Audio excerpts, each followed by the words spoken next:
Can everyone Okay. see it? Yes. Hello, everyone. My name is Christine Goossens, and I'm very happy to be invited to tell you more about dog dance, a wonderful dog sport. I'm gonna show you a presentation today, so in a few moments I will start sharing my screen. And I've also prepared some videos to make everything I'm telling you a bit more clear. So I'm gonna start with sharing my screen now. Okay. And I will translate as you go, as I said. Okay, zaten kendisini tanıttı. Christine, çok mutluyum. Dog Dance ile ilgili size bir şeyler paylaşacağım için diyor. Birkaç dakika sonra da ekranımı paylaşacağım. Zaten açtı şimdi ekranını. Ve video üzerinden, hem video üstünden hem de sunum üzerinden anlatacak bize. Okay, so let's see, what are we gonna talk about today? First, I'm gonna give a little introduction about myself and about my judging experience. We're gonna talk about the dog dance regulations according to the FCI. We're gonna talk about the difference between heel work to music and freestyle. We're gonna talk about levels, so like the level you're competing in at local, so national competitions. The competition rules, or a few important things about the rules I will talk about. Then we go towards judging, and we will talk very much more in detail the FCI score sheet. And at the end, I will give you some remarks, some personal remarks to end the presentation. Okay, şimdi anlatacağı şeylerin üzerinden geçti. Gördüğünüz gibi zaten intro ile başlayacak. Ardından işte FCI'deki kurallara geçip işte heel work ile freestyle arasındaki farkı, seviyeleri, sınav kurallarını ve kendi hakemlik deneyimini de ve nasıl hani hakem olunurdan da bahsedip en son FCI skorlama şeyini gösterecek ve biraz da kendi deneyimlerinden bahsederek bitirecek. İlk olarak da şimdi neyle başlıyor? Okay. Kendinden biraz bahsederek başlıyor. Okay. Okay. So, like I said, I'm Christine Goossens. I am from Belgium. I live near Antwerp. I work with Havanese. I have worked with an English Cocker Spaniel, but she died last year. And I also have, since 2 years now, a Border Collie. Okay. Belçika'dan Christine zaten. Havanese'leri var. Onun dışında geçen sene kaybettiği bir İngiliz Cocker Spaniel'la çalışmış ve şimdi de bir Border Collie'de de çalışmaya devam ediyor. So my dog dance adventure started in March 2004, together with my mother, who is also still competing, and my sister, who stopped a few years ago. Oh, wow. I have worked with more than 20 dogs during demonstrations and on competitions. And during all these years, I've created more than 100 routines, both in freestyle and heel work to music. Okay, Mart 2004'te başlamış. Şimdiye kadar yani 20 köpekten fazlasıyla hem yarışmalarda hem de göstermek için 20 köpekten fazlayla katılmış, 100 tane rutin yapmış. Aynı zamanda annesi ve kardeşi de dog dance ile ilgileniyormuş ve yapıyorlarmış. Sanırım geçen sene bırakmış kardeşi. Yeah. Okay. During all these years, I've had the beautiful opportunity to participate a few times to international world and European championships. It started in 2016 with a little Havanese of my mother. She was called Dahlia. We participated to the Open European Championship that was in Austria at the time.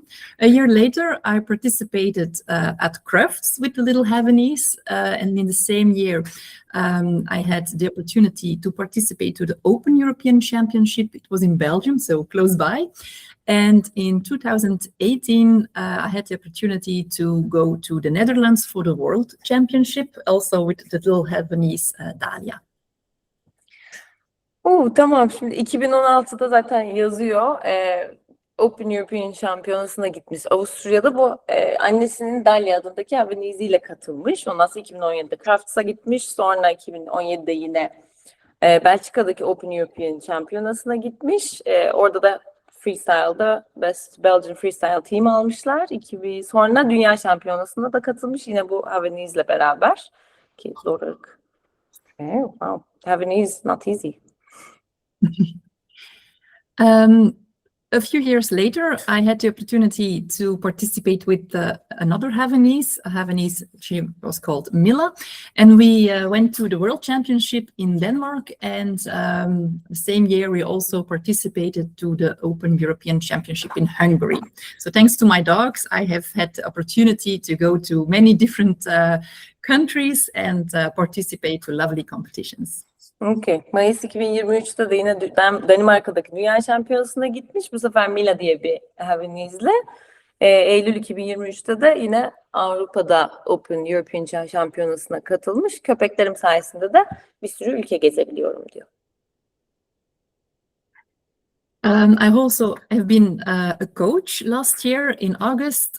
I went with the team to Finland. We had a wonderful team.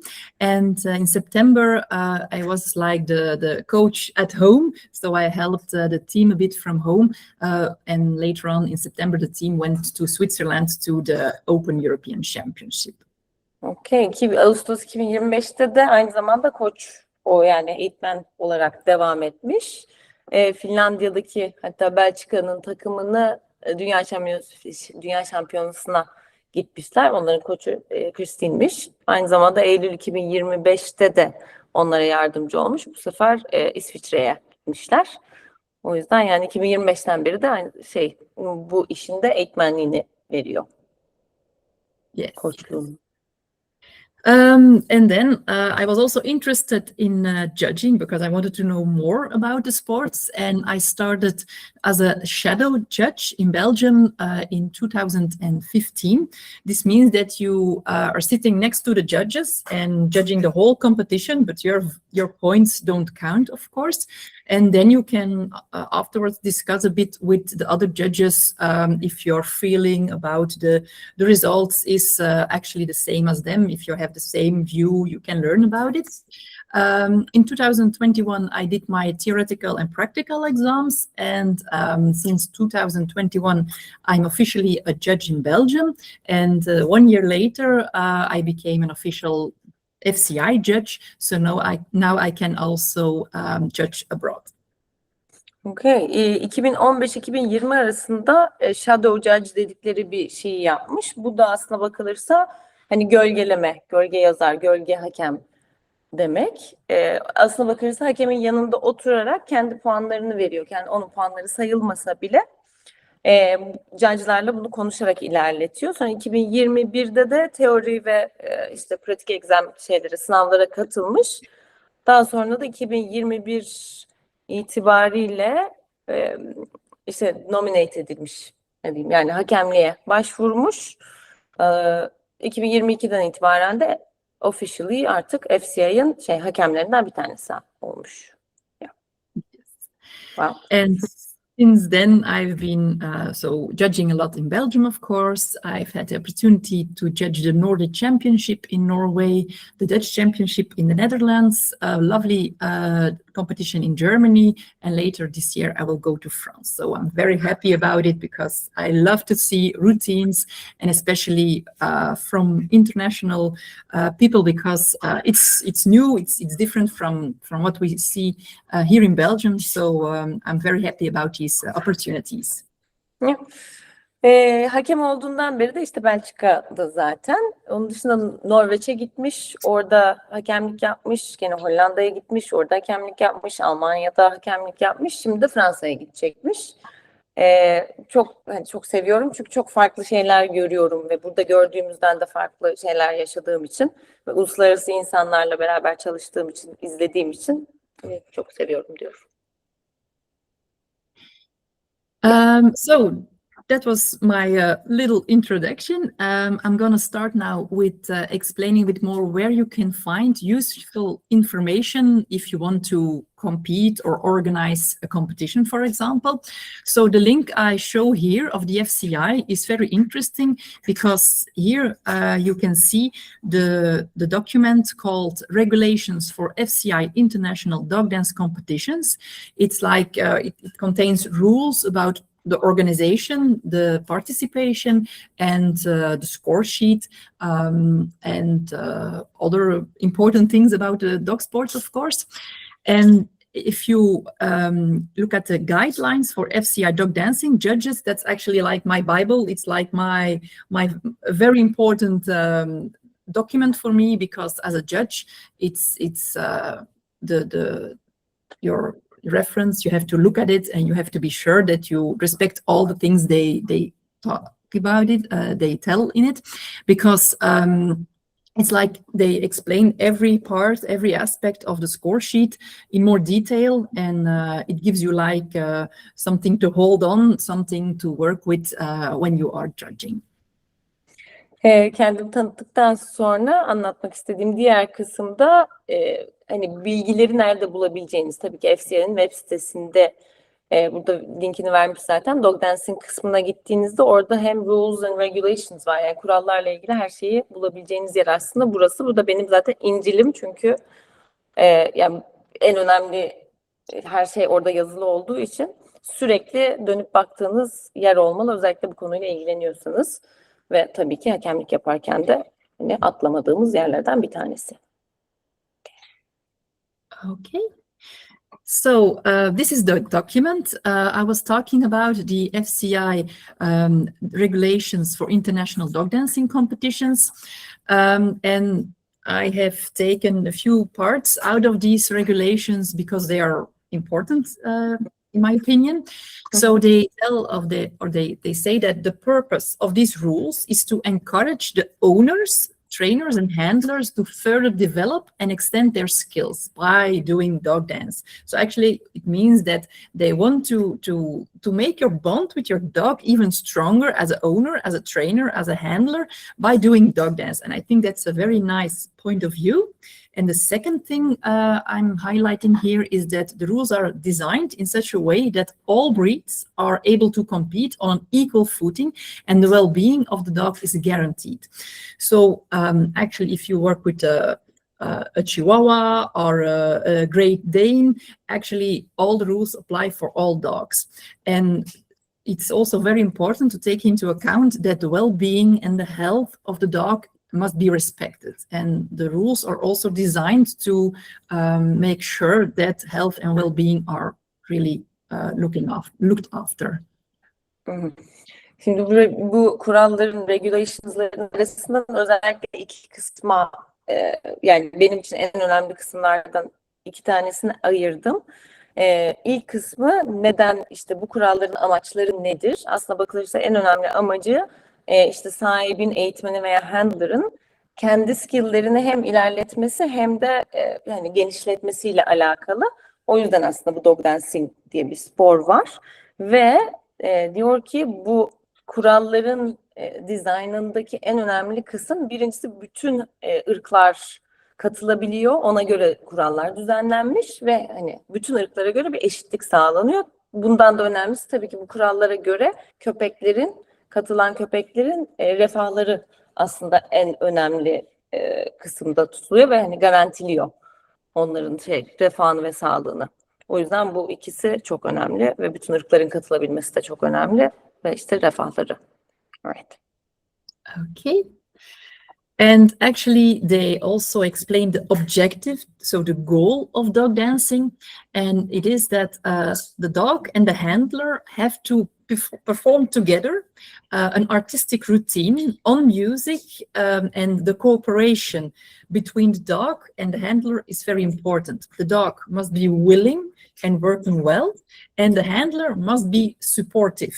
They have to form actually a team that shows an artistic routine, a performance on music. Orada yazılan diğer bir şey de yani dog dancing'in aslında amacı nedir gibi bir kısım var. Yani şimdi dog dancing'deki amaçlardan bir tanesi köpekle beraber bir şey yapmak. Yani bir artistik rutin oluşturuluyor. Evet ama hem müzik hem de orada bir işbirliği olması. Ve köpeğin de istekli bir şekilde katılıyor olmasını istiyor bu sporda. Bakayım. Ve eğitimin ve disiplinin öyle bir şekilde ilerlemesi gerekiyor ki köpeğin zaten istekliliğini de iteklemesi gerekiyor. O yüzden bakayım onun yüzden society in general.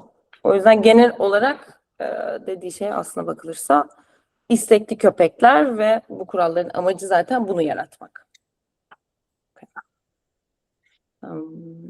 So the international rules are also set up so that each country can have its own rules. So it's not like these are the rules and you have to follow them. And these are the rules at international competition, World Championship, Open European Championship. But for each country individually, you can have your own set of rules, and that's not a problem. So you can combine them.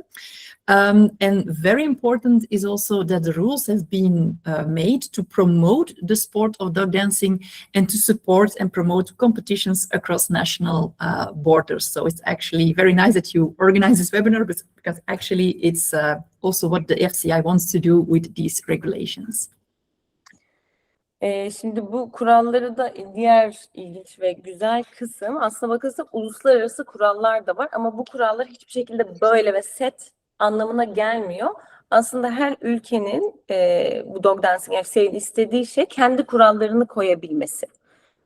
O yüzden yani illa kural budur gibi bir şeyden öte FCI'nin de istediği yani bu webinarın da çok güzel olması. Çünkü başka ülkelerde de yayılmasını istiyorlar. Ve ona göre de hani kurallarda bir anladığım kadarıyla yani esneklik görebiliyoruz. Ve aynı zamanda bu da zaten ne yapıyor? Promote ediyor. Biri yardım edebilirse bana. Daha looking for the Turkish of promote. Sorry. Kimse mi? Kimse mi yok burada? Promote. PR. Neyse.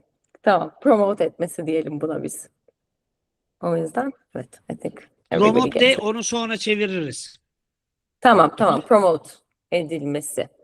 Yani dog dancing'in yayılması diyebiliriz aslına bakılırsa bunu. Yani sadece bir sınırda değil, diğer ülkelerde de şey yapması, yayılmasını teşvik ediyor bu kurallar ve kuralların set olmaması.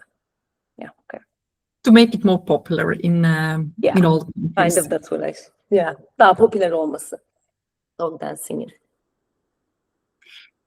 So that's the first little part about the regulations, but now we're gonna dive a bit into the two disciplines. We have actually heel work to music and freestyle. So I don't know if you all know the difference, but I'm gonna explain it a bit more in detail here. We start with heel work to music, and there are some rules and differences with freestyle. Heel work to music, a routine of heel work to music, or HTM, it's the abbreviation, consists of a minimum of 75% of HTM moves and a maximum of 25% of freestyle moves and tricks. And during the whole routine, the dog is not allowed to go more than 2 meters away from the handler. So the dog must stay close by during the moves, the positions of HTM, but you can add a few freestyle tricks, but these tricks have to be within the 2 meters away from the handler. Okay, şimdi dog dancing'de iki kısım var. Yani iki ayrı şey var. Ne diyeyim? Yani freestyle var. Bir de heel work to music diye bir şey var. Bunlardan bir tanesini seçmek gerekiyor genellikle bir rutin hazırlarken. Şimdi heel work to music ile başlıyor. Kısaltılması HTM. Minimum %75'i heel work to music hareketlerinden oluşması gerekiyor. Kalan %25'i maksimum %25 freestyle ekleyebiliyorsunuz ve en önemli kurallardan bir tanesi de köpek heel work yapıyorsanız eğer sizden 2 metreden fazla uzaklaşamıyor bütün rutin boyunca. O yüzden yani uzağa yollamalar yok. Sadece maksimum 2 metre çevrenizde olabiliyor. So there's also a definition in the rules or the regulations about the ideal heel work position. So it's actually what we try to achieve, which is not always easy. But an ideal heel work position has a distance between the dog and the handler that is constant. So always the same, not 10 centimeters and 50 centimeters. It's always constant, the same. It may not be further than 15 centimeters away by ideal heel work position. With a little dog, a small dog, 15 centimeters is sometimes difficult because they have the intention to look upwards to the handler. And when they do this, they go a bit further away from you because otherwise they can't make the eye contact. Eye contact is not it's not a must. You don't have to have eye contact with the dog, but when a dog looks at you, yeah, the little dog goes a bit further away, but it has to be constant. So not further than 15 centimeters is ideal, but once it's more than 50 centimeters, it's considered freestyle. So all the moves you do with more than 50 centimeters away from you, it's not heel work anymore. The distance, how is it measured? It's measured from the closest parts of the handler and the closest part of the dog. And a dog and a handler should not restrict each other's movement. It means that the dog should not walk in front of you and restrict your movement to go forward, for example. And otherwise, you may not slow down your dog, for example, by restricting his movement. So it has to be fluent, it has to be equal one next to another without any restrictions. Okay. Şimdi ideal heel work pozisyonlarına bakıldığı zaman orada işte demin dediğimiz 2 metreden uzağa gidemezin biraz daha aslında katı versiyonu. Birincisi bu constant olmak, değişmemek zorunda. Şimdi küçük köpeklerde biraz daha zor olabiliyor. Çünkü küçük köpekler, hani küçük ırklar daha fazla yukarı baktığı zaman uzaklaşma isteği olabiliyor. Yani görebilmek için aslında sizin gözünüzü ve verdiğiniz komutları daha fazla yukarı baktıklarında uzaklaşabiliyorlar. O yüzden buna dikkat etmek gerekiyor. Bir de aynı zamanda şimdi göz kontağı dedim ama diyor göz kontağı zorunlu değil. Ama sonuç olarak küçük bir köpek yukarı bakacak belli şeyleri görmek için. O zaman uzaklaşabiliyor. Buradaki kural da ideal heel work pozisyonunda 15 santimden fazla gitmemesi gerekiyor. Eğer ki 50 santime ulaşıp 50 santime aşarsa bu freestyle'a geçiyor. Yani demin dediğimizde %25 freestyle'dan oluşabilir. Demektir ki yani 50 santimden öteye gidiyorsa direkt bunu freestyle olarak görmeye başlıyorlar. Nasıl ölçülüyor? Bu da handler'ın köpekle handler'ın en yakın olduğu yerden başlayarak ölçülüyor. Diğer önemli kurallardan bir tanesi de köpek ve handler'ın hiçbir şekilde birbirlerinin hareketlerini kesmemesi gerekiyor, restrict etmemesi gerekiyor.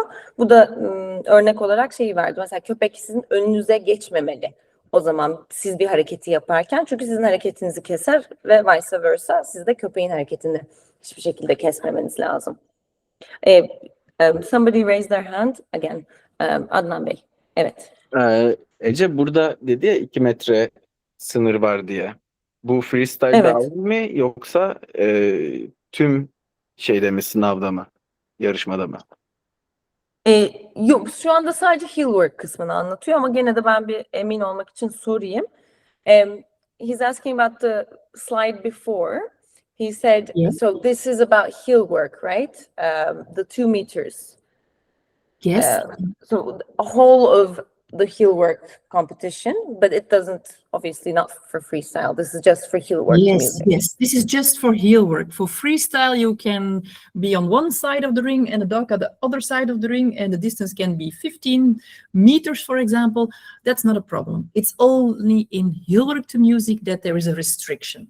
Okay, evet. Sadece heel work to music'i seçtiyseniz, bununla ilgili bir rutin yapıyorsan eğer 2 metreden uzağa gitmemesi gerekiyor hiçbir şekilde. Freestyle'a zaten geçecek ama onda 15 metre falan hiç fark etmiyor. Ama heel work seçtim diye öyle giriyorsan yarışmaya, o zaman o önemli. Bunu dikkate alıyoruz diyor. Teşekkürler. Okay. I continue with the next slide. Oh yeah. Sorry, yeah. I said No don't problem, restrict no problem. others' movements. Okay. Also about the ideal heel work position, there are other little rules. The dog must always adapt to the handler's pace and direction. So it's actually the handler who decides the pace, so fast or slow or something in between, and the direction. We'll talk about it more, but the direction is, for example, going forward, backward, to the left, to the right, make a turn, and all these things. So it's the handler who decides. It's not like the dog does something and you join him. It has to be the initiative of the handler. Okay. The dog must also remain parallel in all positions. So it means that the dog must stay right next to the handler and not with his backhand more to the left or more to the right. So it has to be real parallel next to the handler. When he steps sideways, so when you're stepping to the right, for example, and your dog follows you, you stay in the same position, but of course you cannot be in the same track, because in the same track it would mean you go forward together with the dog or backward together with the dog. But when you go sideways, the dog must stay next to you and also like parallel, so not with the behind the hind legs more to the left, to the right. It has to be a very clear position. We will show the positions later, so you can see it better. The lagging or pushing ahead is unwanted, so it means that a dog who is walking behind you or in front of you, like a few centimeters too much, it's not wanted, because that it means that the dog is too fast or too slow, and we want him to be in the same pace as the handler. The dog has to walk on all four legs, so when he would do a movement like walking on 3 legs, it's considered freestyle. It's allowed, but all the movement on 3 legs is not heel work, but it's freestyle. The dog should be equally comfortable working on both sides of the handler. So it means that when he works on the left side of the handler or the right side or in front or behind the handler, it has to be comfortable for him as well. So no preferences, in fact. And he should move in a natural manner. That's also very important, that it's like he's making his trot or walking in a natural way, not like not like the heel work, like with IGP. Excuse me? So not like when dogs work in IGP, when they look up too much, it never looks natural. So it's kind of... That's a good remark, because the head position of the dog, it's not like it has to be up all the way or it has to be too close to your leg. It has to be natural, in this meaning that it's more comfortable for the dog when he can lower his head a bit, like facing the same direction as you, for example, and not like very, very high up in the sky. Okay. But no, it's not really what they want, or it's not the ideal heel work position. But some dogs tend to have like a very straight head, and if they do it during the whole routine, it's like it's his way of moving, probably. But the dog should, it's actually a bit like the picture I've shown here. I will show it again. So this movement or this position and walking forward is good enough. It doesn't have to be higher. Okay. Şimdi biraz daha ideal heel work pozisyonlarına bakacak olursak buradaki şeyleri koymuş. Birincisi hızı ve yönü handler karar veriyor. Yani işte köpek hızlandı, ben ona uyum sağlayacağım diye bir şey yok ve bu istenmeyen şeylerden de bir tanesi. O her zaman insanın hızı ve hangi yöne gidileceğini, yönü seçmesi ve yönetiyor olması gerekiyor. İkincisi, köpeğin sürekli paralel olması gerekiyor. Yani mesela yanınızda duruyorsa azıcık sağa ya da bu sola doğru bakmıyor olması lazım patilerin. Tam olarak hep paralel şekilde durmasını istiyoruz. Yani hangi sağda solda çok fark etmemekle beraber hangi pozisyondaysa, siz yana gidiyorsanız, köpek de yan hareket ediyorsa, size tam olarak önden bakıldığında paralel bir şekilde hareket etmesi gerekiyor. Lagging, yani geride kalması köpeğin, işte siz ileri gidiyorsunuz örneğin, köpeğin geride birazcık bile kalması çok istenen bir şey değil veya sizden çok hızlı ilerleyip önde kalması da istenen şeylerden bir tanesi değil. Yani birkaç santim belki, ama birkaç santimden fazlası, yani göze batıyor bir şekildeyse bu istenmiyor. Köpeğin her zaman dört patinin üstünde olması gerekiyor. İşte mesela üç patili hareketler oluyor veya 2 patili. Bunlar direkt freestyle'a geçiyor. O yüzden 4 pati hep yere basacak. İlginç. Güzel. Bir de tabii ki hem handler'ın hem köpeğin equally comfortable. Köpeğin sağda da solda da rahat hareket ediyor olmasını bekliyorlar. Bu da önemli şeylerden bir tanesi. Yani hani sürekli solda gibi bir istek yok. Tam aksine hem solda hem sağda rahat bir şekilde hareket etmesi. Son olarak da ben de bir soru sordum arada, onu da anlatacağım. Köpeğin gayet akışkan ve doğal hareketleri olması bekleniyor. Deminki resmi o yüzden gösterdi. Şeyi sordum yani hani mesela şu bakış bizim hani bir dönem gerçi galiba o kural kalktı ama hani IGP'deki gibi hiç doğal olmayan şu pozisyon istenmeyen pozisyonlardan bir tanesi. Deminki resimdeki pozisyon okey bir pozisyon. Ama baktığınız hani köpek daha yukarı bakarak deminki gibi yürüyorsa bu muhtemelen köpeğin doğalıdır diyor. Hani onu kabul edebiliriz ama çok fazla bir işte çene yukarı baktı veya doğal değilse o zaman bu hani anladığım kadarıyla puan kırılan yerlerden bir tanesi. Okay, sorry, took long. No, I'm sorry for my dogs barking, but my daughter entered the room and they were like, "Oh, she's here. They want to say hi." So that's why That's they fine. were. I couldn't hear it well. Okay. No problem. So I'll continue. We have spoken now about the ideal heel work movement, and now the technical difficulty of heel work lays in the number of positions. So how many different positions do you show during the routine? The diversity of movement directions, so going forward, backward, to the left, to the right, I will show them later, and the changes of pace. If you are doing a routine always at a normal pace, it's not really a problem, but if you have some movement that is a bit slower because it suits the music, or a bit faster because it's a more exciting part of the music, that's also very positive.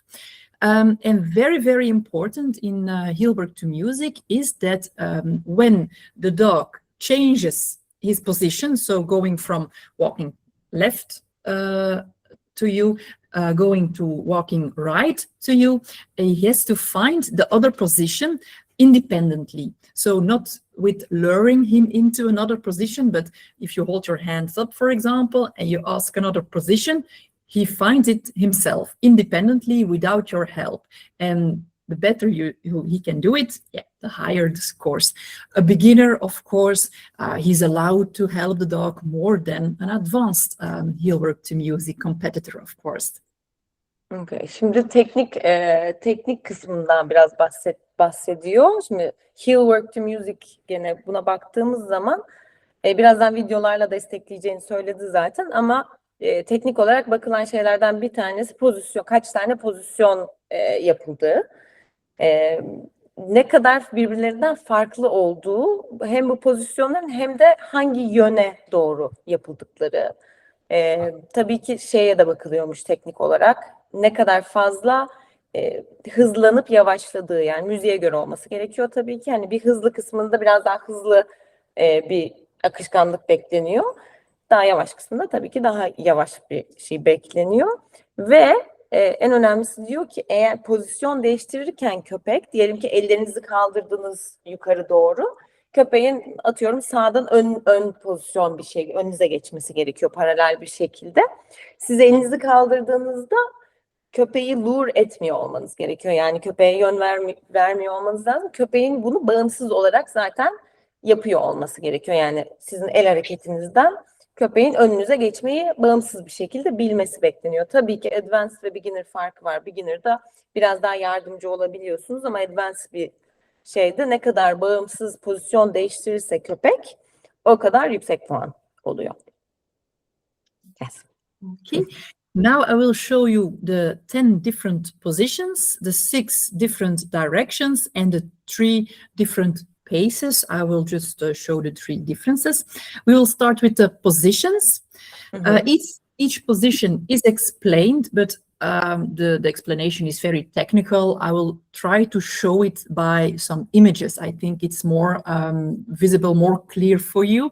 So the first or one of the 10 heel work positions is when the dog is walking on your left side. So it is right shoulder next to your leg, and you're actually facing the same direction. You're both looking forward, in fact. That doesn't mean that the dog has to look forward, but you are facing the same direction, I mean. Okay. Şimdi şeyden bahsedecek. Farklı pozisyonları gösterecek bize. Bunları 10 farklı pozisyon gösterecek. 6 farklı yön gösterecek ve 3 farklı hız gösterecek. Bunları da hani anlatması biraz fazla teknik olabilir. O yüzden resimler koydum diyor. İlk pozisyon birincisi zaten sağ tarafta, right shoulder of the dog, sol tarafta köpeğin omzuyla aynı yöne bakıyor olmanız lazım ve köpeğin omzuyla sanırım left leg. Okay. Sizin sol bacağınızın aynı şeyde olması lazım, bu resimdeki gibi. Paralel bir şekilde durması gerekiyor. İlk pozisyon, birinci pozisyon bu. Okay. Yeah, the explanation above is very technical, but actually it's what you see on the picture. That's maybe I easier tried. to explain. It's because there are even larger explanations. I think just the picture will show it a bit. So the second position is the same, but your dog is now on your right side with his left shoulder to your leg, and you're facing the same direction. İkinci pozisyonda hani bu sefer solda değil sağda, yine aynı yöne bakıyor handler ve köpek. İşte köpeğin omzuyla sizin bacağınız aynı noktada. O arada da dedi, çok teknik ve uzun açıklamalar. Hani ben hem kısalttım hem de zaten resimlerden anlıyorsunuzdur. Yani o yazıdan çok resimler daha önemli. Okay. A third position is you're actually looking at the opposite direction of the dog, and the dog is now on your right side again, but with his right shoulder to your right leg. Okay. Okay. Üçüncü pozisyonda bu sefer hani resimde gördüğünüz gibi köpekle ters yönlere bakıyorsunuz. Bu sefer yine hani omuzla bacak aynı paralel bir şekilde duruyor ama sadece hani ters çevirdik köpeği. A fourth position is the same, but on the other leg. So the left shoulder of the dog is next to the left leg of the handler, and you're facing opposite direction. Okay. Şimdi de diğer tarafa geçirdik. Dördüncü pozisyonda köpeğin sol omzuyla sizin sol bacağınız birebir ama işte yine ters yöne bakıyorsunuz. Okay. The fifth position, so the dog is sideways in front of the handler, and in this position his right shoulder is close to your right leg. Bu 5. pozisyon, bu sefer gördüğünüz gibi köpek ön tarafta, yine hani sizin vücudunuzda bu sefer yan olarak paralel duruyor. İşte sağ omzu sizin sağ bacağınıza denk geliyor. Okay. And the same for the sixth position, but now your Opposite. dog has his left shoulder to your left leg. Okay. Bu da yine diğer tarafa döndürdük. Bu sefer köpeğin sol omzu sizin sol bacağınıza denk geliyor. Yani aslında her pozisyon bir sağda bir solda gibi düşünülebilir. Okay. The seventh position, now the dog is behind you, and he's so standing behind the handler with the right shoulder close to your left leg. Bu sefer de 7. pozisyonda da köpek arka tarafta. Bu sefer de sağ omzu sizin sol bacağınıza denk geliyor. Muhtemelen 8'de de çevireceğiz. Okay. And the eighth position is the opposite again. So now the dog is also behind the handler with his left shoulder next to your right leg.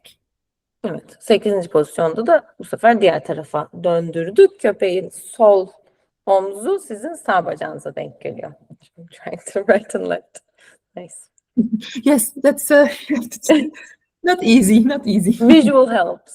Yes, that's why I put them, because it's otherwise it's not easy to understand. Tamam. The ninth position, it's actually the dog is between the legs of the handlers. His shoulders are between the legs, not too much, so he may not be too much forward, not too much behind the handler. So the shoulder position is between the legs, and you're facing the same direction.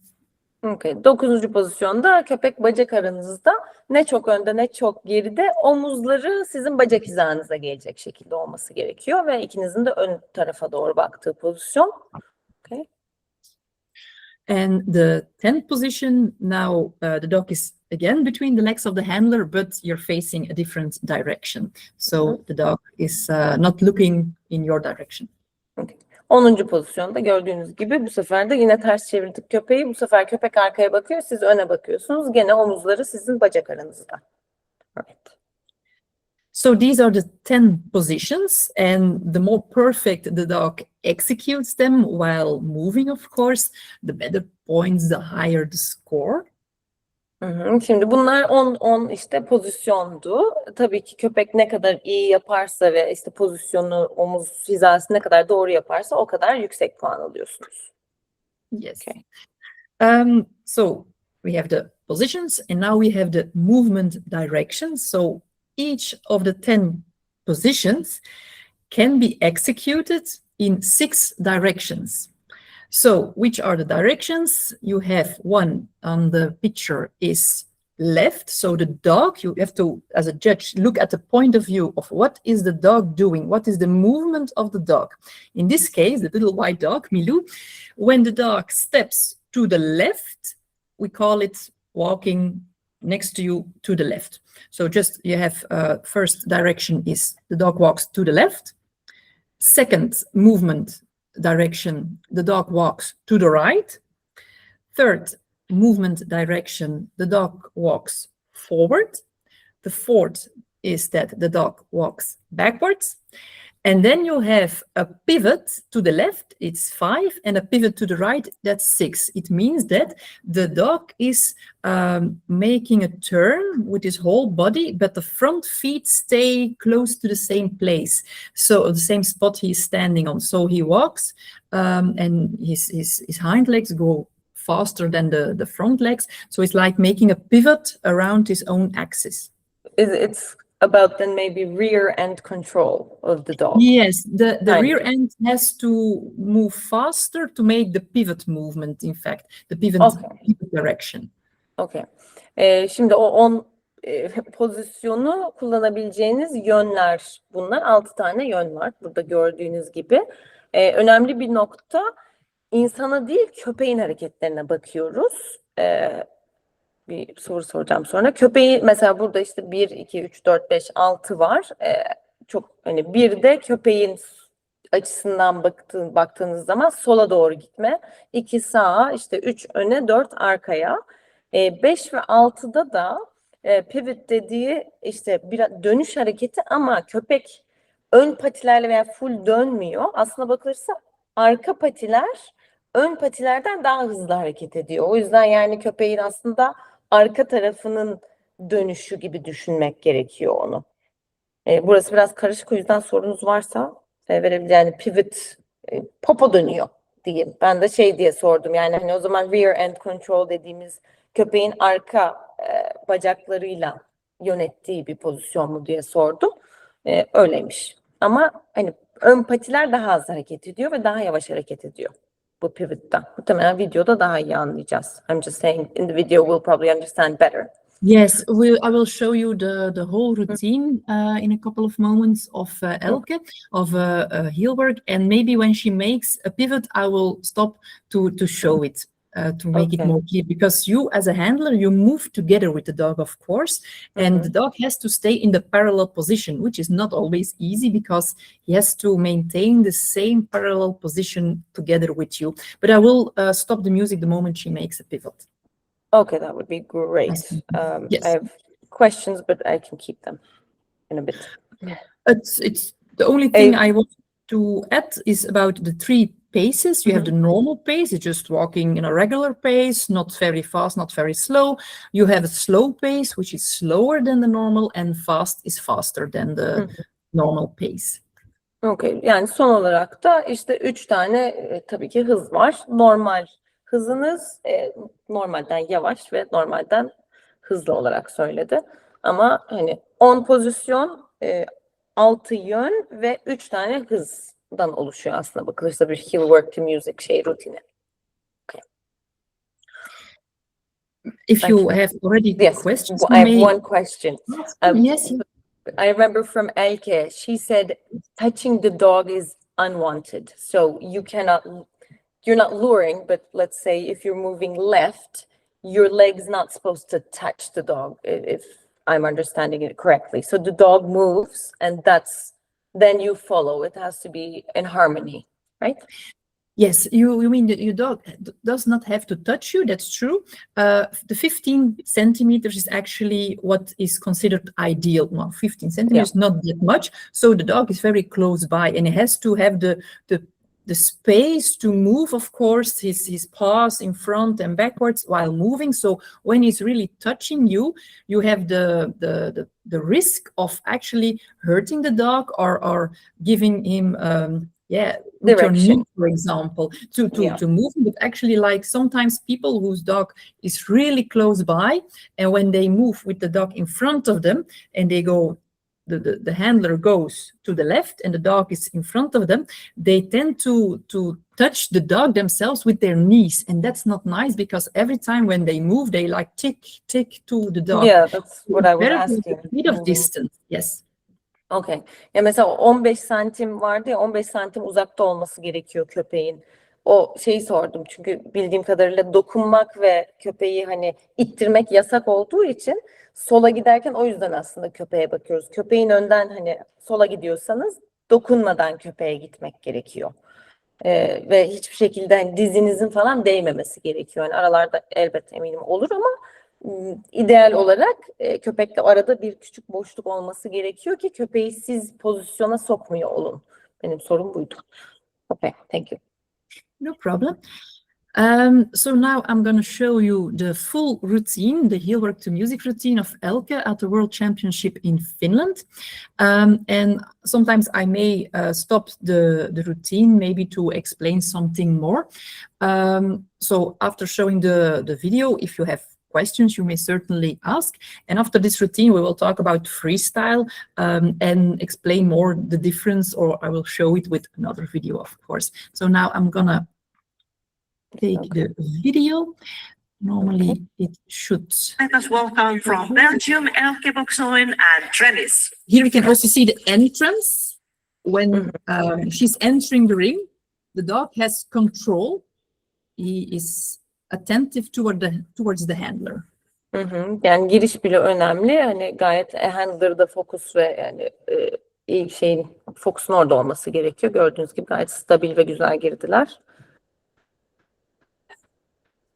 She's getting the start position, and she will make a move with her hands to cue the DJ to start the music.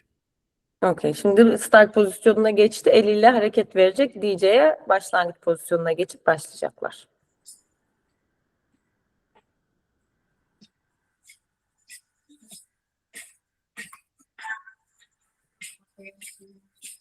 So here you could see the handler moves to the left, but actually the dog is moving forward. So in the point of view, as a judge, here the dog is making the position, the dog is behind the handler with the right shoulder to the left leg of the handler, but he's moving forward while the handler is moving to the side.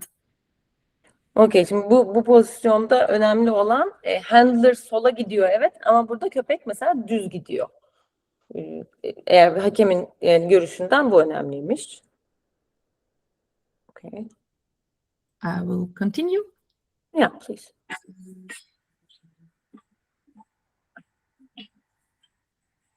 Same position for the dog, but the movement direction is now to the right. The dog makes side steps. Bu sefer de mesela hani pozisyon evet aynı ama yön değişti. Yani şimdi handler öne gidiyor. Aynı pozisyon olsa bile bu sefer köpek yan adımlarla gidiyor. O yüzden burada bir değişiklik oldu aslında. Okay. That's terrible. Being on the street, that's terrible. No, love is like oxygen. Love is a many splendid thing. Love lifts us up where we belong. All you need is love. Please don't stop again. All you need is love.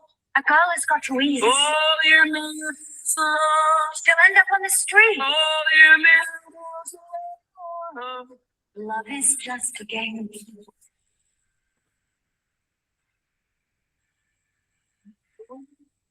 Here you could see a difference in pace. So from normal pace to fast pace. Hı hı. Demin hız değişimini gördük mesela, yani orada tabii ki pozisyon değişimleri vardı ama orada da mesela bir anda hızlandı. Orada da hani oradan bir puan geliyor. Okay.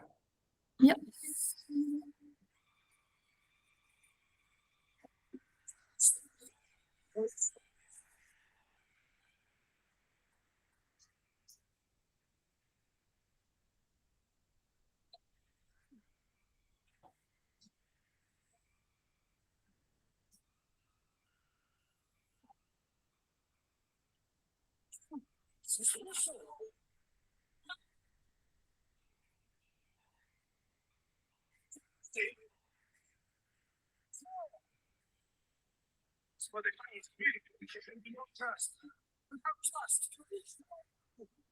So was that considered freestyle part?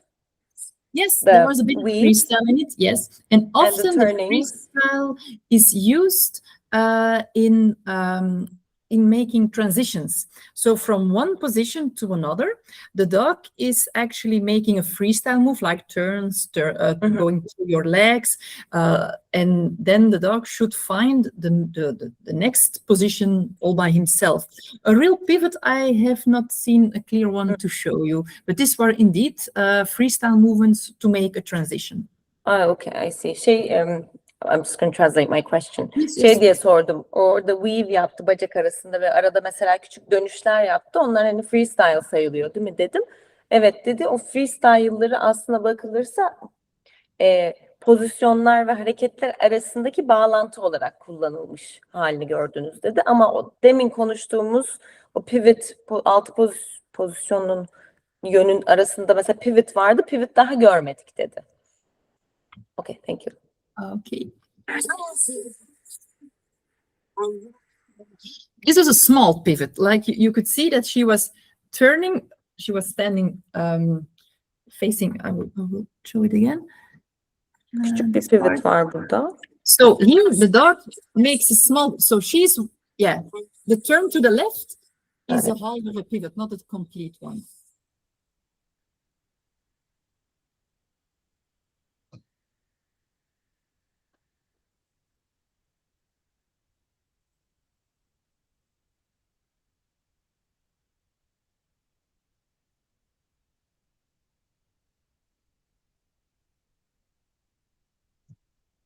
Bit of freestyle.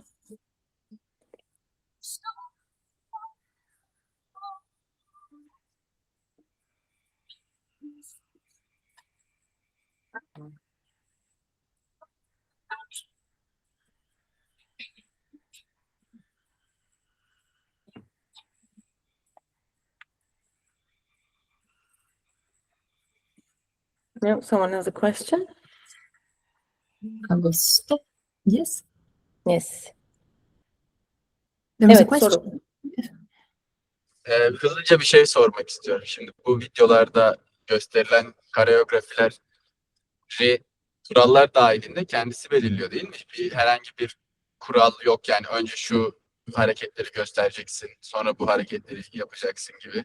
Yani bizim alıştığımız standart BH ya da IGP'deki gibi bir kural sırası yok, hareket sırası yok. Burada tamamen gösterilen hareketlerin belirtilen kurallara uygunluğu önemli.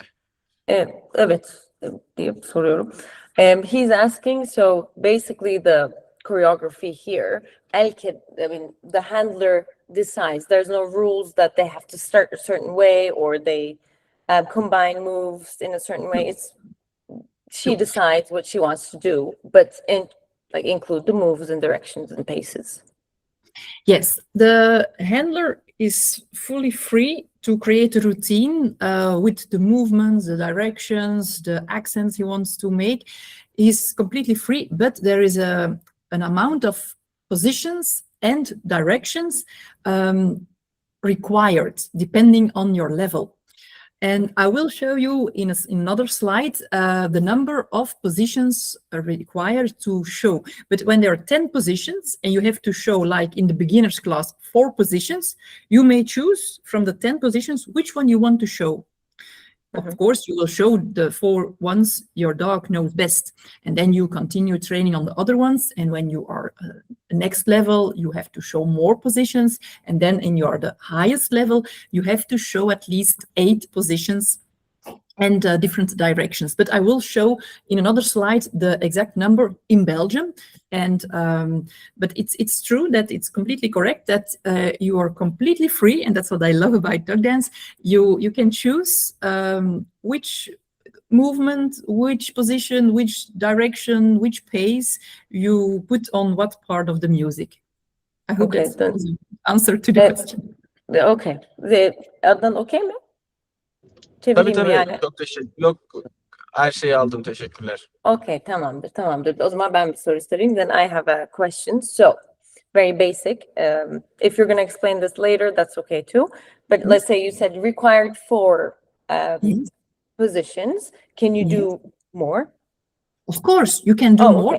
Just so you're not restricted. If maybe 2 of them are not so clean, so I mean the dog is not in the good position, then it would be a pity to have like deductions for accuracy.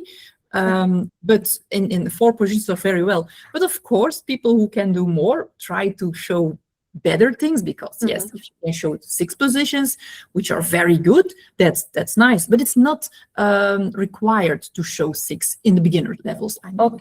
Okay, I see. Şey dedi, çünkü demin senin sorunu cevaplarken işte tabii ki level'ına göre istenen pozisyon sayısı değişiyor. İşte mesela atıyorum dedi 4 tane isteniyorsa o 4'ünü yapması gerekiyor, ama hani nasıl birleştirdiği fark etmez. Senin sorunun cevabı. Ben de dedim ki 4 tane isteniyorsa 5-6 tane yapabilir misin ama? Yapabilirsin diye düşündüm. Evet diyor, yapabilirsin ama mesela o son eklemek istediğin 2 tanesi temiz değilse hani puan kaybedersin. O yüzden hani o 4'ünü yaptıktan sonra çok da zorlamanın alemi yok. Ama hani biliyorsa ve göstermek istiyorsan hani o konuda tabii serbestsin diye bir cevap aldım. Okay, thank you. No problem. I will continue the routine.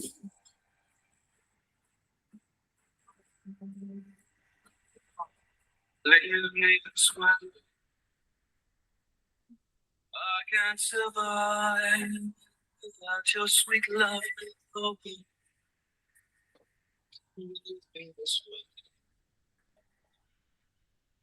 should be lovers.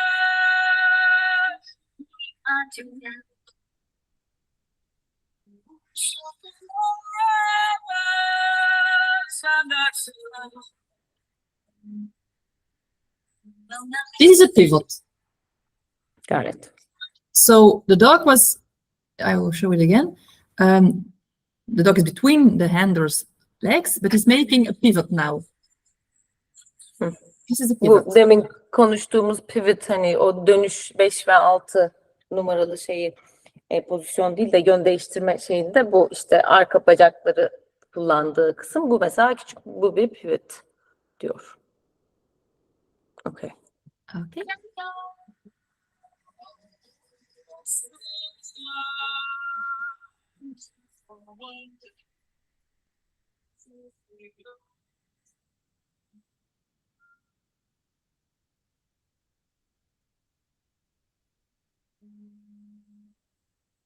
This is also a kind of pivot, but in the meantime, the handler is walking not at the same spot, so the dog is pivoting, and while at the same time walking a bit more to the left. So it's a combination, but it's allowed. It's no problem. Bu da bir pivot de aynı noktada olmadığı için farklı ama hani izin verilen bir şey. Çünkü handler da yer değiştiriyor. Ön köpek de onunla beraber paralel bir şekilde yer değiştiriyor. I'll show it again, the last part. Burası. So the handler is moving not on the same spot. So it's Yeah. a pivot, it's more to the right.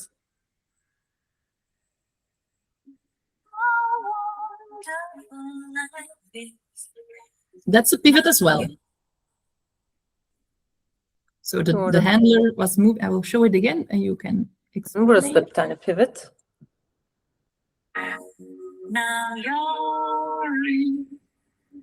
Popoyu hareket ettiriyoruz. Okay.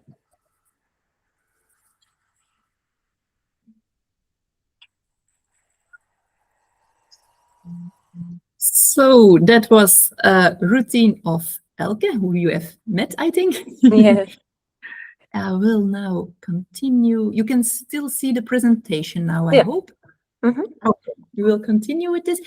I'm going to show many more little videos of heel work and freestyle, and I will try to add more information at that moment. So we will talk about the different positions again later on when we talk about the variety of movements, which is judged by judges, of course.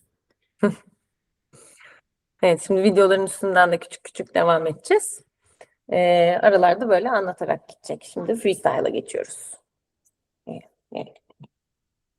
We will continue now with freestyle. So in freestyle is the opposite of heel work. You have a minimum of 75% of freestyle moves and a maximum of 25% of heel work to music positions, in fact. So this means that in the 75%, your dog may do actually any trick you want, at least if it's not a problem for the dog, if it's good for his health. So all moves are allowed unless the move is a risk for the dog's health. So jumps are allowed, standing on the hind legs, not in the beginner levels, but at a higher level, walking sideways, making spins, turns, walking through the legs, going backwards, working at great distance, working close by to the handler. It's all allowed. Okay. So, for example, again, I keep asking, I'm sorry. So sometimes people do tricks with the dogs walking on their front legs. I would assume that's not allowed. Actually, the FCI rules don't ban certain moves, but it's a risk if the judge judges that it is a health risk, or you do an exercise like walking on front legs or back legs for too long or too many jumps. He may give deductions like it's not healthy for the dog. You do movements that we don't like to see that much in the routine. But if you look at, for example, Crufts, who has been now in March, they have a different set of rules, and there it's probably prohibited to do walking a lot or even on the front legs. So you have to look at the rules of the competition itself. Okay, I think in Crufts, like getting on your legs or something was not allowed a few years ago. It's very severe, and also because there's a lot of people looking at it, and people who don't have any training of dog dance, and they see like cute tricks on, for example, 2 legs, and they tend to do it the same without the proper conditioning, without the proper fitness training, health training, and muscle training, and then it becomes dangerous. So actually, because Crufts has a large public, I think they're very severe, very strict in the moves you can show, because if people who are amateurs, who don't know anything about it, maybe can do something wrong with their dog. And so I see why they are so severe, why they're very strict. Okay. Translating. Şimdi heel work'tan freestyle'a geçtik. Ben de arada tabii ki soru sordum. Şimdi bu sefer de diğerinin tam tersi olarak tabii ki %75 freestyle isteniyor. Ama yani minimum %75, maksimumda %25 heel work to music'ten hareketlere izin var. %25'i geçmemesi gerekiyor heel work kısmının. Bütün hareketlere izin var. Ama eğer ki köpeğin sağlığını tehdit edecek bir durum varsa bunlara izin yok. Şimdi ben de diye sordum, hani mesela bu ne? Çünkü Crafts'taki bildiğim benim kurallar biraz daha katı. Mesela dedim ki yani ön patilerin üstünde yürüten insanlar oluyor bazen. Bu hani izinli mi? Diyor ki FCI'nin böyle katı bir şekilde bunu yapamazsın dediği bir kural yok. Hani bir hareket yok. Fakat işte iki ayak üstünde mi yürüteceksiniz veya zıplatacak mısınız köpeği? Bunun çok fazla olmasını istemiyoruz diyor. Yani çünkü çok fazla zıplamak, işte çok fazla iki ayak üstünde yürümek, böyle oturtmak uzun süreli sonuç olarak omurgaya zararlı.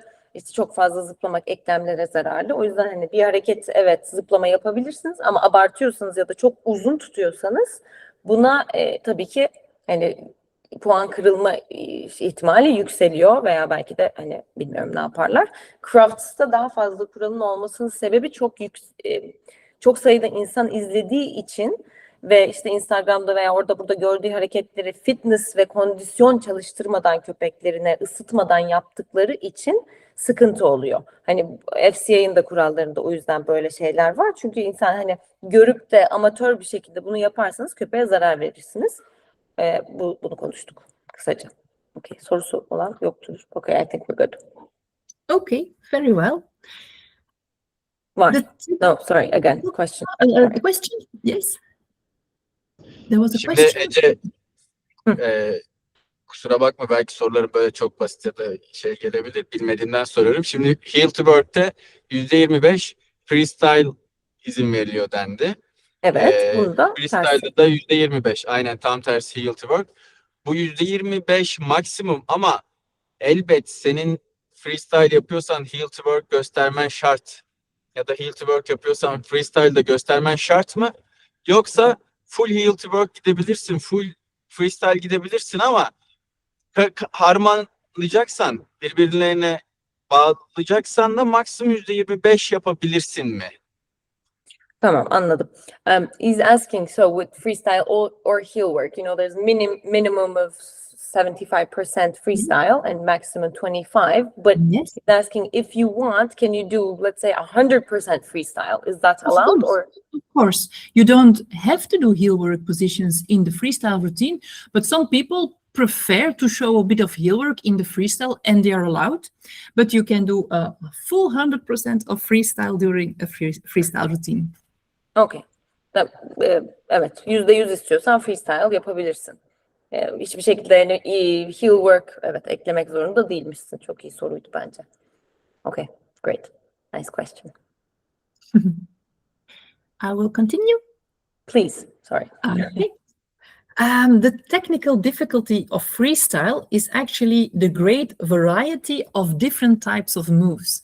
It means that like when you're doing lots of circling between your legs in different variations, it's nice, but it's not like showing different types of moves. So actually what makes different types of moves, it's like working close to you, working at more distance, working in different directions also, dog going backwards, sideways, at a distance, for example, so it doesn't have to be close to you, working high, so like lifting the front paws up and for example, put the paws on your arm, for example, going low to the ground, rolling over, for example, movement, lots of movement, so like making a big circle, so it means like walking at speed around you, for example, but also maybe a static trick. So movement is a dynamic trick. Static trick is like the dog is sit pretty, for example, so he's making sitting on his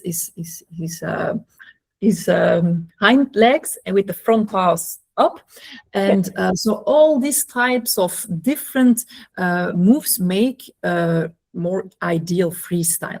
The moves have to be incorporated into the routine fluently, so it has to be fluent, not like one trick after another, and it has to follow the changes in the music to be more ideal or more perfect. It means that if the music is, for example, making a change from very slow and suddenly very, very fast, you don't continue the slow movement because then you don't consider the music. You have to pay attention a lot to the movement, but we'll talk about it more in the score sheet, but I just announced it already here.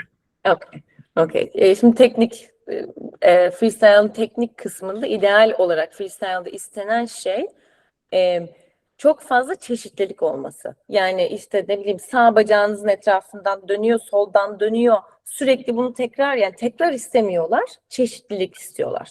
Ama anladığım kadarıyla hani dön yaparsınız, sonra uzakta tekrar yaparsanız o ayrı bir distance work'e girebilir uzakta yaptığı zaman, ama olay çeşitlilik olması çok fazla.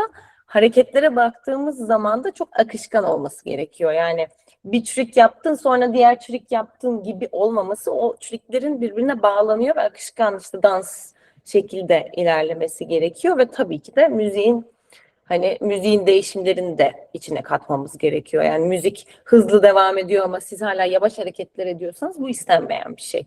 Müzik nasıl değişiyorsa hareketlerin hızının da ve bu şekilde değişmesi gerekiyor. Okay. Okay. I'm going to show you now a freestyle routine of Anastasia Beaumont. She's from France, and it's the routine she performs at Craft, so very recently. Maybe you have seen it already. I have to add that Craft has its own rules, but the routine she shows is also suitable for an FCI competition. It was really good. Şimdi Crafts'ta yeni şampiyon oldu bildiğim kadarıyla. Fransız bir kadının rutinini gösterecek. Önemli olan nokta ama tabii Crafts'ın demin dediğimiz gibi kuralları çok daha hani değişken gösteriyor, daha fazla insan izlediği için.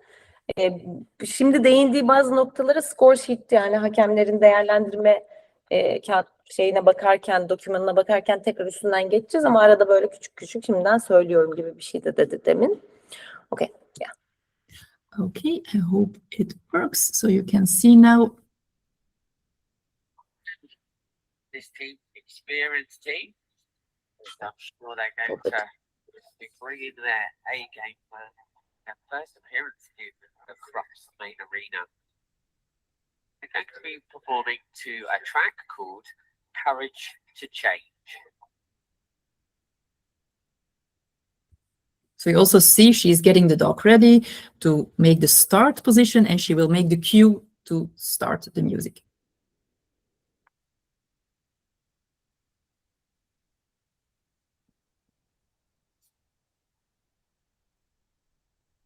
We can't hear the music, by the way.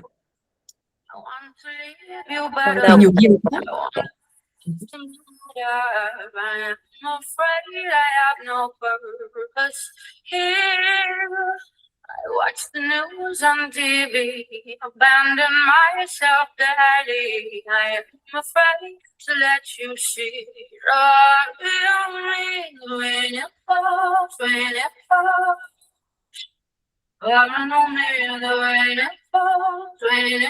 Here you can already see it's more than 2 meters, so distance is no problem in freestyle. Tabii ki distance, yani uzaklaşma freestyle'da problem değil. Gördüğünüz gibi 2 metreden çok daha fazla diyor. Okay. It's even encouraged, but it's difficult, so. Yes, I'm working on it. It's so hard. Yes. So undeceived of love and hope, love and love. You don't have to stay stuck in the weeds. So you notice probably the music gets more excited and the dog makes faster movements. And she has already shown some static movements, a dog sitting, and the dog is making now a dynamic movement. So the alternation between those tricks makes a nice variety, which we like in freestyle. Dinamik ve hızlı, işte müziğin değişimiyle mesela daha dinamik bir harekete geçti. Diğer oturarak yaptığı hareketlere statik hareketler deniyor. Hani statik ve dinamik arasında müzikle beraber geçiş istenen şeylerden bir tanesi. Okay.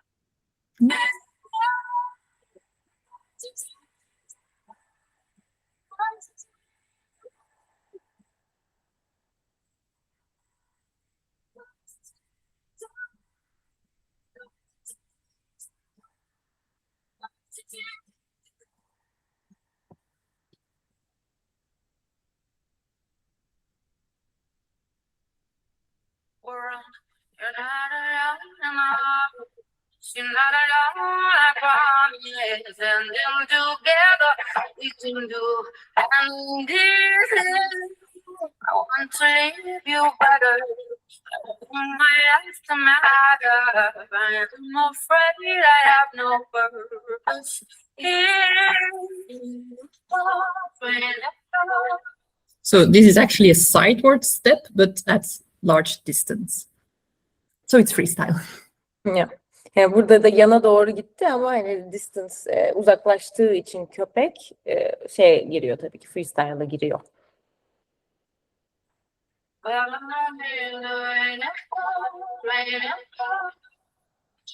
So understand the real and real and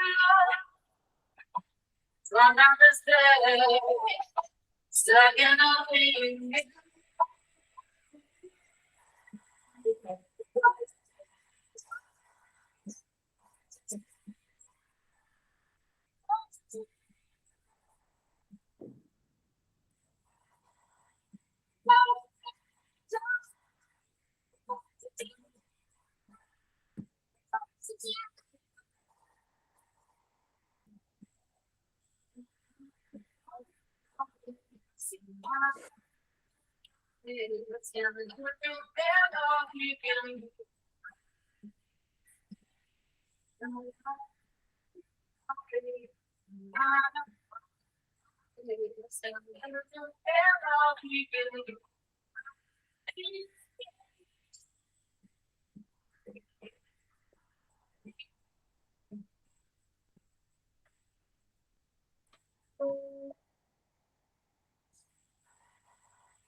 Very nice artistic routine.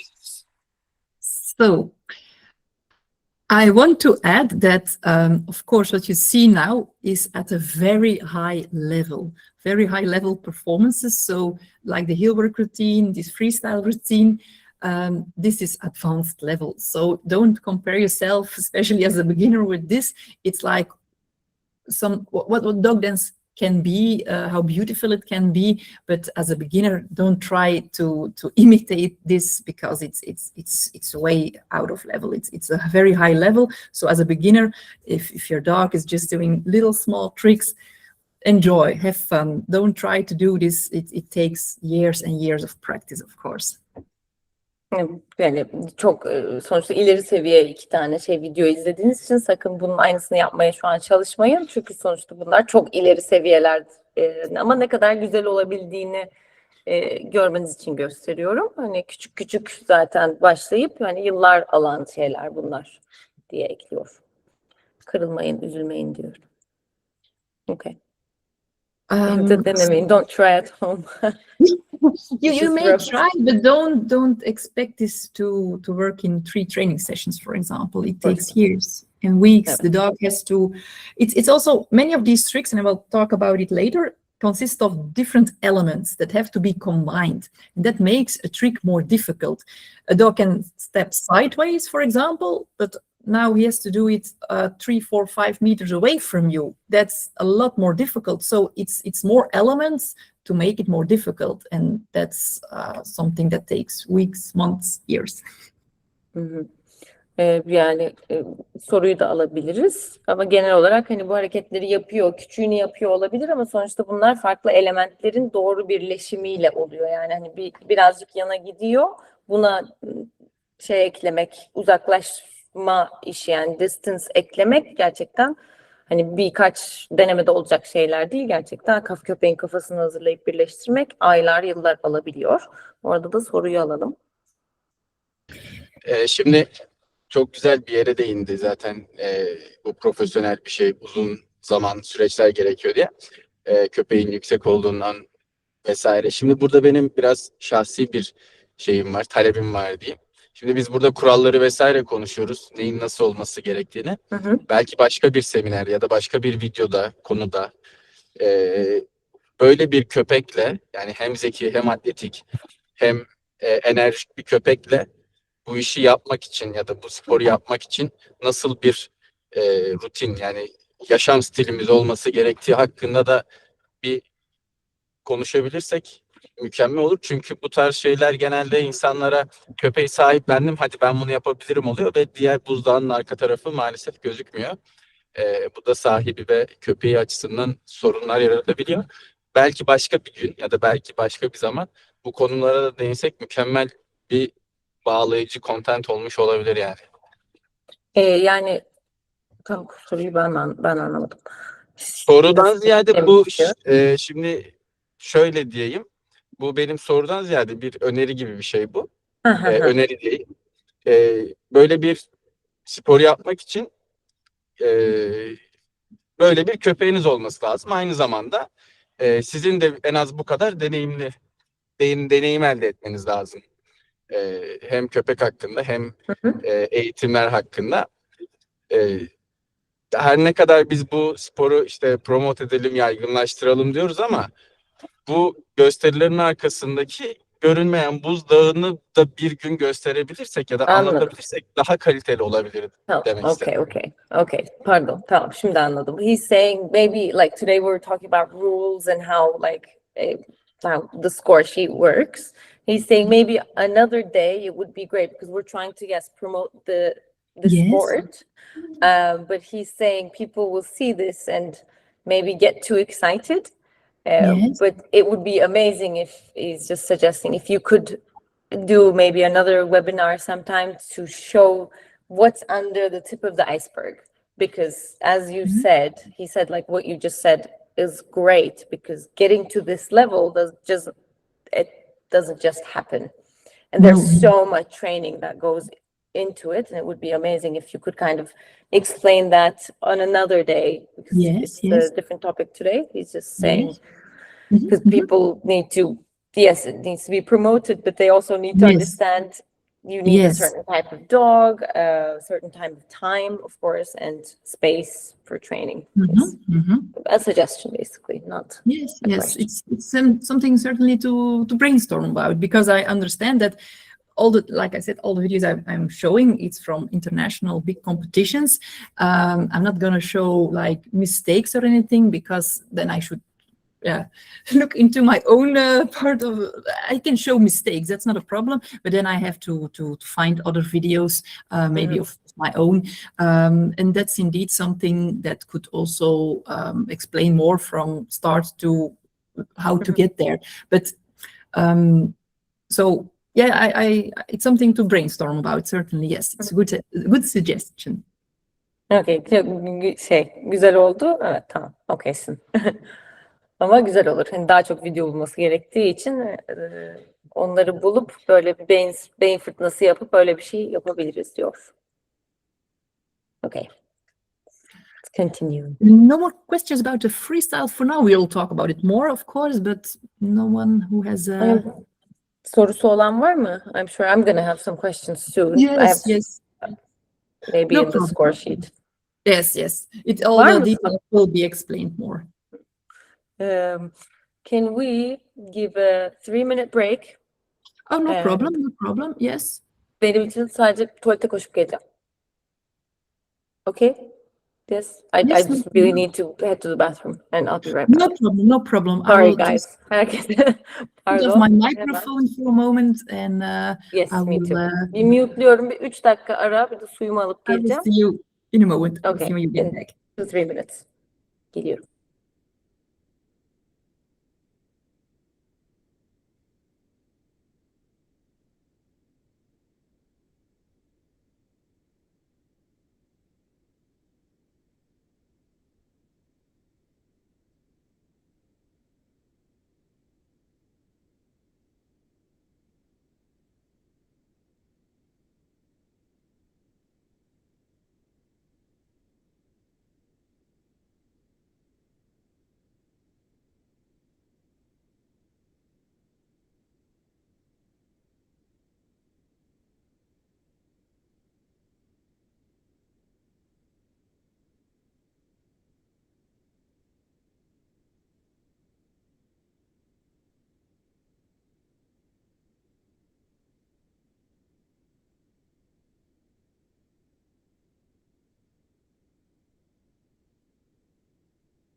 Okay, geri geldim.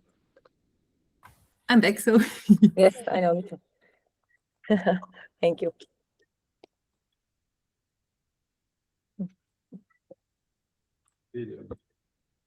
Okay. Herkes hazır mı? Everyone ready? After my okay, little it's break. fine. I can Okay, we're good. continue. I hope you can see the presentation again. So I will just continue then. So welcome back again. I'm gonna tell you a bit more about the levels, because in Belgium we call it classes, because not everyone is maybe familiar with this distinction between the levels. I'm gonna explain the levels in Belgium because that's how we are used to it, but this is not how it is in other countries. So I don't know how it will be in Turkey, but or how it is, but I'm gonna explain how it works in Belgium. So in Belgium, we have at competition, at just national competition, we have both disciplines, Hilbert music and freestyle. Normally, a competition starts at 10 o'clock in the morning, and if it's a large competition with more than 60 competitors, we start at 9 o'clock in the morning. First, we have all the Hilbert music first, and then we have all the freestyle. Okay, şimdi level'ları anlatacağım diyor. Çünkü ne kadar biliyorsunuz bilmiyorum. En azından Belçika'daki level'ların nasıl işlediğini ve nasıl ilerlediğimizden bahsedeceğim diyor. Sabah işte mesela 10'da başlıyorlarmış ve genellikle ilk başta Hilbert'le başlanıyormuş. Çok büyük olduğu zaman 60'a kadar çıkabiliyormuş hani yarışan kişi sayısı. O yüzden genellikle hep çok erken başlanıyormuş. Yeah, okay, starting early. So when you want to start doing competitions with a dog, you have to do the initiation. Initiation is like an entrance test you have to pass before you can start doing competition for points. So you don't get points, you just get passed or not passed. To do the initiation, your dog has to be 12 months old, at least, or older. And if you do the initiation in Hilbert to music, you have to show at least 4 different positions. They also tell you have to do minimum 6 exercises. This means you have to do 4 positions and you can do, for example, 2 movement directions. Then you have 6 exercises. In freestyle, when you do the initiation freestyle, you just have to show during your routine minimum 10 tricks. When your dog circles to the left, like spinning around his axe, or the right, these are 2 different moves. So 10 is not that much, but first time at a competition for a dog, it's sometimes a bit scary for the dog as well. So 10 is really to do 10 exercises well. You don't have to rush into doing 20 tricks or something. That's too much. Maybe I will let you translate this one first before we do the other classes. Okay, and someone said leaving. I have to go now. Thank you so much. Somebody just wrote. No problem. Okay, so Türkçe. Belçika'da işte ilk başta hani beginner'a dahi geçmeden önce initiation testine giriliyormuş. Bu initiation testinde hani beginner'a başlamadan önce girilen kısım köpeğin tabii ki 12 aylıktan büyük olması gerekiyor. 1 yaşından büyük olması gerekiyor. Heel work to music yapacaksanız minimum 4 pozisyon olması gerekiyormuş veya minimum 6 egzersiz. İşte o 4 pozisyon artı 2 tane şey değişimi, belki yön değişimi ya da pace değişimi, onlar o zaman 6 sayılıyormuş diye anlıyorum ben.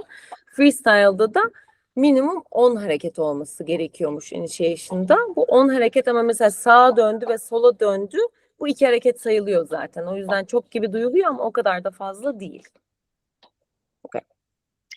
When you have passed the initiation test, in fact, you can start the next competition in the beginners class. And after the beginners class, the next level in Belgium is novice. After novice, we have intermediate, and after intermediate, we have advanced. How to go from the beginners to the novice, and from novice to intermediate, and from intermediate to advanced. You have to do several competitions, of course. The transition between each class, each level, is what I explain in the slide. When you have 4 times 24 or more on 30, that's your result, your end result at the competition, you may pass to a higher level. So you're a beginner, you have 4 times 24 or more on your score sheet, you can go to the novice class, and etc. When you have 2 times 27 on 30 or more, you may pass to a higher level. It's not obliged, you can choose. But when you have 2 times 27 on 30 or more, and you have these results over more than 1 competition year, our competition year goes from the 1st of December till next year, November. It's a bit strange, I know, but it's a whole competition year. You must pass to a higher level. You cannot stay in that class. Of course, when you're advanced, yeah, you can just do advanced for many, many years if you want. But this is how you can go to a higher level in Belgium. Okay. Okay. Belçika'da şimdi initiation'da burada şeyi söylemeyi unuttum. Initiation'da puan almıyorsunuz. Ya geçtin ya da kaldın alınıyor. Daha sonra işte beginner, novice, intermediate ve advanced diye gidiyor. Bunların arasında değişim, yani üst seviyelere çıkmak için mesela beginner tamam, beginnersınız. Beginner'dan novice'e geçmek istiyorsanız 4 kere sınava girmeniz gerekiyor, işte yarışmaya girmeniz gerekiyor ve 4'ünde de 30 üzerinden değerlendirmede 24 almanız gerekiyor. 24 veya üstü almanız gerekiyor. Daha sonraki seviyeye geçtiğinizde 30 üstünden 27 almanız gerekiyor ama 2 kere girmeniz gerekiyor. O yüzden yani yıl içerisinde, bir de o nokta var. 1 yıl içinde diğer seviyeye atlamanız bekleniyor. Yani tamam ben novice oldum ya da intermediate oldum, ben burada 1 seneden fazla takılacağım gibi bir şey yok. Diğer seviyeye atlamak için 1 sene içinde birkaç şeye giriyor olmanız gerekiyor. Tabii ki Advanced'e geldiğinizde sıkıntı yok ama hani istediğiniz kadar yıllarca istiyorsanız Advanced'e kalın, ama Belçika'daki kurallarda o seviyede kalmanız istenmiyor. Ve 1 sene içinde işte Aralık'tan Kasım'a kadarmış onlarınki. Bu sürede bir seviye atlamanız bekleniyor kısacası. En azından Belçika kuralları böyle. Onların koyduğu kurallar. Başta demişti zaten, ülkeden ülkeye kendi kurallarınızı, kendi şeylerinizi yapabiliyorsunuz. Bu önemli. Okay. I think. Okay. In Belgium, we have also a few other classes. We have the innovation. Innovation is normally at a competition before the advanced class starts. So you have the intermediate class, then the innovation class, and then you have the advanced class. Just a little detail. And innovation, it means that you have more handlers and more dogs in the ring. So, for example, 2 handlers who work each with a dog, so 2 dogs in the ring. You can also have 1 handler with more dogs. So I competed once with 3 dogs in 1 routine. And you can also have 1 dog and more handlers. You don't see that often. I've never seen it, but in fact, you can have more handlers in the ring and only 1 dog. And you can make it even more special, and it's like 2 handlers, and each handler has 2 dogs. That's what we have done in the past, me and my mother. So we worked with 4 dogs in total, and we were with 2 handlers. That's innovation, and most people do it in freestyle, but you can also do it with a heel work to music routine. The junior is actually a handler who is between 12 and 17 years old. From the day the person is 18, he must compete in the normal, regular adult class. But when the junior is 16 years old or older, he may also participate in the normal classes, so initiation, beginners, etc. But once the junior participates in the adult class, he must stay there. And then we have the fun and feet. normally it's at the end of the competition, so all the judges are ready because all the routines are being judged. And then you have the fun and feed. And fun and feed is in Belgium not a competition class. It's like a training class, a fun class. You can work with food, with toys, you can use the leash, you can do pieces of a routine or just individual tricks. And the dog has to be at least 6 months old. So it's not a competition class. You don't get rewarded, but normally other competitors, like advanced competitors, but it's not a rule that says it has to be advanced competitors, they just make notes, they write encouraging words. So they watch your routine, they write down some things like you have rewarded well, or pay attention to this or this, and then you get a bit of feedback. In fact, that's the fun and feed. I like to do this very much with my dogs because you get the competition experience, but without the pressure of having to do a whole routine, which is perfect, or with you can use food and toy to reward. So you can make it very, very fun for the dog. You can try out a new routine, for example. So it's very nice to have this at our competitions. Okay, so innovation. So these are different classes in Belgium, yes? Yes. That, Yes. Also at a competition. They offer it at a competition. Okay, that was my question. Tamam, şimdi Belçika'da bu level'ların içinde bir de class ayrım varmış. Mesela onların klaslarından birkaç tanesini ki yarışmalara, sınavların içerisine bunları da dahil ediyorlarmış. Innovation kısmı var. Innovation kısmında birden fazla handler ve daha fazla köpek olabiliyor. Yani bir olmak zorunda değil. Veya bir handler, 2 köpek, 3 köpek, birkaç köpekle girilebiliyormuş. Veya bir köpek ve birden fazla handler olabiliyormuş. Yani aslında yenilik getirmek amacıyla bir de böyle klaslar etkilemişler. Hem heel work'ta hem freestyle'da bu var. Junior kısmı varmış. Junior'da handler'ın 12 ile 17 yaşında olması gerekiyor. Ama eğer ki 16 yaşında birisi adultsa, yani yetişkin sınıfına geçmek istiyorsa ona da izin varmış.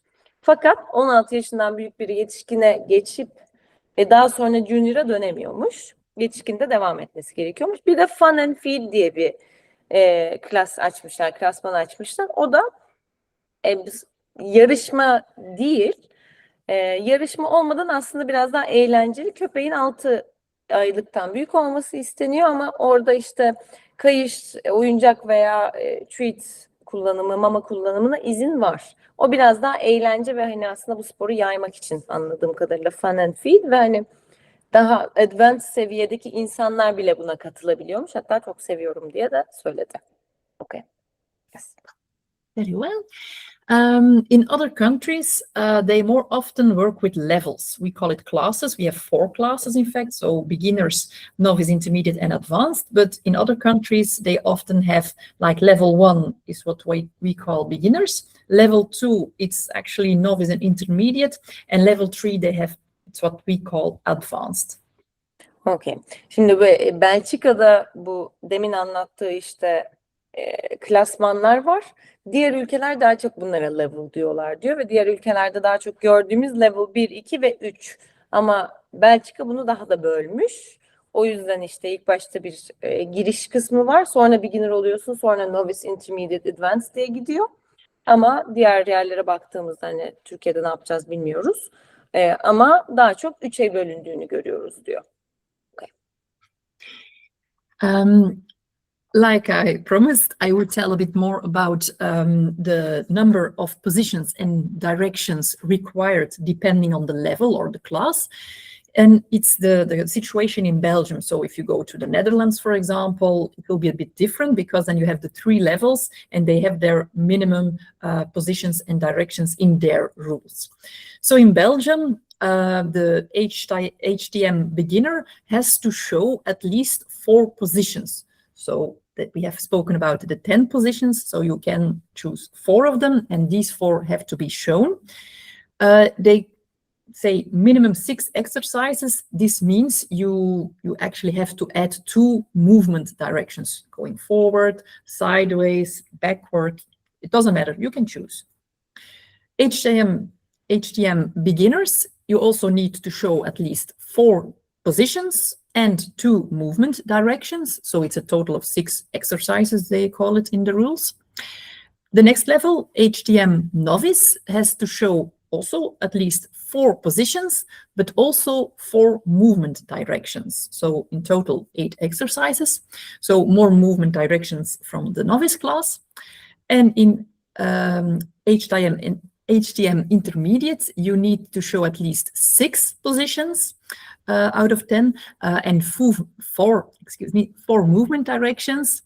And HTM advanced has to show at least 8 positions, so it's not even required to show all 10 of them. You may show 9 or 10, no problem, but the minimum is 8. And 4 movement directions. We have 6 movement directions, so only 4 of them have to be used. Tamam. Okay. Şimdi level'lara baktığımızda Heal Work to Music ile başladık. Initiation'da, yani o işte beginner'a geçmeden önce sadece geçtin kaldın kısmına baktığımızda sırf Belçika için konuşuyor. Minimum 4 pozisyon ama totalde 6 egzersiz. Bu beginner'larda da gördüğüm kadarıyla neredeyse aynı şey. Aslında bakılırsa 4 pozisyon ve 2 tane yön değişimi isteniyor. Totali 6 oluyor. Beginner'a baktığımızda 4 pozisyon artı 2 yön değişimi isteniyor. İşte 6'ya gene total ediyor zaten. Novice'e geçildiğinde 4 pozisyon artı 4 farklı yön isteniyor. Minimum 8 egzersiz. Intermediate'de 6 pozisyon artı 4 farklı yön, yani minimum 10 egzersiz oluyor. Advanced'de o gösterdiği 10 pozisyonun hepsini istemiyor ama minimum 8 pozisyon ve 4 yön değişimi, yani minimumda 12 egzersiz total ediyor. Okay. And then also the music length in Heelwork and freestyle in Belgium, because the FCI rules, it's actually more like international competitions at high levels, so they don't specify the music length. And in Belgium, it's like this. We have the initiation and the beginners. It's the same. The music has to be at least 1 minute 30, and the maximum is 2 minutes 30. That's normal because a beginner, lower level, less experienced dog, you don't have to show 3-4 minutes of tricks and moves and positions. It's too much. So it's very good that there's a limitation to it, but at least 1 minute 30. For the novice class, your music has to be between 2 and 3 minutes. For the intermediate, between 2 minutes and a half and 3 minutes and a half. And for the advanced, but also the innovation class with more handlers and more dogs, you have to have a routine between 3 and 4 minutes.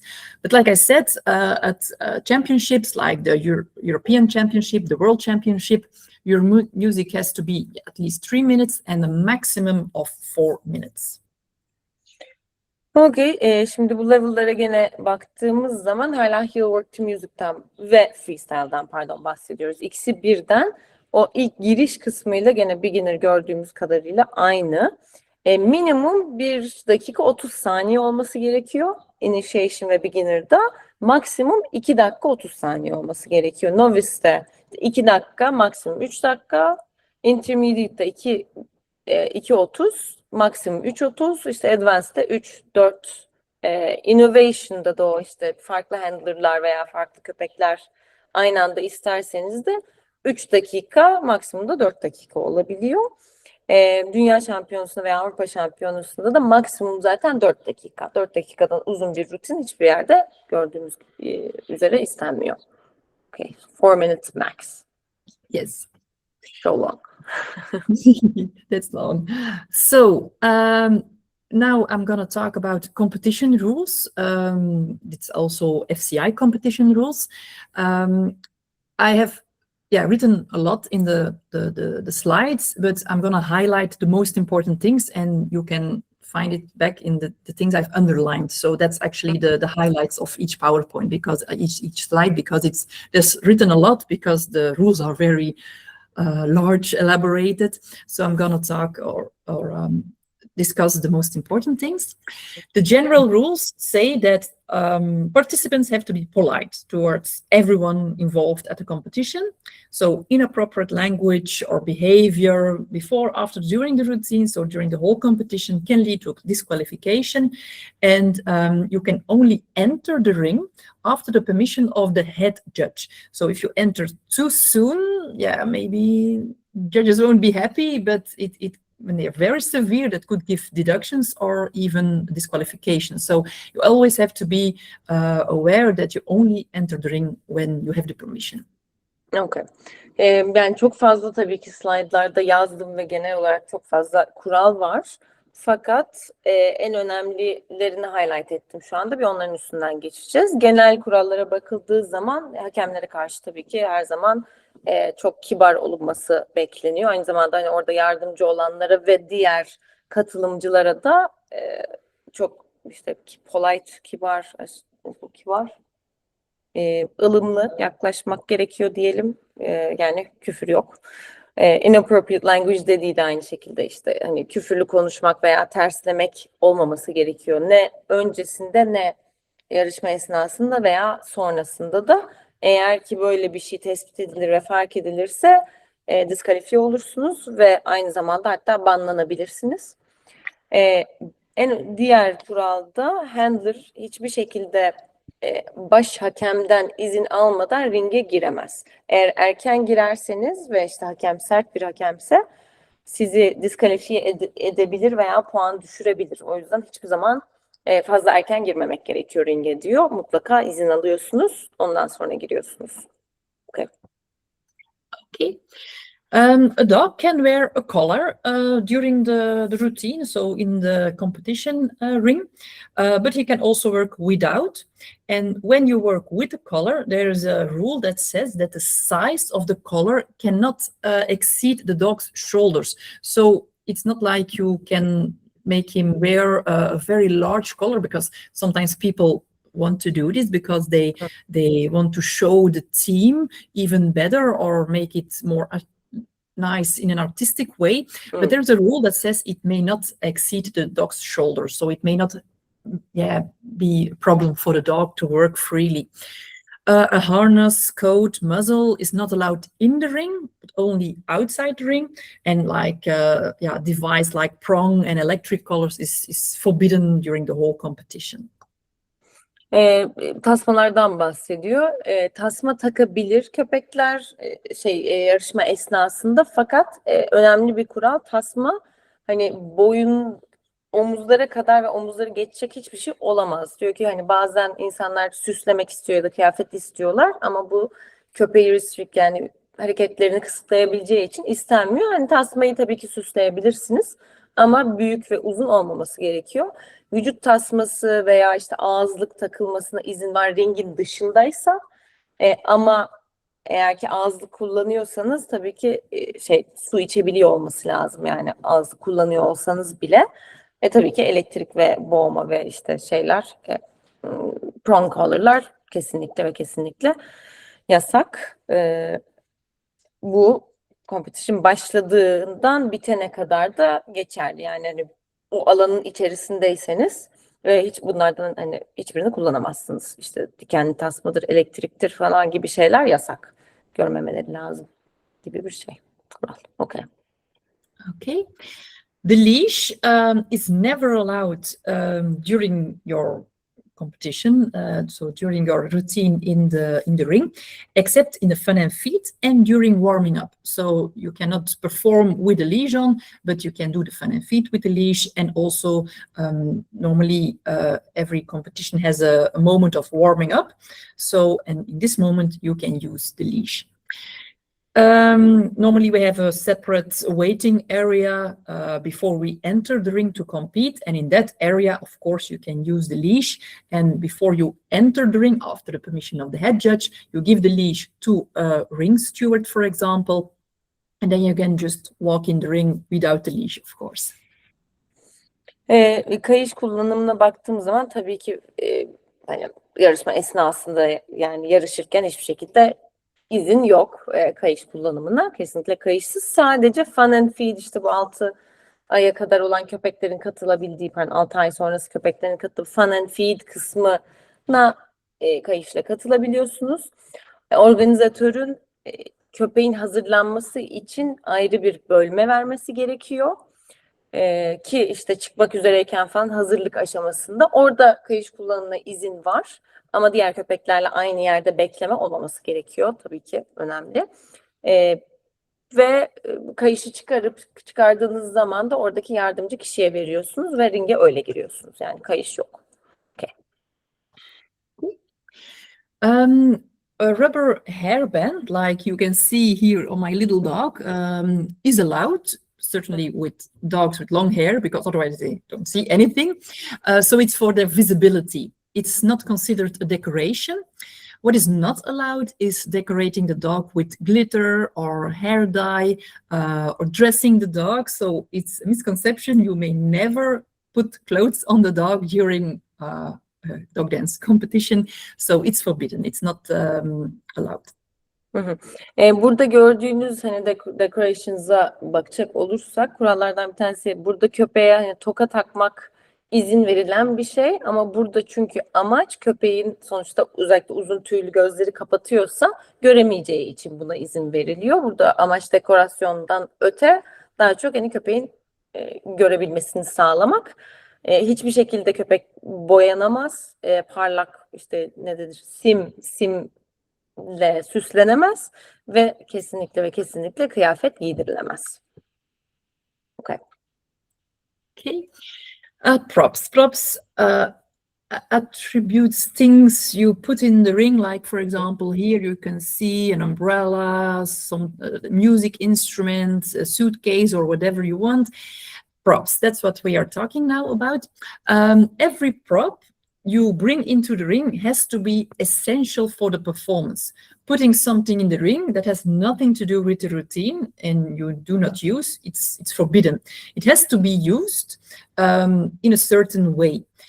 Very important is that it is not dangerous for the dog, not slippery, not a slippery surface, for example.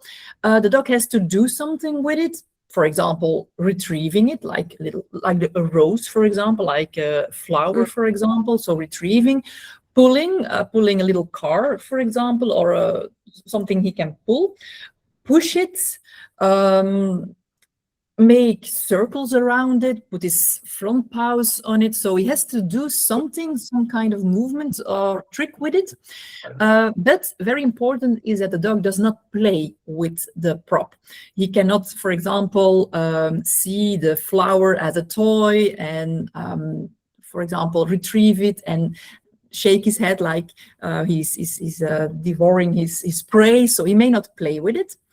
And it's also important that with or without the toy, the prop, with or without the prop, the dog is still focused. So if the prop is somewhere, he has to keep his focus on you and not on the prop. So he has to be working equally with and without the prop. You cannot use a prop, for example, to stop him from barking. That's not the idea of a prop. Sometimes a dog has a prop in his mouth and this way he cannot bark. But when the prop is out of his mouth and he starts to bark, you know, yeah, the dog was holding the prop and then he couldn't bark. So it's not a device to stop him from barking. And you may never use it to reward the dog. So it's not like he did well at the end of the routine, I throw it away, he can play with it. So it's never a reward. I will leave it here for you. Okay. Şimdi prop kullanımından bahsediyor. Dans yarışmalarında bazen hani bir objeler görüyoruz. Onlara prop deniyor. Şimdi birincisi bir prop kullanmayı seçerseniz bir dans rutininde o prop'un dans için önemli olması gerekiyor. Yani o dans rutininin içerisinde sürekli kullanım içerisinde olması lazım. Ve tabii ki tehlikeli olmaması lazım köpeğe. Yani hani incecik bir şey koyup da üstüne çıkmasını bekleyemezsiniz gibi bir şeye çıkıyor. Ve sadece hani koyduğunuz bir hareket yaptığınız bu da istenmeyen şeyler, puan kırılmasına sebep olacak şeylerden bir tanesi. İşte bir gül getirebilir, demin gördüğümüz gibi bir obje getirebilir ama o objenin veya prop'un hiçbir şekilde oyuna dönmemesi gerekiyor. Veya işte bir obje koydunuz, köpeğin fokusunun sizden o objeye dönmemesi gerekiyor sürekli. Yani dikkat dağıtıcı olmaması önemli ve oyun oynaması kesinlikle yasak. Yani bir şey getirtiyorsanız onunla bir çekiştirme görürlerse bu problem. Aynı zamanda o prop'un hiçbir şekilde bittikten sonra dahi dans rutininiz oyuncak olarak verilmemesi gerekiyor. Yani hani ay bitti hadi gel bunu ısıralım böyle çıkalım ringden diye bir şey yok. Yani onun ödül olmaması lazım kullanılan prop'un. Muhtemelen aslında ödül kullanımının yasak olmasıyla ilgili ve o obje olsa da olmasa da köpeğin hala istekli olması gerekiyor çalışmaya. Herhalde ödülden ötürü. Yani o prop olsa da olmasa da dans rutinini yapabiliyor olması lazım köpeğin gayet iyi bir şekilde. I think, okay. As a handler, you may not bring anything into the ring that cannot be removed. I mean, like something that makes stains or residue, like, for example, you throw glitters or something, it cannot be removed, so you may not use this. And the main focus of the routine should always be on the dog, not on the props, not on the costume of the handler. The props, the costume may never overshadow the dog, so the dog remains the most important. Şimdi prop kullanımında bu şey de önemli. Eğer ki sahaya, ringin içerisine bir obje getiriyorsanız onun taşınabilir olması gerekiyor. Yani geldiğiniz hadi havaya sim attım gibi bir şey değil. Çünkü o sim de o ringe yapışacaktır. O yüzden hani çok ağır ve taşınamayan bir şey kullanamazsınız. Bu önemli. Bir de rutinin içerisinde köpeği örtecek hiçbir şey olmaması lazım. Yani overshadow etmemesi gerekiyor derken handler'ın kostümünün de köpekten daha özel ve güzel olmaması gerekiyor. Gölgeleyecek, evet teşekkür ederim. Gölgeleyecek bir şey olmaması lazım köpeği. Yani sizin kostümünüzün, propunuzun hiçbir şeyin köpeğin üstüne gölgeleyecek, gölge düşecek bir şey olmaması önemli. Yes. Okay. One more thing about the props, because props are it's important that the prop use is good. So you have to be aware of the fact that the prop has to be taken into the ring by maximum 2 people. It can be the handler and a helper, or it can be 2 helpers, but not 3 people. And so you have to be able to carry the prop with maximum 2 people. It means that a very large prop will not be allowed, because you need 2 people to be able to carry it. And putting the props on the right place in the ring before you start your routine and removing them after the routine has ended may only take a total of 3 minutes of time.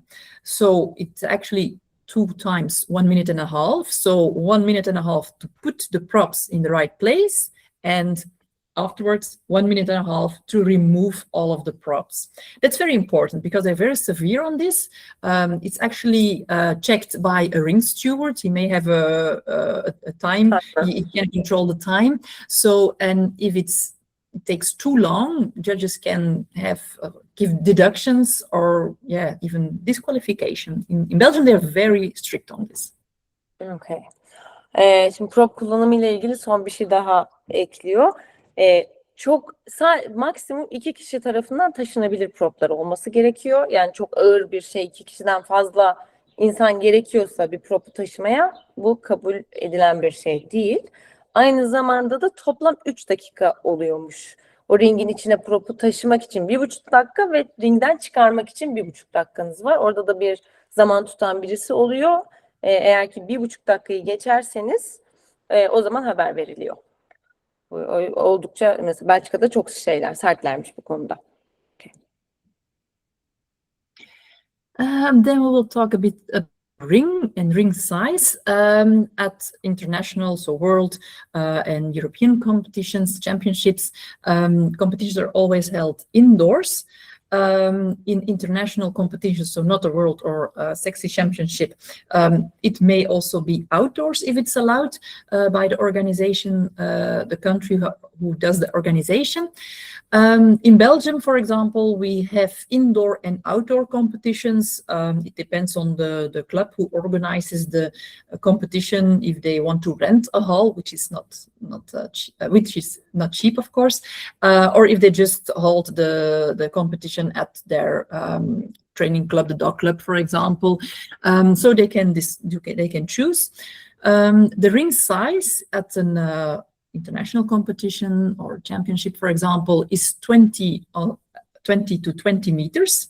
And the border is like boards or tape or rope, or it has to be visible for us, for the handler, where the border is.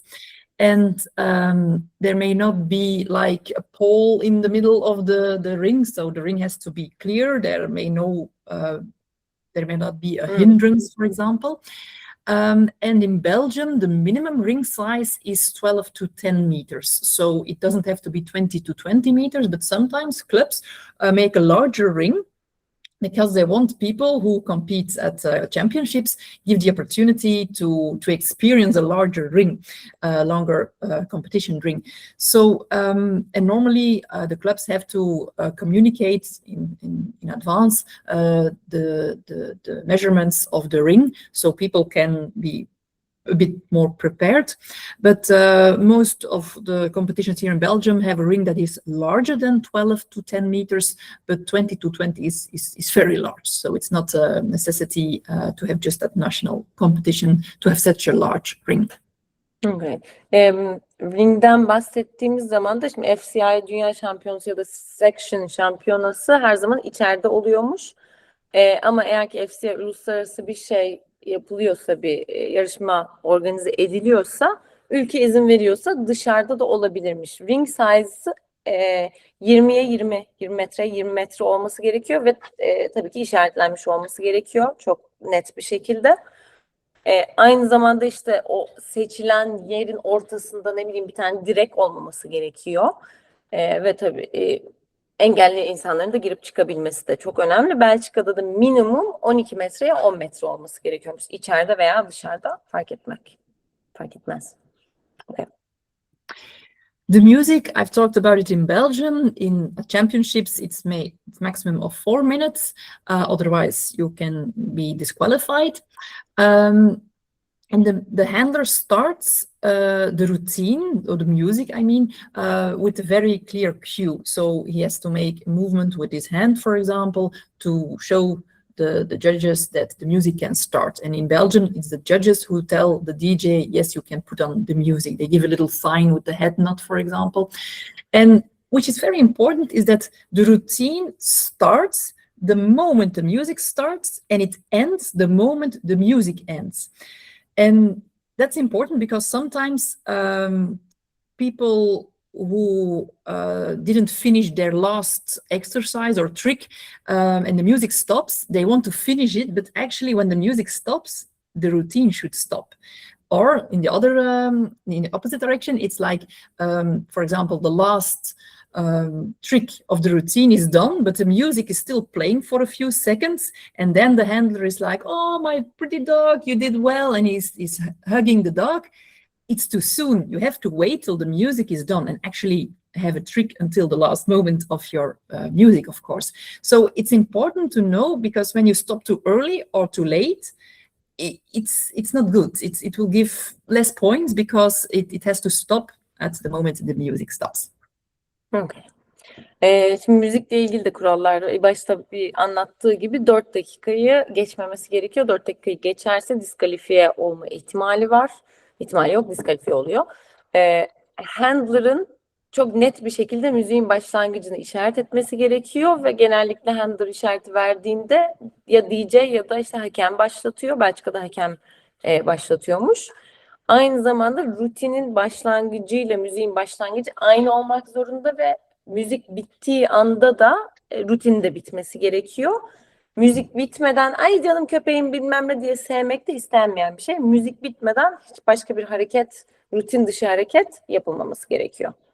Right. Yes. Okay. The cues you give to your dog, the commands, in fact, they may be given by voice. You can give a vocal command, but you can also cue the dog with a gesture, so a movement or your body language. It's all allowed. And normally, the more responsive the dog is, so when you ask him anything and he responds immediately, the better, of course. The number of signals, how much you ask something, is not that essential. The most important thing is the teamwork, that the dog responds well and you do it in a whole fluent way. That's the most important thing. Okay. Komut kısmında da komutlar sesle, hareketle veya hani vücut diliyle verilebiliyor. Bunda hiçbir sıkıntı yok. Köpeğin neredeyse her zaman zaten komutları hemen alması bekleniyor. Ne kadar hızlı alırsa bu kadar hani iyi. Onun dışında da ne kadar fazla komut verdiğinizin çok bir önemi yok ama takım çalışmasının akışkan ve hani takım çalışması olması daha önemli. O yüzden istediğiniz kadar komut verin ama akışkan görünsün. Önemli olan birazcık bu diyor. Yes. Okay. And then one last thing about the competition rules. It's about carrying the dog into and out of the ring. Of course, it's more about little dogs. I have also a little dog that have a niece, and it's allowed while entering and leaving the ring to carry the dog in your arms. Carrying in a prop is not allowed, but before you start the music, the dog has to touch the floor with his forepaws, and then you have to ask him the starting position. And at the end, when he ends in your arms, for example, the end position is in your arms, you cannot just walk with the dog out of the ring. You have to put him down first, then you can pick him up again to leave the ring if you want to. It's not obliged, but if you want to. I prefer to do this with one of my dogs. It's like, she's used to it and she likes it, but you can also just walk in with the dog immediately without carrying it. It's just for the little dogs. Be careful. He always has to put down the legs before you start the music and when the music has stopped. Okay. Kurallarla ilgili son bir şey de o daha çok küçük ırkları ilgilendiren kısım. Küçük ırkları kucağınızda taşıyarak ringe sokabiliyorsunuz veya işte çıkarken de kucağınızda yapabiliyorsunuz. Fakat bir tane prop kullanıyorsanız o prop sepet diyelim ki sepetin içinde köpeği getirmeniz yasak. Bir de rutine başlamadan önce köpek kucağınızda bile başlayacak olsa veya bitişinde kucağınızda bile olsa o 4 pati yere basacak. Bunu görmek istiyorlarmış. Çünkü başlangıç pozisyonunu isteyerek girdiğini görmek istiyormuş hakemler. O yüzden hani başlangıçta kucakta bile gelseniz köpeği yere koyuyorsunuz. 4 pati değiyor. Çıkarken taşımak isteseniz bile rutin bittikten sonra kucağınızdaysa bir yere koyuyorsunuz. Sonra tekrar kucağınıza alabilirsiniz. Ama onun dışında yürüyerek girmek zaten sıkıntı değil. Daha çok küçük ırkları ilgilendiren kısımmış bu. Yes. Okay. We continue now with the judging part. First, I'm going to talk a little bit about what judging is, what the rules are for the judges, and then we will finally start with the score sheet and show you a lot more video parts of videos to show how the score sheet actually works. But the judging guidelines, like you can see here, and which I've shown in the beginning with the link to a certain website of the FCI, the guidelines are very important for me as a judge. These guidelines are actually meant to help FCI dog dancing judges in all countries to have a common understanding and similar interpretation of the rules. They're not like intended to change or add anything to the other rules. It's just like I said, our starting point, the thing we have to work on when we are judging a routine, of course. Şimdi başlıyoruz hakemlik kısmına birazcık giriyor. Şimdi guidelines diye bir kısım var ama tabii ki ülkeden ülkeye bunlar birazcık değişkenlik gösterebiliyor. Fakat gene bir hani ortak bir paydada buluşulması bekleniyor. Hani evet bunlar guideline yani hani kılavuzluk yapmak amacıyla ama tamamen alıp tabii ki değiştirmemek de çok önemli. What is actually a judge? It's someone who evaluates a performance of an athlete during competition, and we have predetermined criteria which we have to take into account, of course. Hakem ne demek diyor? Yani aslına bakarsa bir atletin evaluate, işte puanlayan, teşekkürler. Değerlendiren kişiye judge deniyor ve hani en önemli kısımlarından bir tanesi tüm sporlarda, including dog dancing dahil. Okay. An FCI judge, dog dancing judge, should take into account that dog dance is enjoyable for the dog, that the dog likes to do it. He has to be fair and correct. He has to be able to make quick, reliable decisions and stand by their decisions. A judge has to be impartial, and he always bases his score on what he sees on the day. It's not because a champion or earlier champion enters the ring that you will give automatically very high points. No, it's just the presentation of the day, what he sees on the day, that is what you have to take into account. Everyone can have a bad day, and even if it's a champion or anything, it doesn't matter. You have to judge what you see at that moment. Bir hakemin her zaman köpeğin keyif alıp almadığını öncelikle bakması gerekiyor bir dans rutini içerisinde. Yani köpeğin istekli ve keyifle yapıyor olması gerekiyor. Tabii ki her zaman herkese eşit bir şekilde bakıyor olması gerekiyor. Kendi özel işte tanıyorum diye o insana haliyle daha yüksek puan vermemesi gerekiyor. Hızlı ve arkasında durabileceği kararlar alıp daha sonra da hani o kararları neden aldığını açıklayabilmesi gerekiyor. Daha önceden bir şampiyon oldu diye o insana girer girmez daha yüksek puan vermemesi gerekiyor. Ve hani sadece o gün gördüğü şeyleri puanlaması lazım. Yani tanımakla ya da daha önceki şeyleri bir kenara bırakıp izlediğini puanlaması gerekiyor. Okay. A judge should also show respect for the competitors. That's very logical, I think, and remain attentive throughout the entire routine. You have to pay attention. You can take notes, but you keep focused on what is happening in the ring. You just make some quick notes, and then afterwards, when the performance is done, you give the scores. Judging should be consistent, and you keep your criteria level throughout the competition. It means that it's not the idea that, like on a championship, that before midday you give very low points and then all of a sudden very high points. It has to be, of course, the same level of your scores throughout the whole competition. You have to remain or keep your criteria level very well throughout the whole competition, of course. Evet, tabii ki bir hakemlik yapıyorsa birisi saygılı olması gerekiyor ve bütün rutinleri hani not alsa bile genel olarak fokusun o rutinde olması gerekiyor ve izlemesi gerekiyor. Saygısızlık olmaması önemli ve tabii işte ne bileyim gündüz uyanamadım, daha düşük puanlar verdim, yorgunum gibi bir şey değil. Bütün gün verdiği puanların birbirini tutması gerekiyor, yani aynı seviyede gitmesi lazım. Hani rutine göre değişir ama daha çok burada olay onu seviyorum, sevmiyorum, uyandım, uyanamadım gibi şeylerin değiştirmemesi lazım puanlamayı. Okay. And normally you have 3 to 5 judges at an FCI competition. In Belgium, we have normally 3 judges at the competition, and it's important that they give their scoring independently. So it's not like discussing what points are you giving. No, it's independently, of course. Okay. Genellikle 3 ile 5 FCI Dog Dancing hakeminden oluşuyormuş. Belçika'da 3 tane oluyormuş ve bir tane baş hakem oluyormuş aralarında. Fakat puanlama yapılırken aralarında fısır fısır konuşmamaları lazım. Hepsinin bağımsız puanlama vermesi çok önemliymiş. O yüzden yandaki hakeme dönüp de sen kaç verdin, niye verdin konuşması olmaması lazım. Okay. Now we can finally start with the FCI score sheet. So now I will talk more in detail about it and show every aspect or most of the aspects with the help of a little part of the video. This is just an example of an FCI judging sheet, which was used in Finland.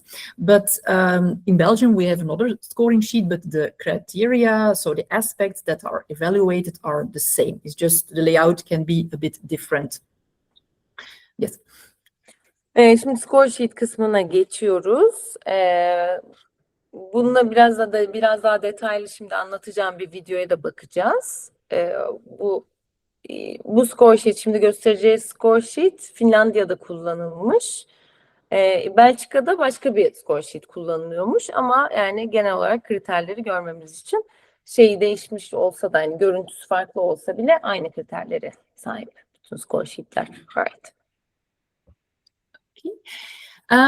In general, there are 4 different categories. These we will discuss more in detail.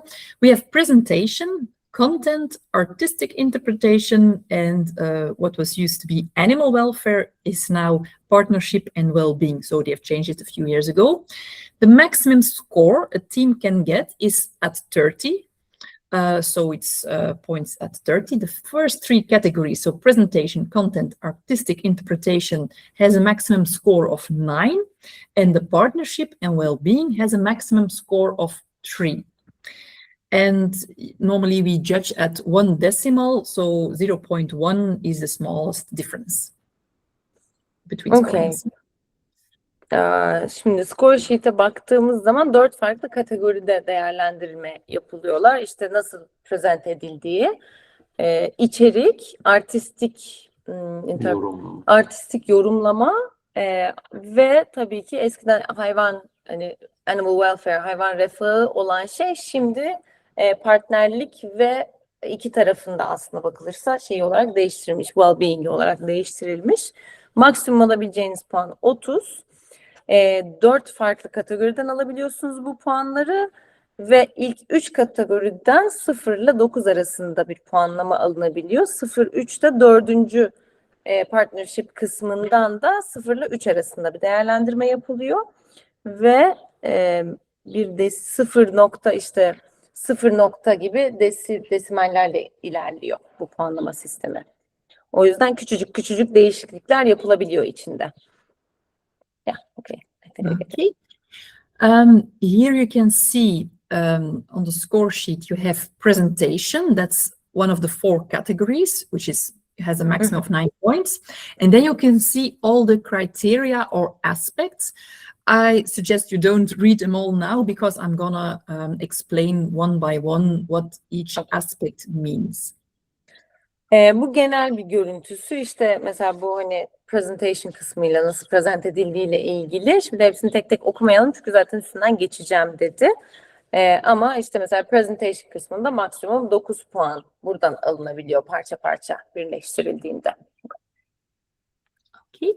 After presentation we have content, also on 9 points, and once again all the criteria, the aspects that are written here in the little schedule, I will discuss them later. Okay. Gene şimdi bu da içerik kısmı. Burada da maksimum 9 puan alınabiliyor ve hani bu şekilde gene üstünden birazdan geçeceğim, okumayın dedi. Ama bu şekilde ilerliyor içerik kısmı. Okay. And then we have artistic interpretation also on 9 points, and also here the criteria I will discuss later. Artistik yorumlama kısmı da aynı şekilde işte maksimum 9 puan üzerinden ve hani altındaki kısımlarda görebileceğiniz gibi burası. Okay.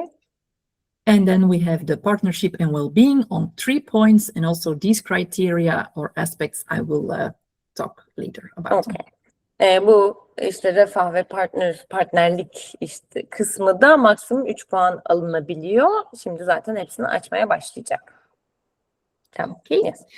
So we will start one little thing about deductions. It's like deductions, like giving, for example, you want to give someone 7 out of 9 points, but the dog has been barking a lot. You don't have a special area on your score sheet to put the deductions, like, for example, -1 point, just an example. You just give a 6 out of 9. So it's not indicated as a separate section in the FCI score sheet, but in Belgium, they have added the little section to give deductions to make it more clear to the participants, but the FCI score sheet has not a special section for deductions. Okay. Bu score sheetlerde deductions dediği aslında hani puanın nereden ve neden kırıldığı kısmı. FCI'ın score sheetlerinde bu kısım yokmuş. İşte ne bileyim çok fazla havladı. Havlamak istenmeyen bir şey. Çok fazla havladığı için şu kadar puan kırdım kısmı FCI'de yok ama biz Belçika'da böyle bir kısımda ayırdık ki katılımcıya biraz daha net bir şekilde nerede puan gittiğini göstermek için dedi. Okay. We will start now with the category presentation, so maximum of 9 points, and we will discuss each aspect and show you also a few videos. Şimdi ilk başta bu presentation kategorisiyle başlıyor. Yani ilk fazla maksimum 9 puan alabildiğiniz hani nasıl present edilmiştir diye bir videoyla gösterecek. Okay. So the first aspect under presentation is cooperation. It means that the dog has to be attentive, so he has his focus on the handler, but also the handler has to focus and be attentive towards the dog at the same level. The dog is attentive without help of a prop or a toy or your costume, for example. You get attention without help of these things.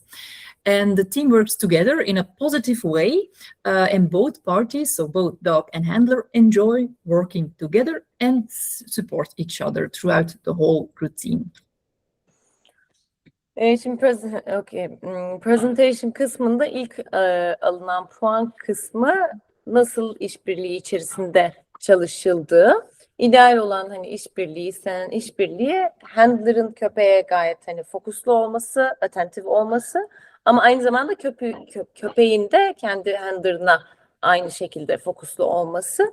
Burada hiçbir prop ya da oyuncak ya da kostüm bir parçasını kullanmamak gerekiyor. Hani köpeğin ilgisini üstünüze almak için.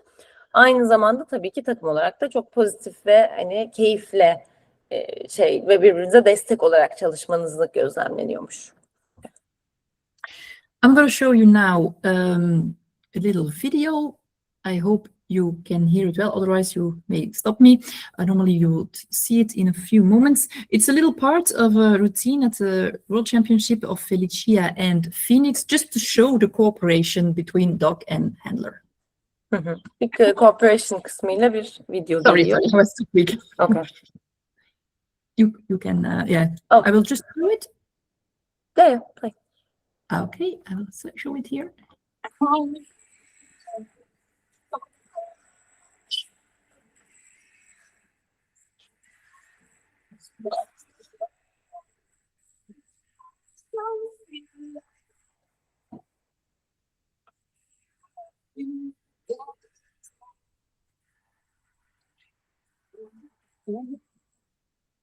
Okay, that was just to explain a bit better the cooperation. Then I will continue with the next aspect. It's the aspect flow. So this means that the teamwork seems effortless. It's not a struggle to work on the routine. It's just like flawless, effortless, no unintended breaks between the moves. For example, a handler who forgets his routine and is just, oh, what do I have to do? No, it has to be fluent, effortless, easy to watch. So that's the flow. İkinci kısmı presentation kısmında ne kadar akışkan olduğu, işte ekip çalışmasının aslında bakırsa çok kolay ve böyle hani efor sarf etmiyormuş gibi görülmesi çok önemli. O yüzden böyle ay onu unuttum bilmem ne gibi böyle tutukluk olmaması isteniyor. Çok akışkan bir şey olması gerekiyor. Okay. I will show two videos, little parts of it. The first one is a heel work to music routine of Sasa Vavovra and her dog, just to show how easy it seems. It makes actually dog dance like it's easy, but it's not, of course. And the second video is freestyle of Lucrezia and her dog Fly, and that is so freestyle. So I will not show them. Tamam. İki tane video geliyor şimdi. Ne kadar böyle bir heel work, bir tane de freestyle'dan akışkan olan iki tane rutin. Okay, this is heel work.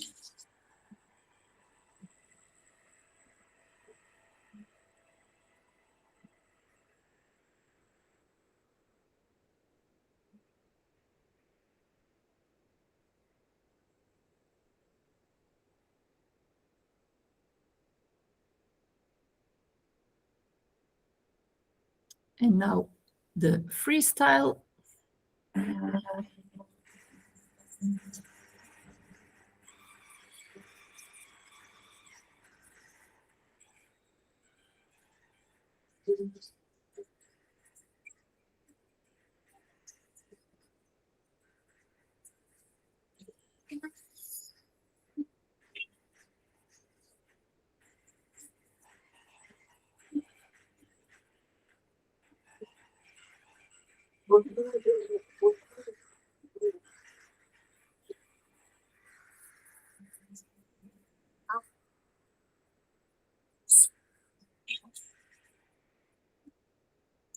Okay, I hope these little videos help to show what the aspects actually mean. So now a third aspect, still under the category presentation, is responsiveness. It's actually the quicker the dog responds to your cue, to your command, the better. So without hesitation, you don't have to repeat it 3-4 times before he starts doing it, for example. And this also means that the dog is actually paying attention to what the handler is doing and is motivated to react well on the cues that are given. So it's not focused on what is happening, for example, outside of the ring, but really focused on the handler and working well and responding very quickly. Üçüncü kısmı buradaki ne kadar köpeğin hızlı aslında tepki verdiğine, yani bir komuta ya da cue'ya ne kadar hızlı tepki verdiğine ve böyle tutukluk gene yaşamadığıyla ilgili. Hani dışarıda sonuçta seyirciler var ve başka şeyler oluyor. Onlar yerine sürekli bir handler'a motivasyonlu bir şekilde komutlara tepki vermesiyle ilgili kısım. Okay. I'm going to show 2 video fragments. The first one is heel work from Jessica and Storm. I'm going to show it this way. Jessica and Storm, and you will see that the dog responds immediately. And then a video of freestyle of Roni Sahi and Rhythm, a very fast dog, and you will see that no matter, she gives a cue and the dog reacts immediately. So to show a bit more the responsiveness, I'm going to show these 2 little videos. Şimdi ne kadar hızlı tepki verdiğiyle köpeğin hızlı komut almasıyla ilgili 2 video gösterecek.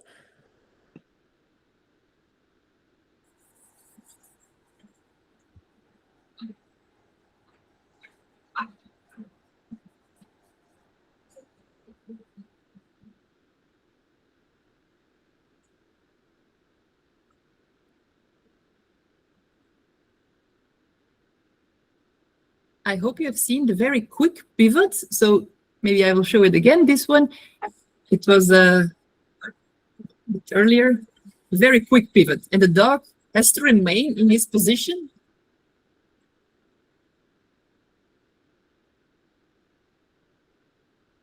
And then the freestyle.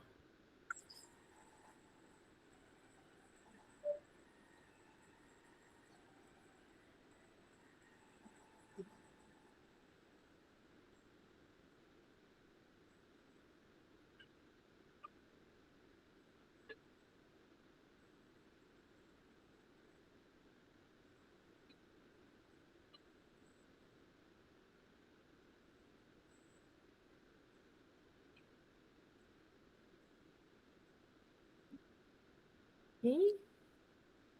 We will continue now with the next aspect. The next aspect is under presentation is commands and signaling. All the commands you give, the signals you give, should be incorporated in the routine. This means that the higher the level, the less luring or no luring is actually allowed anymore. So you don't lure the dog into a position. You can do whatever you want with your hands. Your dog is focused on you, on the cue he gets, and he's just doing what you ask him to do. When you move your hands in a certain way, you can still make a gesture that helps him understand better, but it's not the idea that you lure him into a position. So all the movements you make are incorporated in the routine. So actually you make dance moves, for example, with your hands. You can help the dog with them because they know what the movement means, but it's not like you're luring the dog, like holding your hand in front of his head and make the turn or anything. The higher the level, the less luring, of course. Hand signals should not stand out from the choreography. So your hand signals should be incorporated like a dance move, in fact, and also not stand out from overall movement of the handler. So you may not put the attention on yourself. It must be fluent, and you can make hand gestures, of course, but it may not be like luring the dog. Vocal commands, of course, you can give vocal commands, you can use your voice, but your voice may never be angry or harsh. You can only use a louder voice, for example, when the dog is at a great distance, and otherwise he can't hear you. So when it's necessary for the dog, you can shout a bit, you can have a louder voice, but it's not the idea like be angry or mad. That's not allowed, of course. Okay. Şimdi komut verme veya sinyal verme konusunda köpekte de rutinin içerisinde olması gerekiyor. Yani dansın bir parçası gibi verilmesi lazım bunların. Eğer ki elle bir hareket yapıyorsanız bu da sanki koreografinin bir parçasıymış gibi görünmeli. Böyle çok çıkıntı bir el komutu kullanılmamalı. Tabii ki sesli komut kullanılıyor ama bu sesli komutlarında sert bir ton veya kızgın bir ton kesinlikle kullanılmaması gerekiyor. Uzakta bir hareket yapıyorsa köpek sadece orada sesinizi yükseltebilirsiniz ama bunun hani kızgın ya da bağırma olmaması gerekiyor. Sadece sesinizin yükselmiş bir versiyonu olması gerekiyor ve gerekiyorsa yani gerekmiyor yerlerde çok yüksek sesle komut verilmemesi tercih ediliyor. All right. Okay, I'm going to show you two videos of freestyle in this case. And the two videos I'm going to show you, the first one is of Carmen and Rhea. And what I like about this is that she's using her hands in a way that actually you should expect the dog to do something different. For example, the dog is on the right side of her and she moves her left hand. This way, you should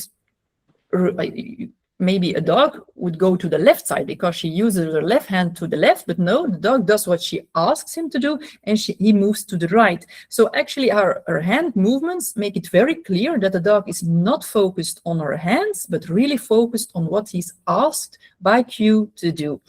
The next video is of Lucy in Bakersfield, and she's laying down on the ground asking several commands. And the dog is just doing all these things and she doesn't use her hands at all. It's just purely on vocal command that the dog is doing the tricks. Okay, şimdi iki tane video gösterecek. İki tane freestyle videosu gösterecek. Burada ilkinde Carmen ve Ria'yı gösterdiğinde köpeğin başka bir şey yapmasını bekliyorsunuz. Köpek sağ tarafta ama kadın sol kolunu kullanıyor diyor.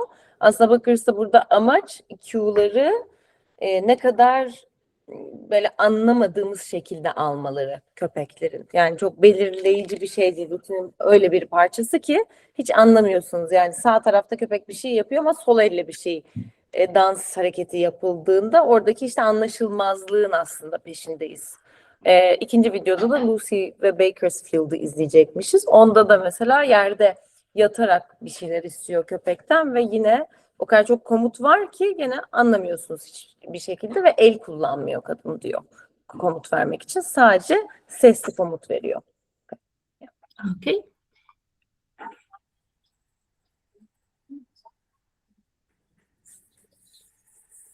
So here you can see she moves her hand to the left and the dog walks to the right.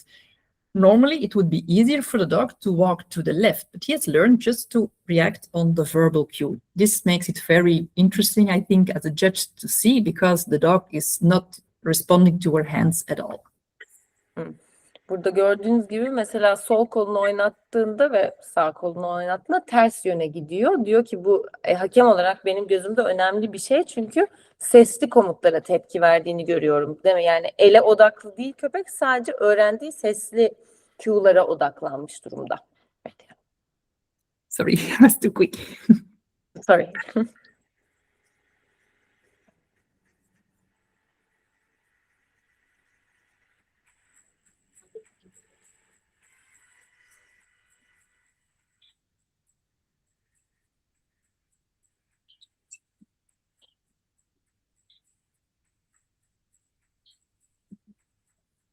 We reflect on the water, and dark.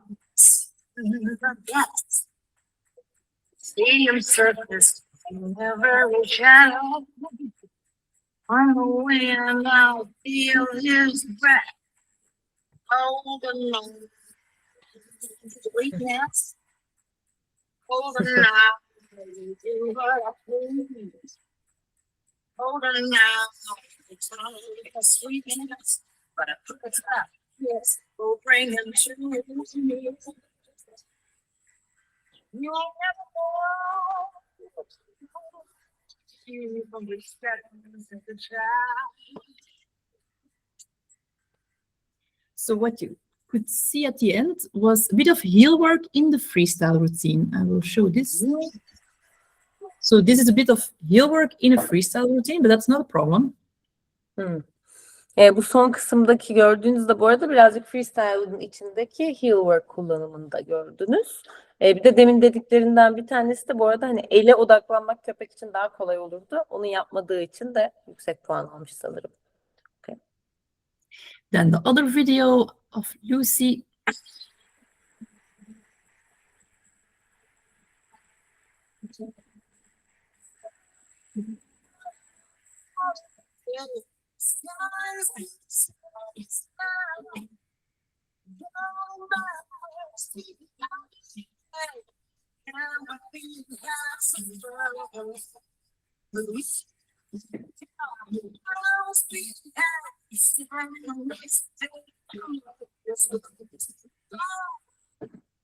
Okay, I hope you could see that the dog was responding very well on the verbal commands, and she was just laying down.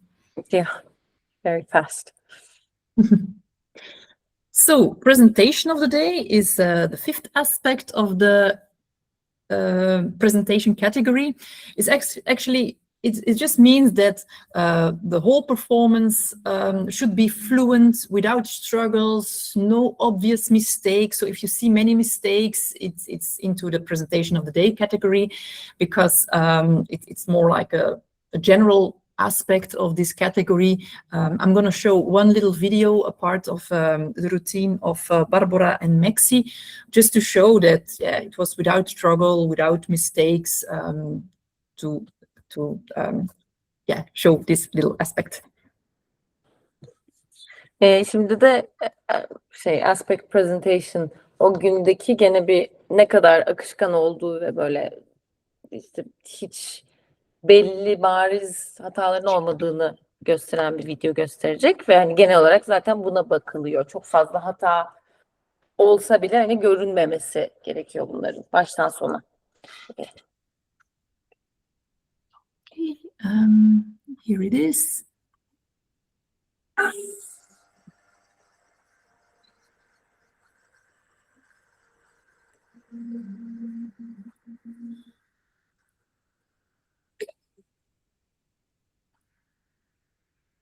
It's a day.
She won the championship in freestyle. Sorry, here is the other. Yeah. So, and the last aspect of presentation is correct execution of moves. In heel work, it means that the heel work is performed flawlessly according to the rules.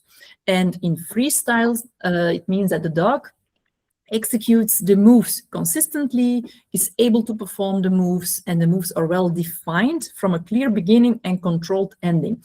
This means that, first of all, you don't ask anything the dog cannot do or is not certain to do.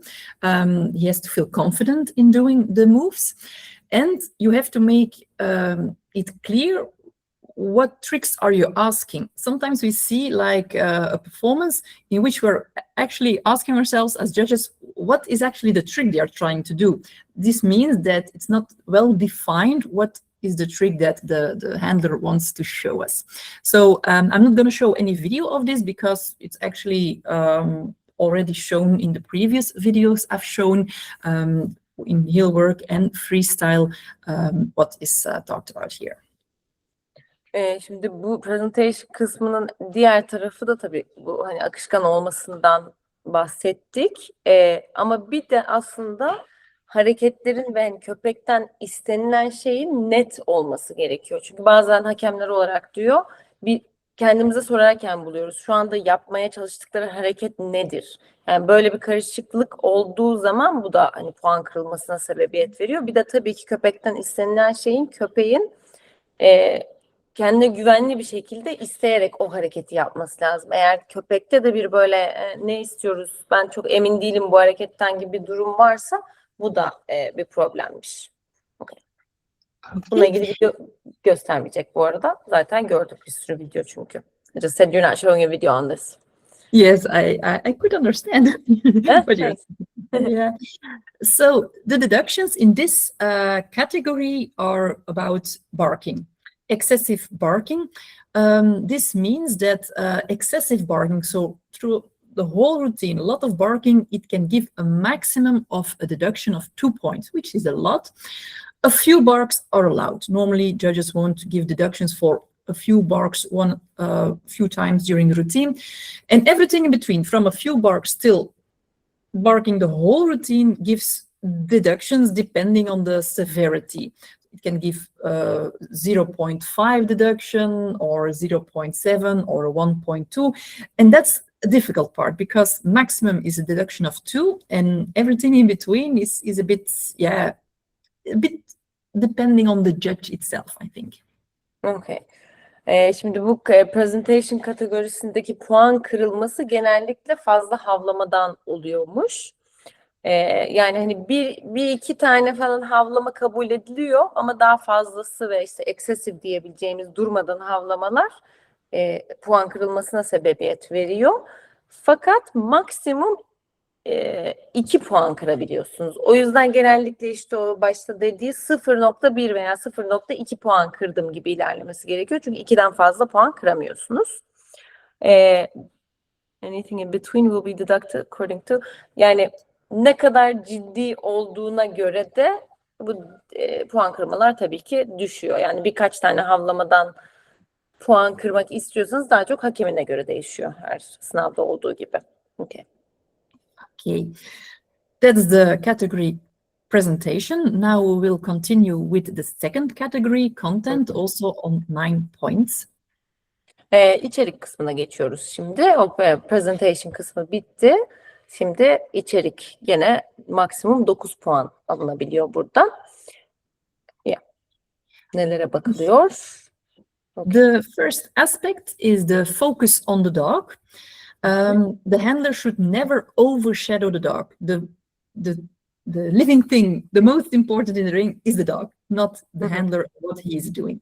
So the main emphasis in the routine is on the dog and of course the lovely teamwork between handler and dog. And the handler in his movement, he may never attract more attention than what the dog is doing at that moment.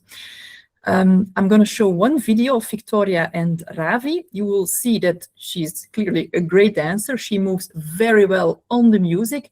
It's just here to find the balance to not to overshadow the dog. So the dog has to remain the most important, but it's so nice if you can do exactly at the same moment very nice moves to support the routine, to create a more clear dance team, for example. So it's just, you may not overshadow the dog.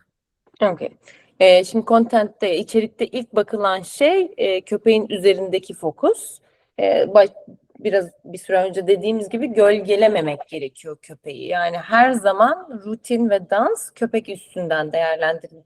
Yani gözlerin köpekte olması gerekiyor ve takım çalışmasının ne kadar iyi olduğuna bakmak gerekiyor. Hiçbir zaman handler'ın yaptığı hareketler köpekten daha fazla ilgi çekmemeli. Yani aynı anda güzel hareketler tabii ki olmasını istiyoruz takım çalışması ama köpeği işte gölgelememek çok basit bir şekilde. Okay. Ready. Yes. So I'm gonna take the video.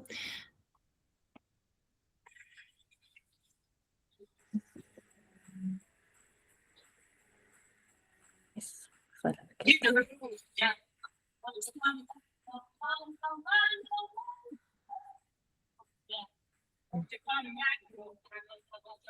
What you say?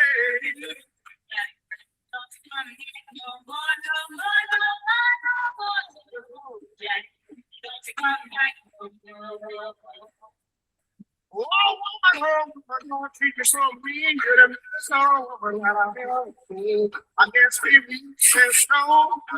I got to talk to things and go. Yeah.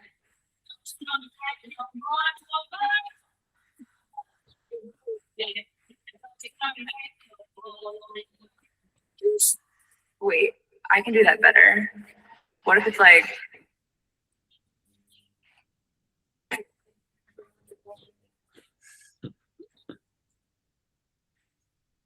Hit the road, Jack, and don't you come back no more. Jack, and don't you come back no more. And don't you come back no more.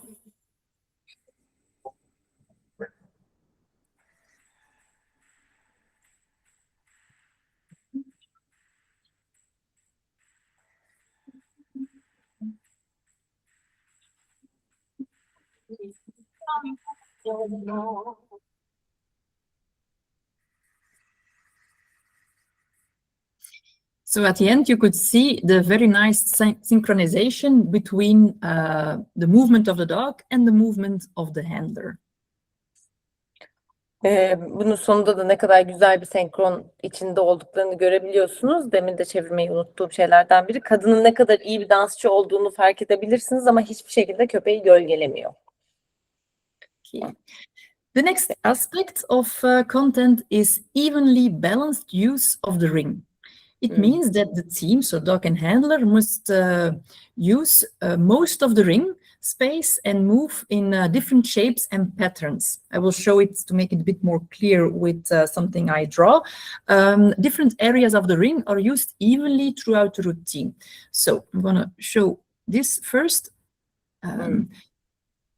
Here you can see the ring, and it's important that the handler and the dog move over the whole ring in a way that they're not concentrated on one part, but they use the whole ring space.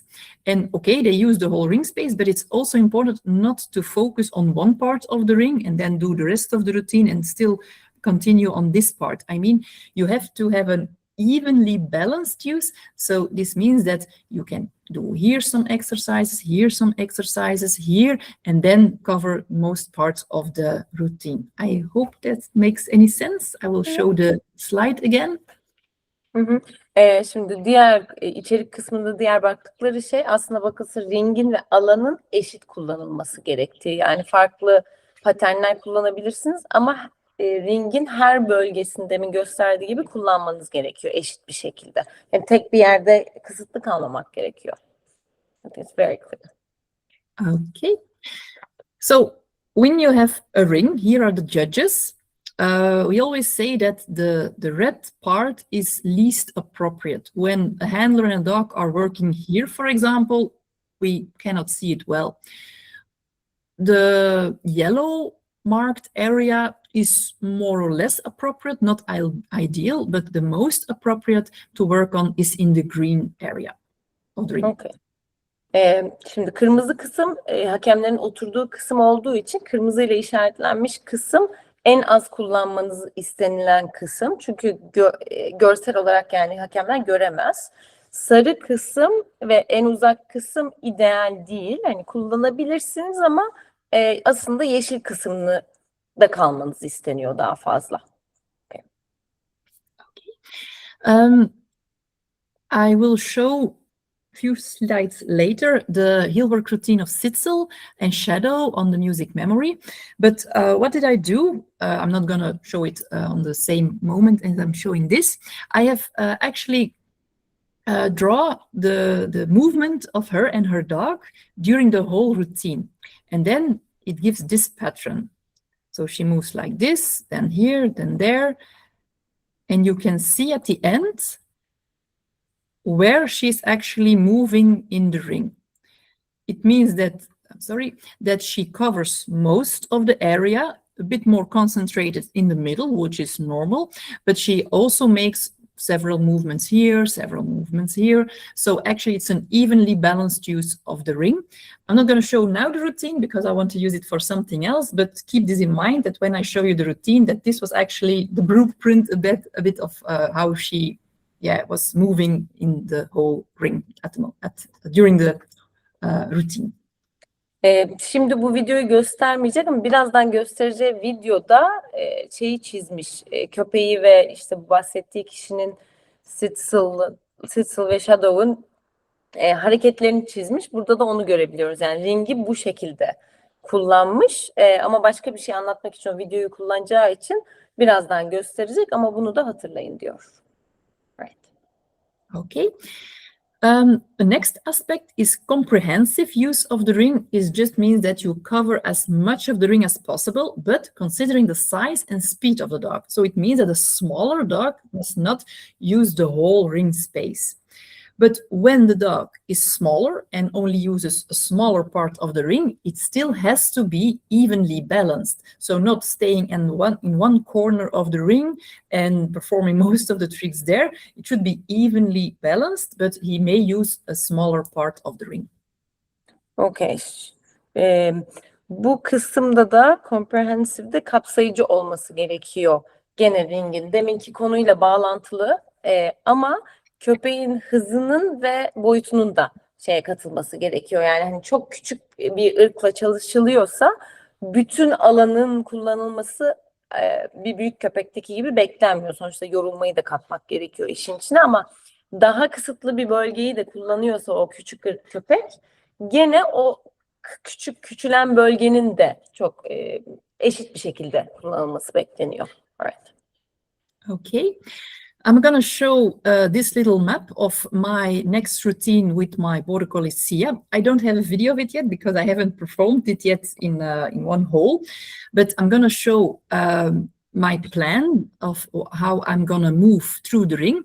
I start here, I go to there, I move to the other side of the ring, I make movements here, then I make some static movements where the cross is, then I move here, down, up, go back to the corner, move to this side, few static movements, I go up, I go like this, and then I have my end pose here. It's a beginner's routine, so very simple, not very long, but just to show the idea of I have to use as much as the ring as possible and evenly balanced, so not too much in one corner or at one place. So that's the idea, but unfortunately I can't show it yet. Şimdi kendi şu anda hazırladığı rutinde kullanacağı şeyi çizdi, onu gösteriyor bize. Şu anda daha hiç yapmadıkları için rutini videosunu göstermeyecek ve beginner olarak hani bunu planlamış ama şey için göstermek istiyor. Yani nasıl kullanacağımı ringi şimdiden planlamış durumdayım diye gösteriyor ve hani burada çizdiği şey de asıl bakılırsa o. Okay. Okay. The next aspect of the category content is balanced amount of moves. It means that the routine is interesting, but not too packed. When there are not many different tricks or moves, the routine will probably not be interesting. But if there are too many moves, it will be too packed, too much to see, too much to watch. You cannot follow anymore which trick is following which trick. The problem is that it's too packed, so too much tricks one after another. So the rules say the different moves should be performed with balanced emphasis on all of them. So not one move or trick is used excessively compared to others.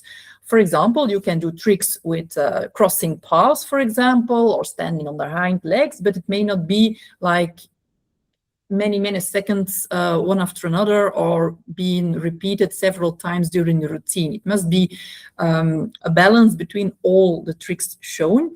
And a routine that is too packed has as a consequence that the dog struggles to keep up with the constant transitions.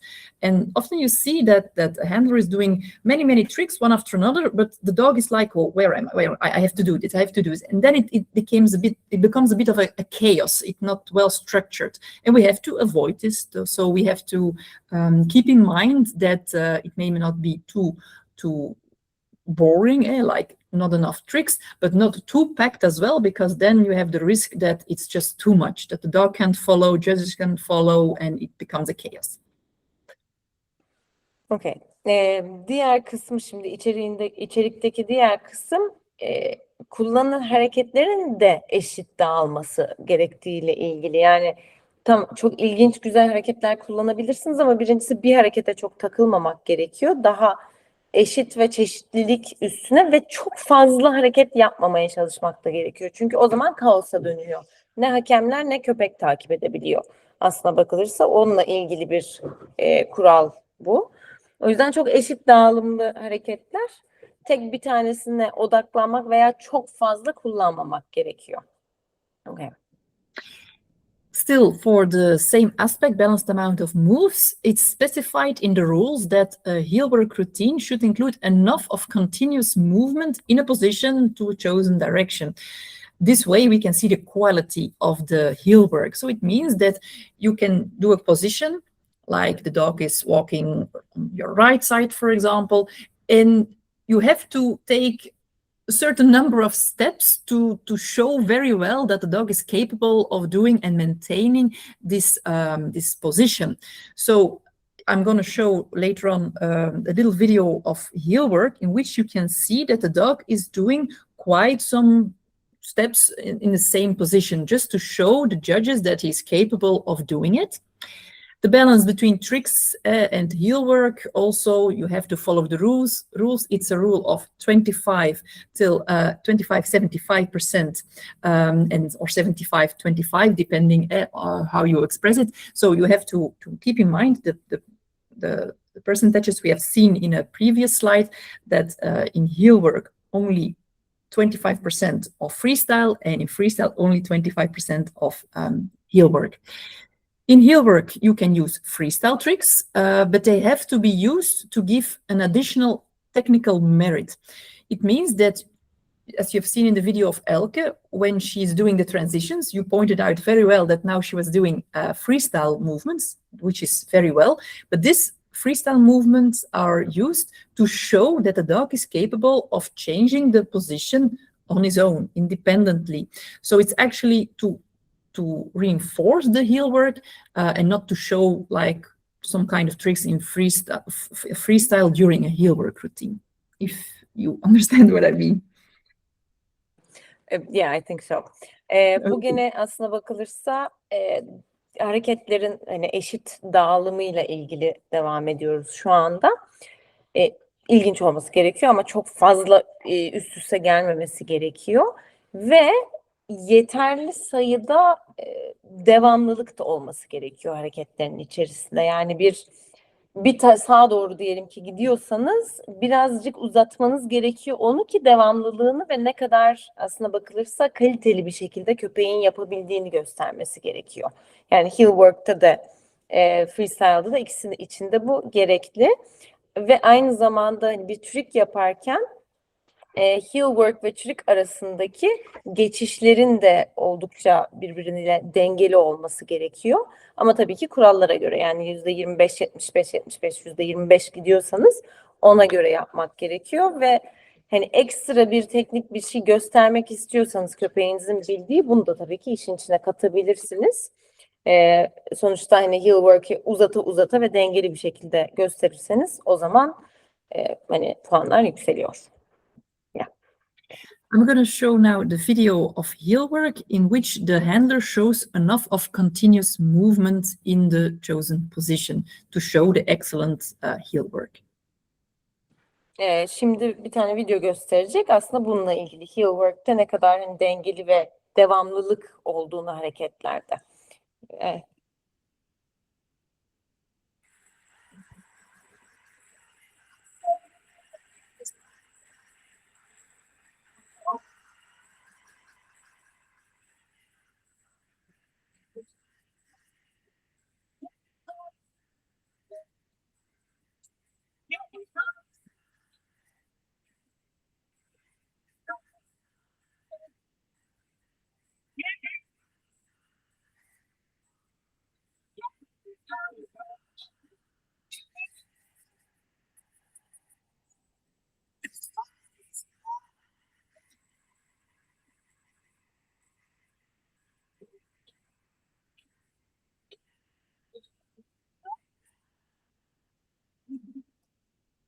Okay, I hope this could illustrate it a bit. The next aspect of the category content is variety of moves. The routine should consist of a good variety of different types of moves. What do we mean by variety? The height of the movement, so high or low, a low close to the ground, stationary versus moving tricks, so the dynamic like I spoke about before, distance to the handler, so close by or further away, the positioning in relation to the handler. This means, is the dog looking at the handler or facing away of the handler? Because the second part, facing away, is a lot more difficult. The speed, slow, fast movement, the different directions in dog movement, is he stepping backwards, for example, sidestepping, these kind of things give a lot of variety to the types of moves you use in your choreography. Then they talk about props. If you use a prop, it should be well used. By preference, use it more than once. Some judges are very severe. If they only see a prop that is used one time, they may put it into the deductions. So you use it very well. You use it several times. It has to be incorporated into the routine. It means that it has to have an extra, give something extra to the routine, not just be a prop like part of the background of the story. It has to be essential for the team or the dance or the team you want to present. Never play with it or reward the dog with it because it will give deductions. And what is actually a prop? Every physical object you put in the ring is considered a prop. Okay. Gene içerikten devam ediyoruz. Çeşitliliğin puanlanmasından bahsediyoruz şu anda. Daha önceden dediğimiz gibi şimdi çeşitlilik çok önemli. Çok farklı, yani variety ne demek, çeşitlilik ne demek? Birbirinden farklı hareketler demek. Bu da aslına bakılırsa farklı şekillerde ulaşılabiliyor. Bir çeşitlilik işte ne kadar uzakta yaptığı, ne kadar yüksekte yaptığı, işte statik bir hareket mi yoksa dinamik daha hareketli bir hani hız içeren bir hareket mi, o fark ediyor. Hangi yöne gittiği, bütün bunlar aslında farklı puanlama şeyleri, yöntemleri. Yani sağa gitmek, sola gitmek, uzakta yapmak, yakında yapmak gibi bütün çeşitliliği bunlar veriyor aslında. Küçük şeyler gibi görünse bile sağa baktı, sola baktı, uzakta sağa baktı, sola baktı. Bütün bunlar çeşitliliğin parçaları. Bir prop kullanıyorsanız, obje kullanıyorsanız da dediğimiz gibi onunla hiçbir şekilde ödüllendirmiyoruz. Köpeği reward olarak kullanmıyoruz. Ve aynı zamanda ringin içerisine getirdiğiniz her obje bir prop sayılıyor. Yani bir şapkayla geliyorsanız o da bir prop. İşte oyun olarak kullanmayacak olsanız bile bir oyuncak getiriyorsanız o da bir prop. Yani ringe soktuysanız o prop. Okay, yes. That's a Okay. prop. Everything's a prop. I'm gonna show two parts of a video. The first one is of myself with Dalia from a few years ago, and I want to show you the use of the prop. It was the theme was football, soccer, and you will see it right away. And here I show how I use the prop. And the second routine is a heel work to music routine of Melissa and her dog Crystal. And what is special is that she's using props, because in heel work we don't often see props. Most of the props are used in freestyle, but often you see a prop that is used in heel work, and that's what I want to show with her video. Şimdi yine iki tane video gösterecek. Bir tanesi Dalia ile birkaç yıl öncesinde futbolla alakalı bir şey. Ve sonra da Melissa ve işte Kristal diye bir köpekle bir video gösterecek. Bunları göstermesinin bir amacı da heel work'te daha az prop kullanılıyor olması, yani hani kural olduğu için değil, genel olarak daha az prop kullanılıyor. Daha çok freestyle'da prop görüyoruz ama hani ikisinde de kullanılabilir diye gösteriyoruz. Yes. Okay.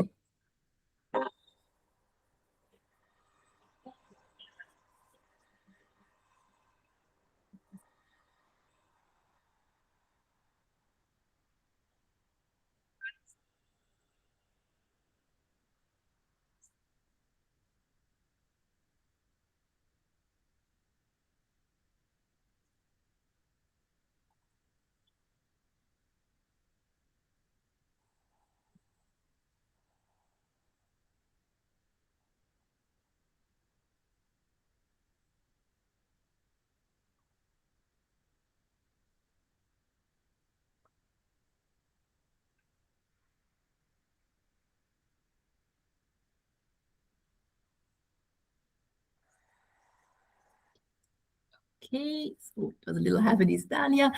The other video now is the heel work.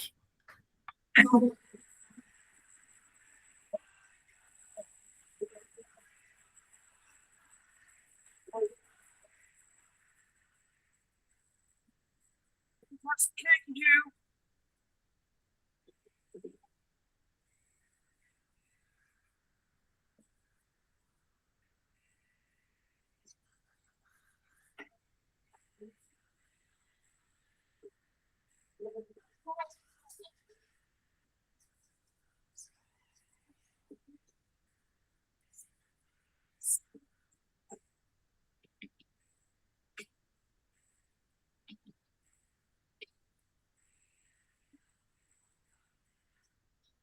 As you could see with the props, it's not easy. It's an extra difficulty she adds to the routine.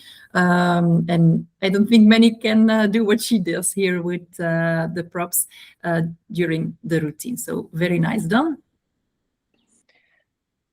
Gördüğünüz gibi diyor, yani ekstra bir hani zorluk ekleniyor aslında prop eklendiği zaman. Özellikle köpeğin de oynamaması gerektiği için ve ödül olmaması gerektiği için oldukça etkileyici. Yeah. So still about the aspect variety of moves, I'm going to show now the whole routine of Sitzel and Shadow, the one I spoke about when we were talking about the use of the ring. And now I'm going to show it. And this is actually what I do when I'm judging. You have here a little schedule, 1 to 10. It's the different heel work positions, because it's a heel work routine. And I have my Dutch names for every heel work position underneath.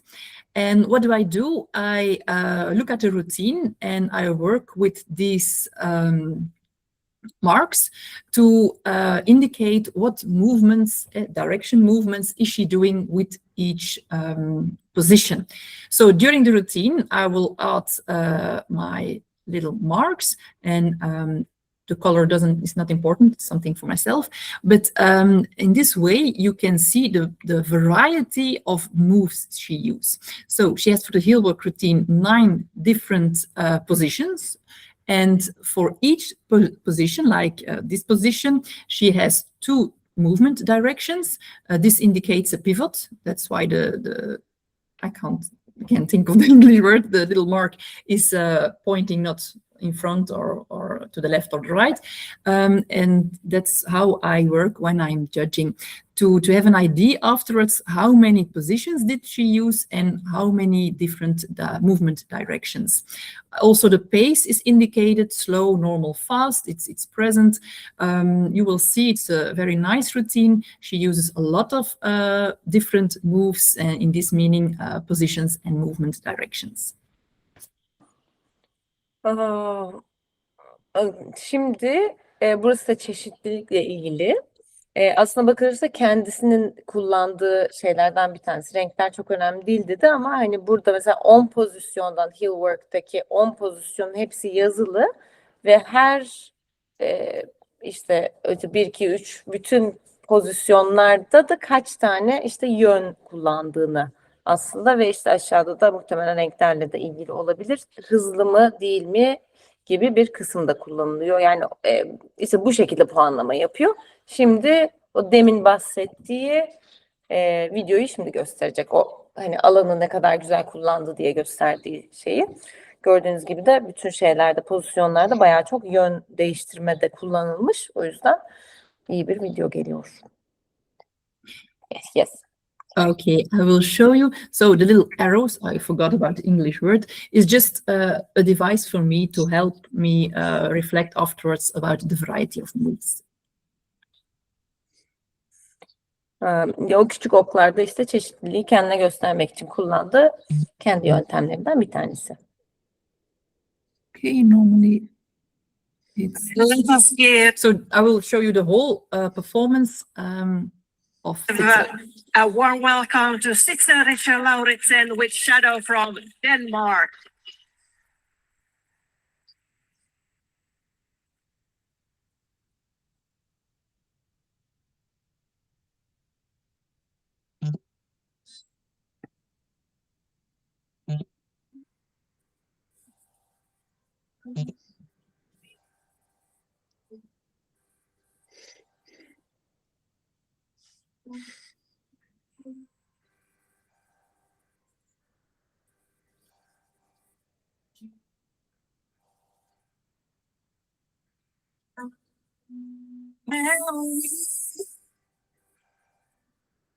And light is burning for. Cover the down. Bring on hope. I've been just like a summer song. Stay there forever. Try to remember to come up.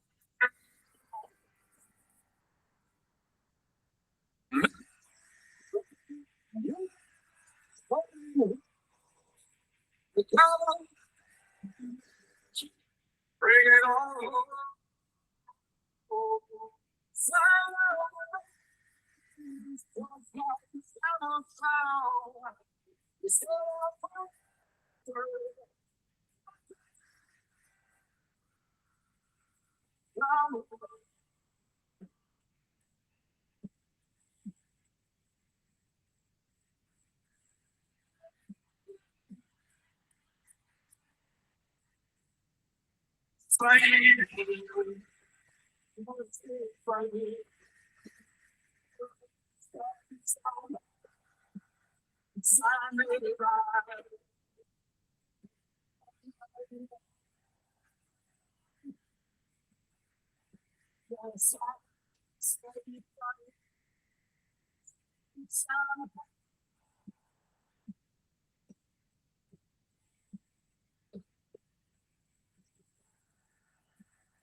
Köpek cırt cırt gibi.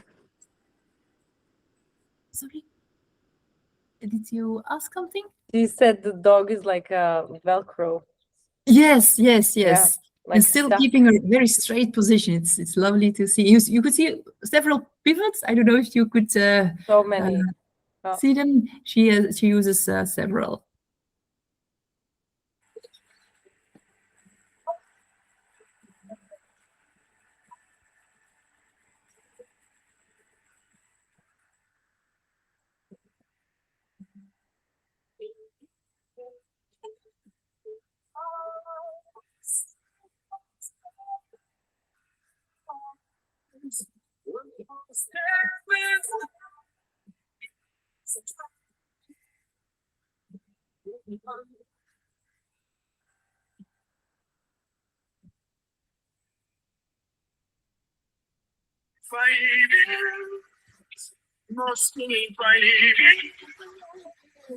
I hope you also notice the different paces, so slow, normal, and fast, like you will see in the last part of the routine.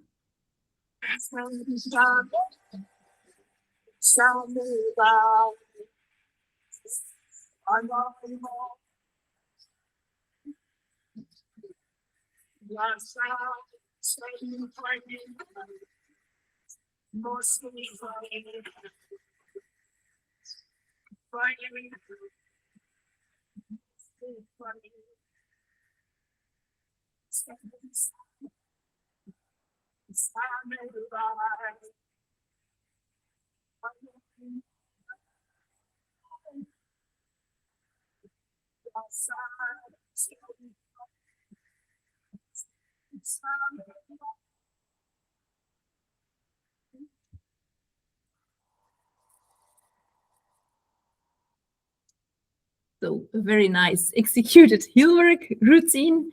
I'm gonna continue now.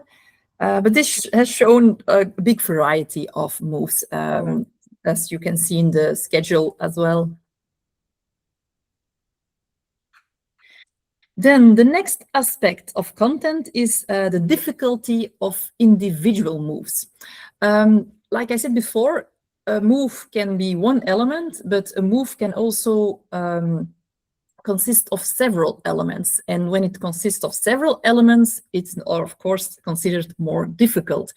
So if it consists of several elements that are combined into a final move, it is so considered more difficult than one single element, of course.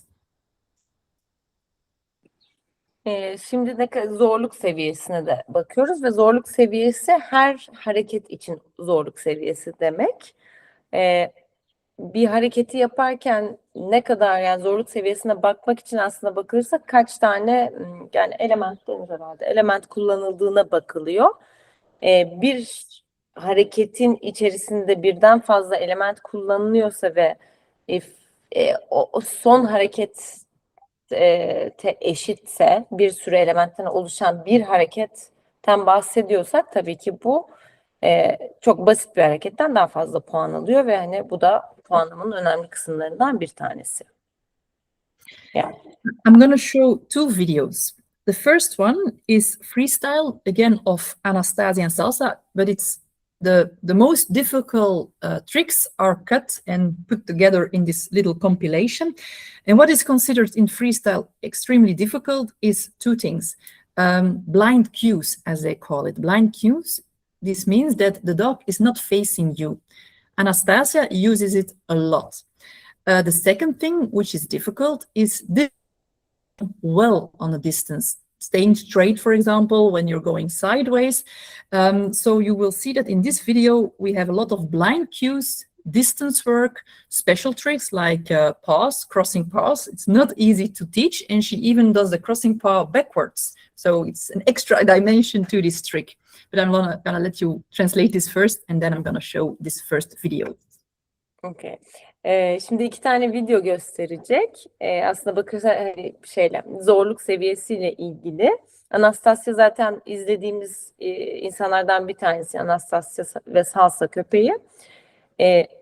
Bu zorluk seviyesine baktığımızda özellikle Anastasia'nın mesela kullandığı şeylerden bir tanesi blind cues dediğimiz bir şey. Bunlar da köpek size doğru bakmıyorken tersten aldığı komutlar ve yaptığı şeyler. Aslında bakılırsa hani en advanced seviyede hepimizin yaptırmak istediği şeyler.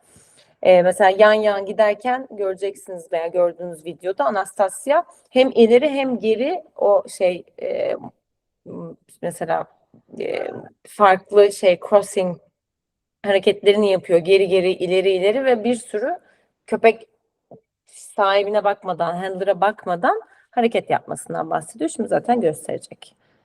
Okay, yeah, I think let's watch. Easier to always see. Yes. So this is already a blind cue. not looking at the dog.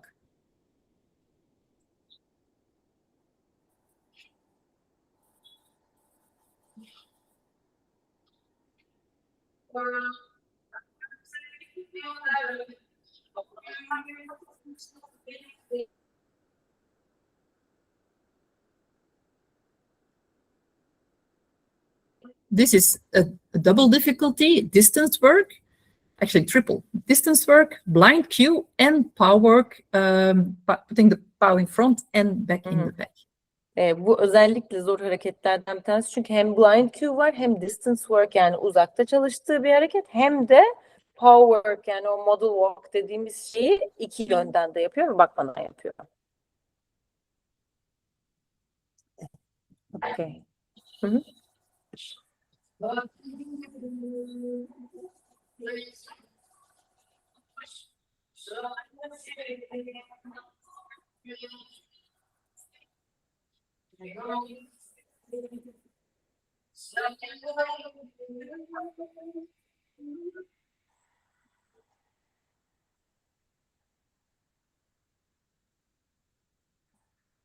What we saw just now was distance work, dynamic. So he was making the big circle, and then he stops in between her legs. So the alternation between dynamic and static is not easy for a dog. So this is again very difficult. Demin gördüğünüz şeyde mesela hani hem distance work içeriyor, hem dinamik bir hareket, uzakta ve hızlı bir hareket, daha sonra gelip bacak arasında duruyor. Bir köpek için dinamikten statiğe geçmek zaten çok zor bir şey ve ikisinin çok güzel bir birleşimiydi bu.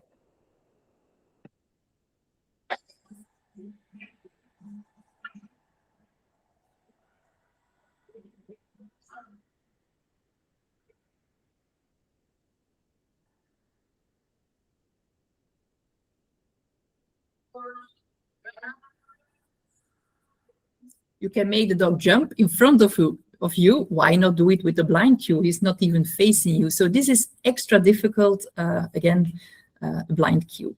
Yes, this is very upsetting. Like, they're so good. She's at the moment very, very good. So don't compare yourself with her. I would never. I also dream of it. Or it's, so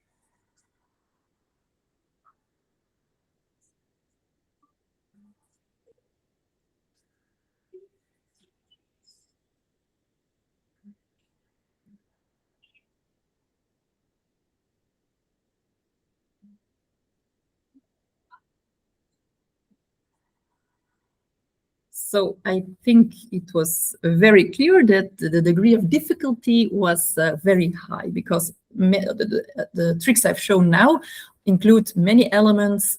So for teaching it, you have to combine several elements to get the final trick, the final move. So that's why it's so difficult.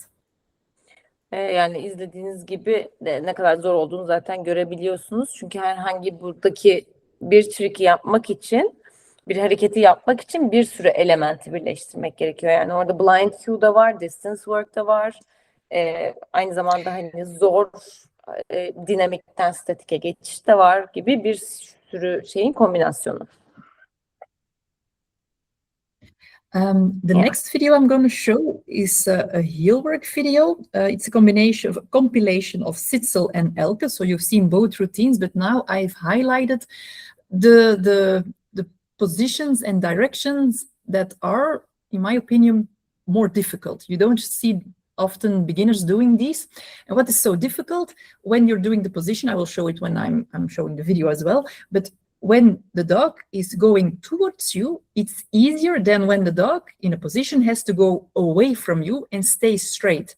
Also, when the dog is walking backwards, it's more difficult because he has to stay on a very straight line. He cannot bend his hind more to the left or the right. He has to stay in a straight line parallel to you.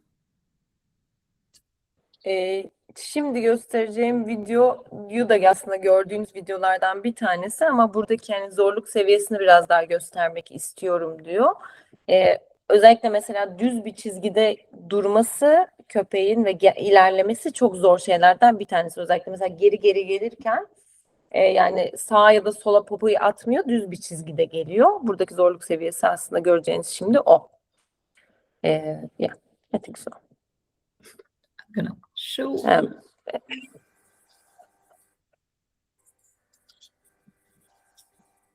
So the dog is behind the handler and the handler is walking towards the dog. So the dog doesn't follow the handler but has to step aside at the same moment. It's more difficult than when the handler would be walking forward and the dog is following her. Buradaki zorluk birincisi köpek handler'ın arkasında ve köpeğe doğru yani köpek handler'ı takip etmiyor. Buradaki zorluk seviyesi o. Handler köpeği takip ediyor. Yeah.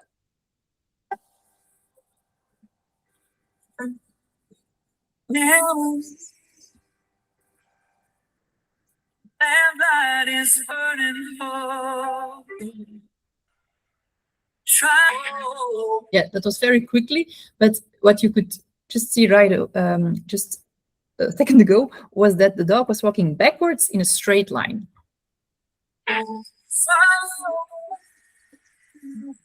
Here again, the handler is walking towards the dog and the dog has to move at the same pace and stay straight. Buradaki zorluk da handler evet köpeğe doğru gidiyor ama köpek hem yan gitmekle beraber buradaki yavaşlığı tutturuyor. Yani hızlanmıyor ve düz devam ediyor.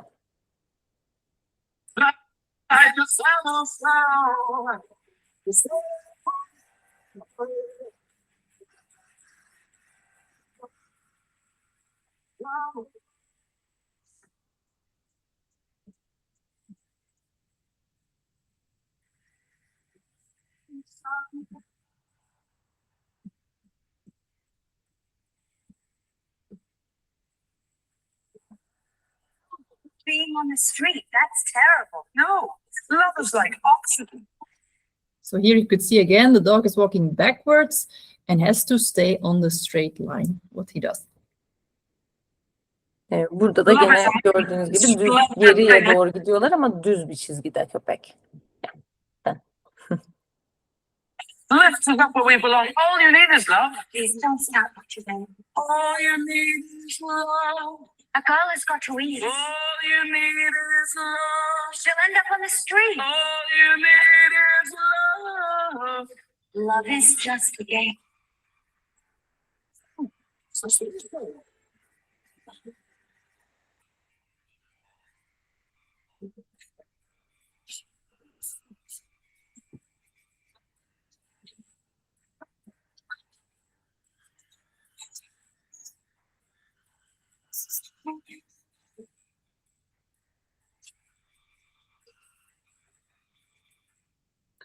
Okay, I hope this can make it a bit more clear as well.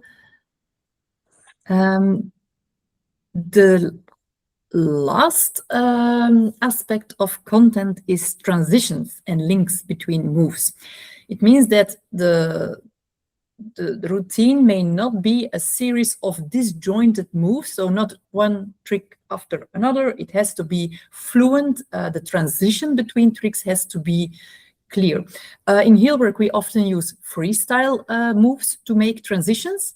And I'm going to show a video of freestyle and also of heel work. And in the heel work, you will see all kinds of difficult transitions that, again, Sitzel and Elke use to show different transitions.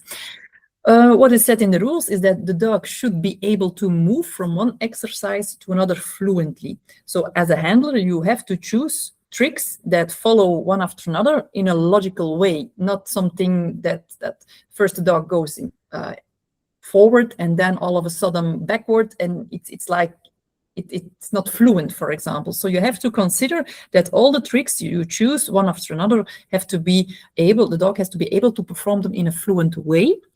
The routine should be planned so that there are no abrupt stops after the moves. So once again, no stops, but very fluent. And all the transitions should be fluid, and all the links between should be beautifully included in the routine. So it's actually 3 times the same thing they say, but it's I'm gonna try to show it by showing 2 different video fragments. Okay. Content'teki puanlama kısmındaki son kısımda aslına bakılırsak hareketler arasındaki geçişler. İşte mesela demin izlediğimiz videoda heel work'in içindeki o %25 kullanımı, freestyle kullanımı daha çok geçişler için kullanılıyor ve hareket seçerken, 2 hareket kullanırken hareketlerin arasında bağlantı olması gerekiyor. Ani duruşlar olmaması gerekiyor. Hareketlerin mantıklı bir şekilde ve akışkan bir şekilde birbirine bağlanması en önemli kısımlardan bir tanesi içerik konusunda. Okay, here are the... First, I'm going to show the freestyle of Anastasia. You will see different transitions. Okay.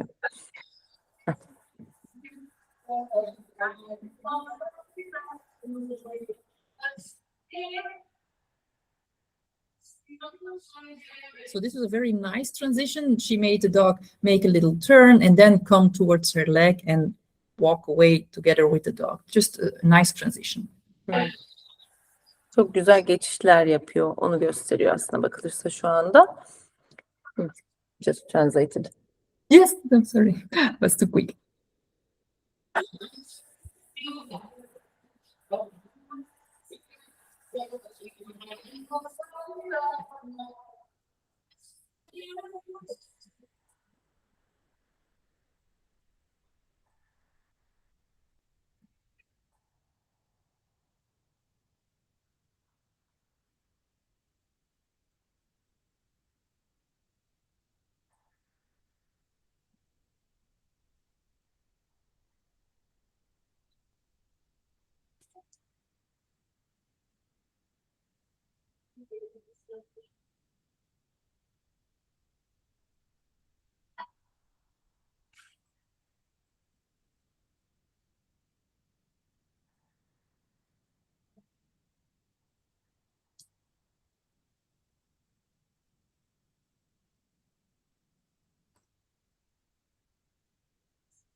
So it was all very fluent.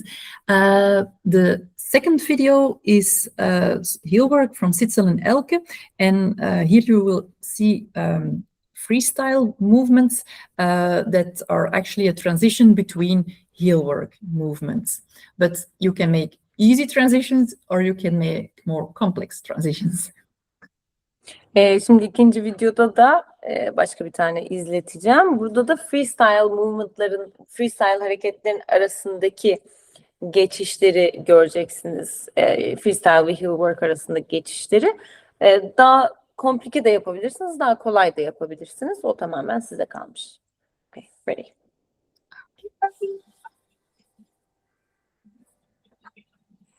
This was more of a easier transition, but still the dog is not getting any help of the handler. He has to find the second position independently. Burada da bu arada hani önemli noktalardan bir tanesi handler'dan köpek yardım almıyor ve hani hareketler arası geçişi gayet bağımsız bir şekilde kendisi yapabiliyor.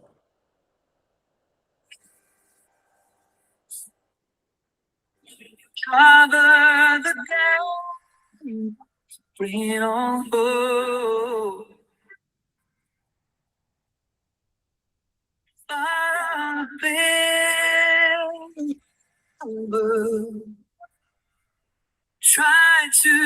So the dog made a little turn and came from one position into the other. It's still more of an easy transition, but a nice transition. Sorry, too fast. No, that's okay. So it was easy, but easy transition, but well performed. Bu çok mesela basit bir geçişti aslında ama o kadar güzel şey yapıldı ki yani basit olması da çok da önemli bir şey değildi gösteriyoruz şu an. Okay, sorry.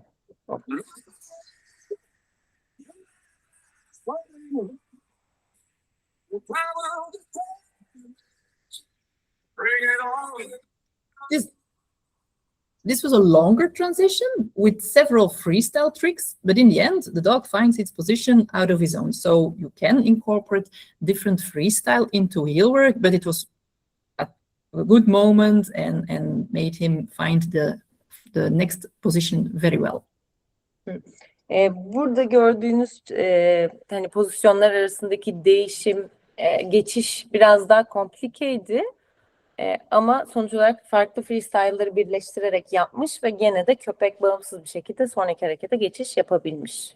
Önemli olan da bu.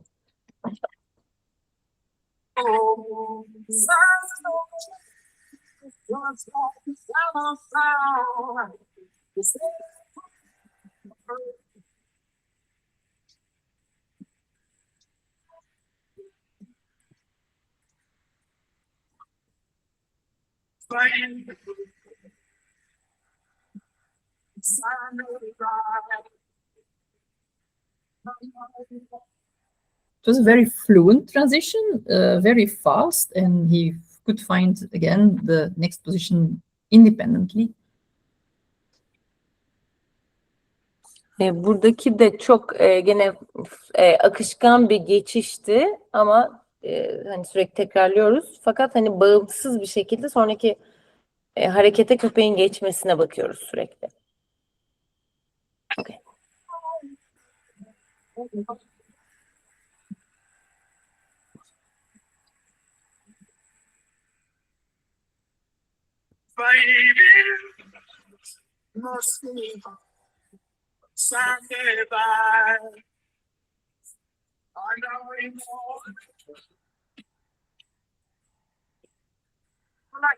That's terrible. Being on the street, that's terrible.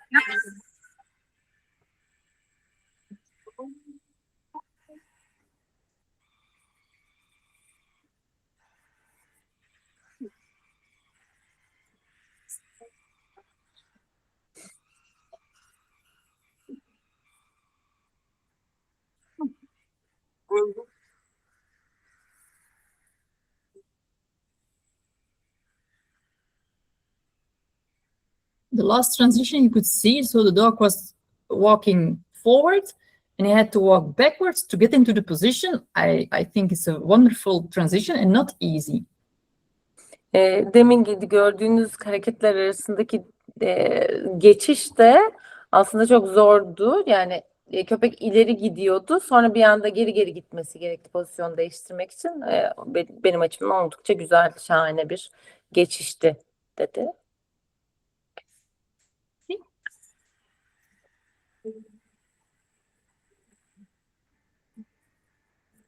A bit of freestyle, it's okay.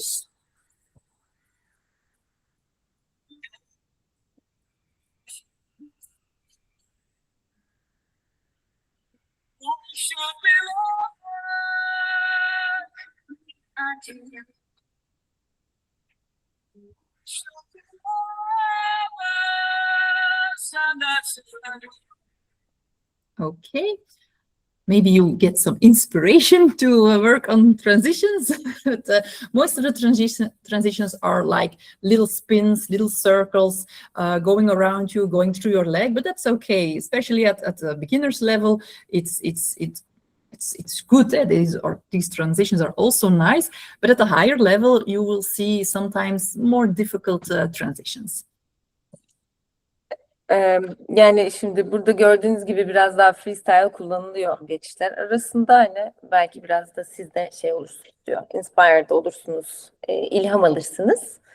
Ama hani geçişleri de dans rutinin içine aslına bakılırsa koymak çok önemli. Yani küçücük dönüşler bile olsa aslında bütün dansı daha akışkan yapan şeyler bunlar. Özellikle beginner seviyesindeyseniz hani bunu denemeniz oldukça önemli olacaktır. Yeah. Okay. So for the category content, we also have the deductions. Deductions will be given for an incorrect amount of freestyle or HTM. So it means that if you don't respect the 25-75 rule, you will get deductions. If the music is too long, depending on how many seconds, you will get deductions at an international world championship. I mean, it can be just a disqualification. Dressing the dog is not allowed, and little or unused props. When you have a prop and you don't use it, you will get deductions, or if you don't use it enough, you will also get the deductions.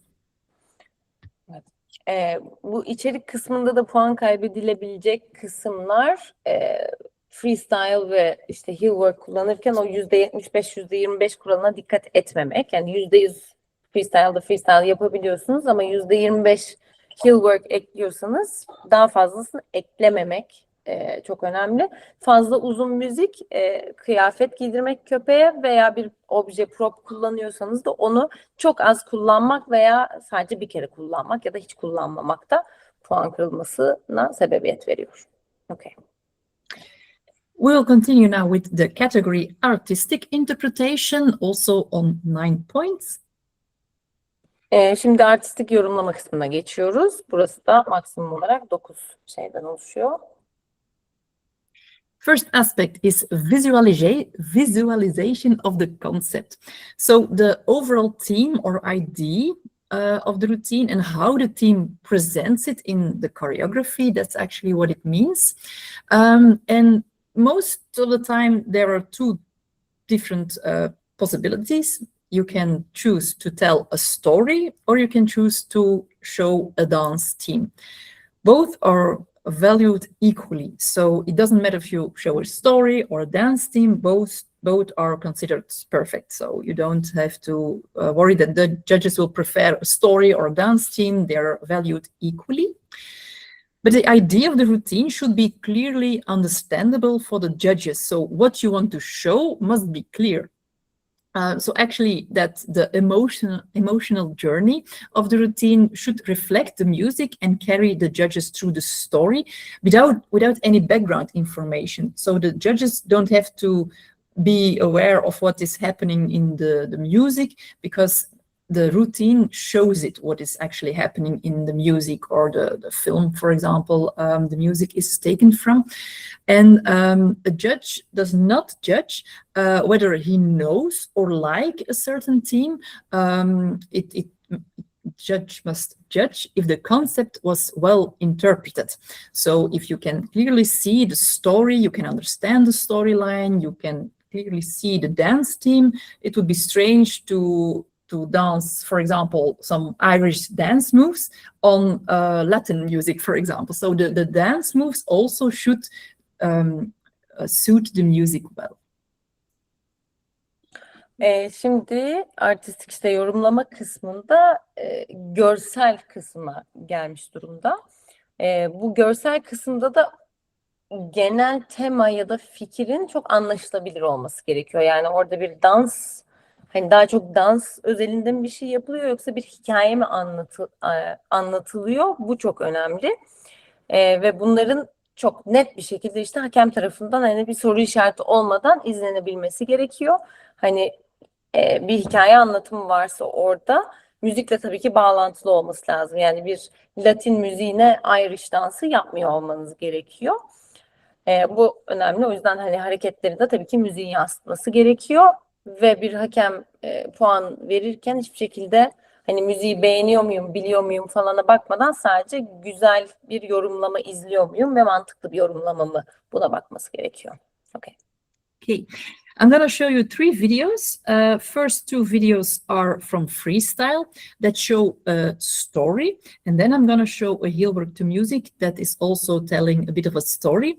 And the dance routine of Anastasia we've already seen, so I'm not going to show it again. But that was actually an example of a dance team. And now I'm going to show you a few storytelling teams. Okay. Şimdi 3 tane video gösterecek. İlk 2 video freestyle ve hikaye anlatıyor. Üçüncüsü daha çok heel work ile ilgili. Bu şeyi de söyleyeceğim. Hani hangisi daha çok bir hikaye anlatıyor onu gösterecek. Sometimes, by the way, the music we can hear a bit of it, but then we can't. I think that's about the computer. I will put it louder. For me, it's Okay, very maybe loud, so I was worried that it was too loud for you, but I will Oh put it no, louder. I think it's just maybe if you're using a Apple or Mac, sometimes it kind of cuts the music. Ah, I don't okay. know No, why. it's I don't have an Apple. It's Oh, Windows. maybe it's then just I don't know, technology. I'll put it louder. I'll put it louder because Okay. otherwise it would be strange to watch it. Yeah, okay. So first video is the freestyle.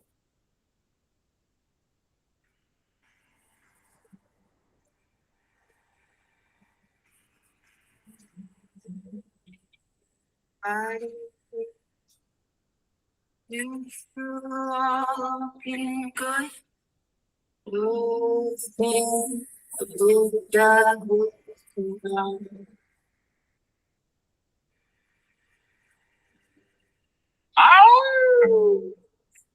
Who's that I see walking in these woods? That's the Red Riding Hood. With a heart so inside the ghost about love souls and the woods all around. Oh.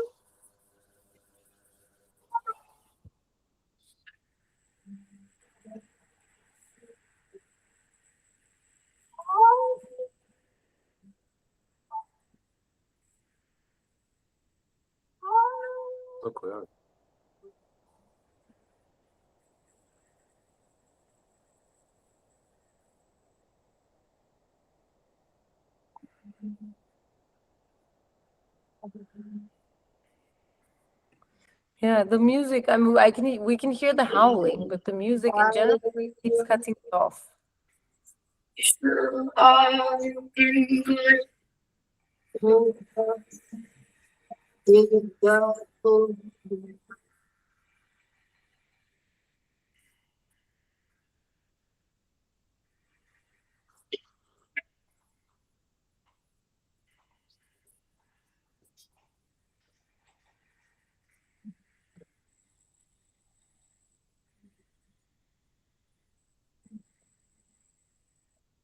So I think you can see that this is the Little Red Riding Hood theme. So she shows very well the interaction between both parts of both personages in the routine. At the end, you can see some lovely tricks, some cute tricks, funny tricks, and that's typical for a storytelling team, that you add some extras, some little tricks like the wolf who's lying on his back because he has drunken too much. Yeah. So that's typical for the storytelling. Freestyle kullanırken genellikle böyle komiklikler daha popülermiş. Hani gördüğünüz gibi hani kurt içki çok içtiği için yerde kalıyor falan gibi bir şey. Hani kırmızı başlıklı kız zaten anlattığını hepiniz anlamışsınızdır diyor. Hani hikaye anlatımı daha böyle gidiyor. The video I'm going to show now is also storytelling, and you will see that the story it's very clear what it's about. You will see that the dog functions in the beginning as a robot dog, and at the end the control panel doesn't work anymore, so the handler just works with the dog without the control panel, and they become friends, of course.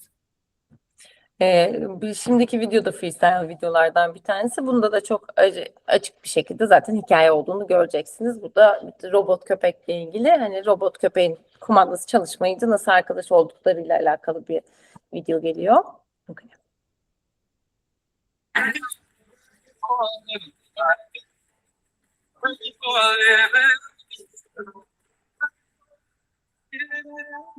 I'm taking what they're giving because I'm working for a living.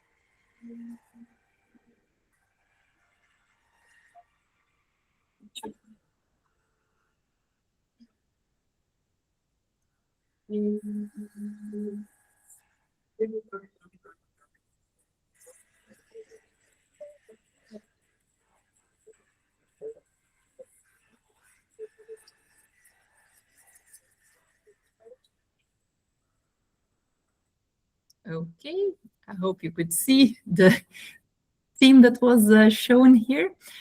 The next video is Heel Work to Music. And yeah, it shows the story of Einstein and his relativity theory in a heel. It is the key to understanding relativity.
Based on this new phenomenon, which is observable for much with an extremely powerful bone it is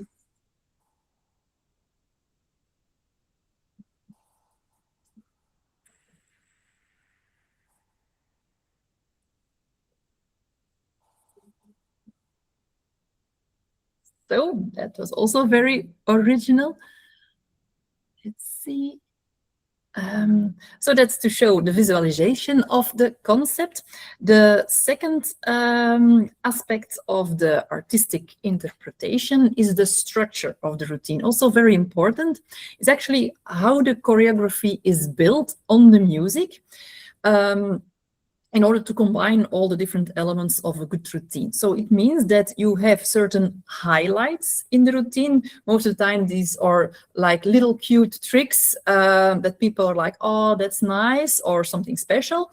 The beginning and the end is also very important. Normally, you want to capture the attention and you want to end well. So the beginning and the end is very important. The concept, how you show the concept, the theme, dance or storytelling, placement in the ring where everything is positioned. It's also important. A remark I would like to make is that you always, the dog is always visible to the judges. So you don't stand in front of the dog. So the judges must see the dog all the time. And also don't turn, or try to avoid to turn your back towards the judges, because this way you have to perform really towards the judges. The routine must be well planned, have a clear structure. The dog should move throughout the routine, so longer parts of static poses are not encouraged. We don't like to see like 30 seconds of the dog sitting, standing, sitting again, and you are walking around the dog, making dance moves, for example. So we have to avoid too many or too long static poses. Brief stays, brief static moments that are well incorporated in the routine are as good as other moves. So you may use static poses, but not for like 30 seconds in a row. Şimdi artistik yorumlama kısmında bir rutinin tabii ki yapısı da çok önemli. Bu yapı demek de aslında koreografinin nasıl müzikle ilerlediği, net bir şekilde başının ve sonunun olması. Çünkü iyi bir başlangıç ve iyi bir son aslında bakılırsa en önemli kısımlardan bir tanesi. Ve aslında seyirciyi ve hakemleri aldığınız kısım. Bir de hakemlere sırtınızı fazla dönmemek de önemli kısımlardan bir tanesi. Çok net bir başlangıç, orta ve bitiş olması gerekiyor. Ve aynı zamanda çok fazla statik hareket de istenmeyen şeylerden bir tanesi. Yani hani köpeği oturttunuz, 30 saniye o otururken sizin etrafında yaptığınız hareketler istenmiyor. Ve hani tercih edilmiyor diyelim daha doğrusu. O yüzden daha dinamik hareketler veya statik hareketleri kısa kullanmak. Okay. Yes. I'm going to show, to illustrate this, a video again of myself with Dalia, but what I'm showing is the beginning, some parts in the middle to explain the theme, some highlights, cute moves, and the ending, just to show the structure of this routine. Let's see. Şimdi bir tane de Dalia ile videosunu izletecek. Biraz daha görmeniz için parçaları. Okay.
So the beginning is important to captivate the audience and the judges, of course, and the end pause is also very important. And in the middle, highlights, special tricks, putting out there very clearly what the theme is about. So that's what we mean by the structure of the routine.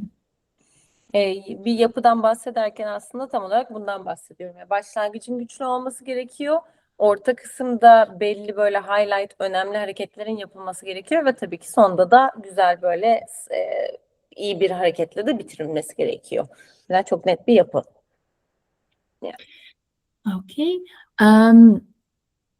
The next aspect of the artistic interpretation is that the music suits the dog's pace and movement pattern. So the music is well chosen to reflect his natural movement, his temperament, his character. So it means that there's dogs that are slower, and then it's better to use a slower type of music. And dogs that are very fast, let them work on a very slow music. That might be not so easy. It's a challenge, but maybe it's better to use a more up-tempo music, more up-tempo beat. But which is very important is that you don't have the idea that the dog has to rush to get all the tricks done because the music is too fast, for example. So the music has to suit his temperament, his movement pattern, his pace, etc. Diğer bir kısım da artistik yorumlama kısmında aslında müzik seçimi. Müziğin köpekle uyumlu olması gerekiyor. Yani çok hızlı bir köpeğiniz varsa yavaş bir müzik seçmek tabii ki olmamalı veya çok yavaş bir köpeğiniz varsa da çok hızlı giden böyle tempolu bir müzik seçilmemesi gerekiyor. Çünkü hani o zaman biri birini tutmayacaktır. O yüzden bu da o puanlamanın o kısmı. Yes. I'm not going to show yet a video of this because this aspect, the next two aspects, I'm going to combine and show in one video. So now I continue with the next. Yeah, we continue now. Translate. Okay, punctuation is actually notation in the music, and personally, I think this is very important because we're doing dog dance on music, so you have to respect the music. Every music has certain punctuation. It means like accents, special things in the music that should be recognized when you make a choreography. You should not just do some tricks and have the music on. You have to consider the music and make a routine that suits all the accents in the music well. So what do they say in the rules? The team performs the moves timed well together on the music. So you have to do quick moves on quicker parts of the music, slower moves on slower parts of the music. And if the music has specific accents, you have to punctuate this with movement. And often you will see that, for example, a dog makes a jump at an exact accent of the music. I will show it later after the next aspect, but it's I think very important because the music is not just on background playing. It's very important you make a choreography, a routine on the music. Bu kısmı da artık yorumlamada aslına bakırsa müziğin içindeki o beat'teki değişimlerden bahsediyor veya işte notalardan bahsediyor. Yani hani bir zıplama hareketi yaptırıyorsanız o müzikle uyumlu bir yerde olması gerekiyor. Yani müzikte bir bir beat varsa oraya yerleştirmeniz gerekiyor ve müziğe de saygı duymanız gerekiyor. Sonuç olarak danstan bahsediyoruz. Sadece arkada çalan bir müzik olmaması lazım. Müzikle tabii ki hareketlerin uyumlu olması gerekiyor çünkü dans. Yeah. Okay. The next aspect is appropriate handler movement. So it means that we should help the dog in his performance with our movement.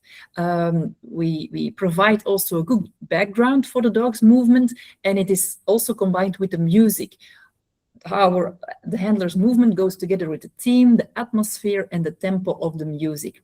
So actually, we try to show well the theme by our own movement. Don't be very fast or enthusiastic on a very slow set part of the music, for example, but to also help to bring the theme clearer while and help our dog in showing the theme with our own movement. Bu kısımda aslına bakırsa handler'ın hareketleriyle ilgili. Handler'ın da hareketleri çok yavaş, müziğin yavaş bir kısmında hızlı hareket etmiyor olmalı. Yani aslında her şey buradaki köpek, müzik ve handler'ın uyumuyla bağlantılı. Ve tabii ki handler'ın hareketlerinin de köpeğe ve müziğe uyum sağlaması gerekiyor. Her şeye bir tema, bir hani aynı atmosfer ve müziğin temposuyla birlikte değerlendirilmesi gerekiyor. Bu kısım tamamen bu. So I'm going to show again a part of the routine of Anastasia and Salsa, because I want to show here that the music suits the pace of the dog and his movement pattern very well.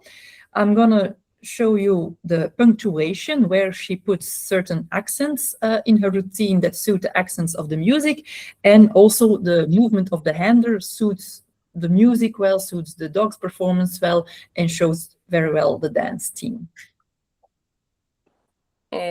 Şimdi gene Anastasia ve köpeği salsadan bir şey gösterecek. Müzikle ne kadar uyumlu yerlerde aslında hareketlerin değiştiğini ve paternin oturduğunu gösteren bir video geliyor. Ve çok iyi bir takım oldukları. Yeah, okay. Okay.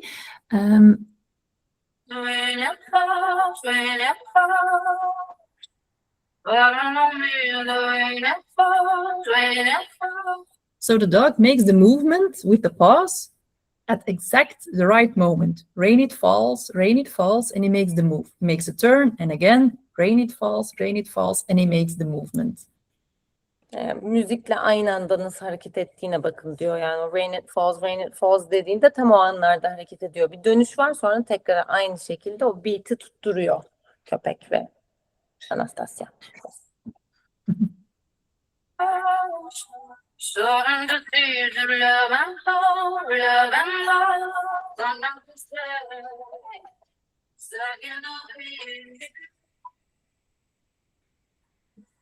The jump comes exactly at the right moment. Music goes up, dynamic movement, the dog runs towards the handler and it jumps at exactly the right moment on the music. Orada da aslına bakırsa müzik biraz kesildi ama zıplayışlar ve hareketler de tam olarak müziğin o işte peak noktalarında gerçekleşiyor.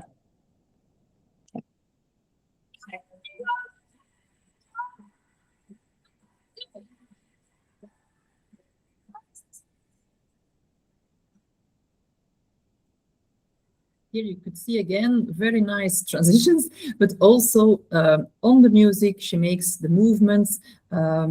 They fit the music. They highlight the accents in the music. Very nice. Orada da zaten hani geçişlerin ne kadar şey olduğunu, akışkan olduğunu görebiliyorsunuz. Yani müzikle beraber kadının ve köpeğin hareketleri uyumlu devam ediyor.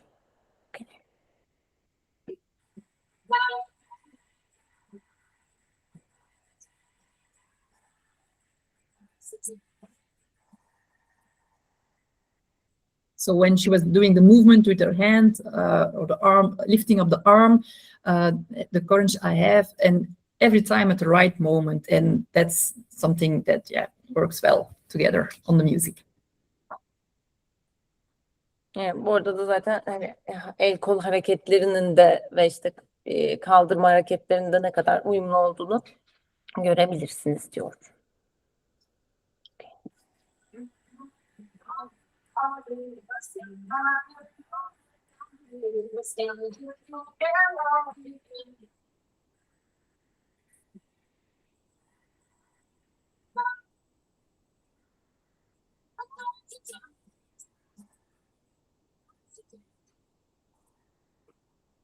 Here she stops a moment, but it fits the music well. It's like, I can't sing, so I'm not gonna sing, but you can hear there's a word that's prolonged in the music, and she prolonges the movement, waiting, making the hand move. It's actually, when it's trick after trick after trick, there's no pause. And here she takes the music to incorporate a pause in the dance moves, which makes it very nice to see again.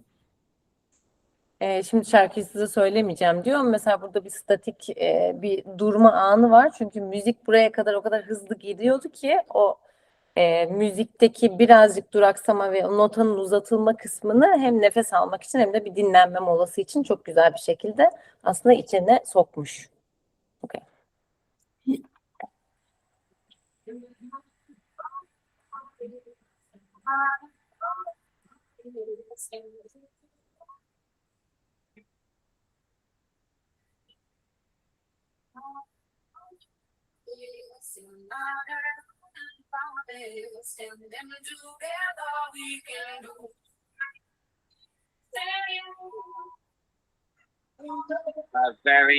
So I hope this could make it a bit more clear. And then we have the last aspect of artistic interpretation, and that is the routine reflects the emotions of the music. So the atmosphere of the music is shown through the dogs and handlers' movement and the overall theme of the routine. So actually, when there is a set part in the music, you show some things that may have give that same emotion to the viewer, to the spectator, to the judge. It's even like this, that at the Nordic Championship, me and other judges, we were laughing afterwards. We had to put the tissues next to us because we were so emotionally involved in the routine. The handler and dog were able to show the true emotions of the music through their performance. It was wonderful. So we needed the tissues to wipe away our tears because it was so well performed. And that's also something I want to show you in the next two videos. But first I'm going to let you translate. Okay. Bu artistik yorumlamanın son kısmı aslına bakılırsa duygusal olarak da müziğin içindeki ve hani atmosferi ve temayı hareketlerin ve rutinin yansıtması gerekiyor. Örnek olarak dedik yani Nordic Şampiyonası'na gittiğimiz zaman gülüyorduk hakemlerle çünkü birileri o kadar iyi yaptı ki bu duygusal geçişi, yani daha doğrusu seyirciye o kadar güzel geçirdiler ki duygusal olarak şarkıda işlenen temayı hepimiz gözyaşlarımızı silmek zorunda kaldık. Birazdan 2 tane bununla ilgili video göstereceğim dedi.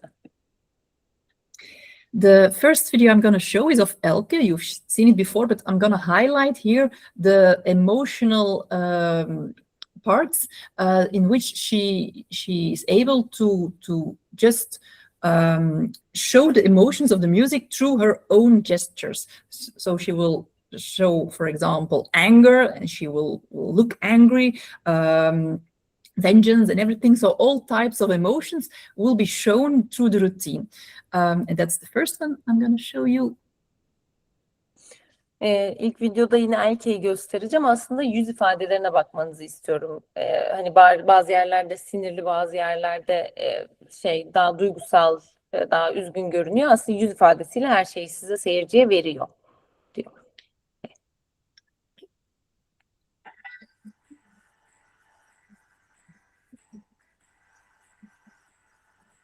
So here we see her smile because the music is happy. She's the interaction with the dog is going well.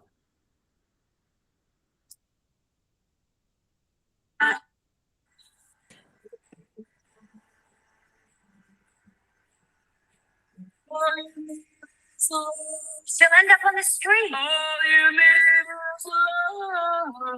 Love is just a game.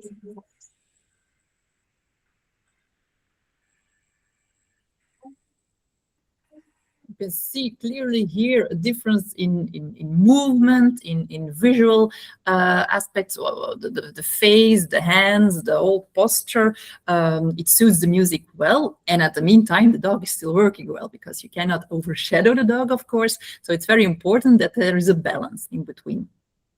Başlangıçta mesela gülümseyerek başladı. Ondan sonra müzikteki değişimle beraber mesela burada da yüz ifadesinin nasıl değiştiğini görebiliyorsunuz ama en önemli kısmı köpeği gölgelememek gerektiği için sadece yüz ifadesiyle veriyor müzikteki değişimleri. Ve köpek çalışmaya devam ediyor. Çünkü köpeği etkileyecek bir şey yapmıyor.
So you could clearly see in one routine, all types of aspects, different emotions are shown just by the gestures, the body language of the handler. So we had the sad part, and then now the happy part, and also the happy movement of the handler and the dog who is following the handler, of course, in this movement.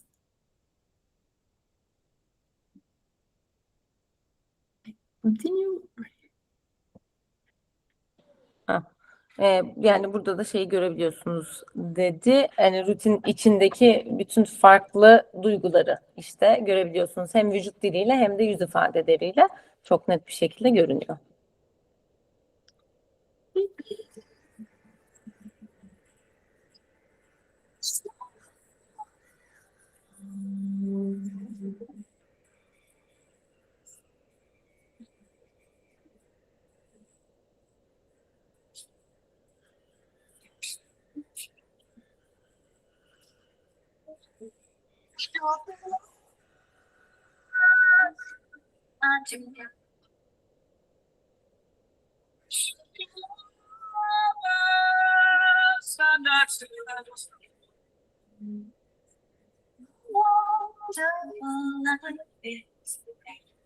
Now you're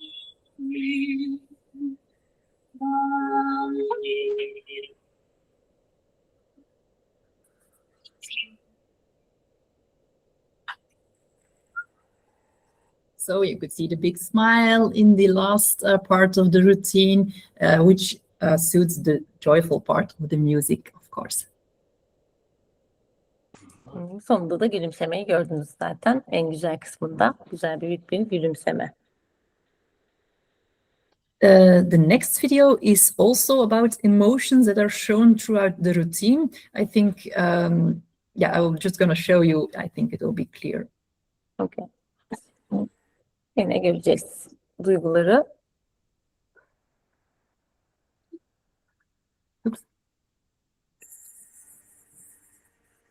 If I could turn back the clock, I'd make sure that I spend every hour of the day keeping you safe. I come every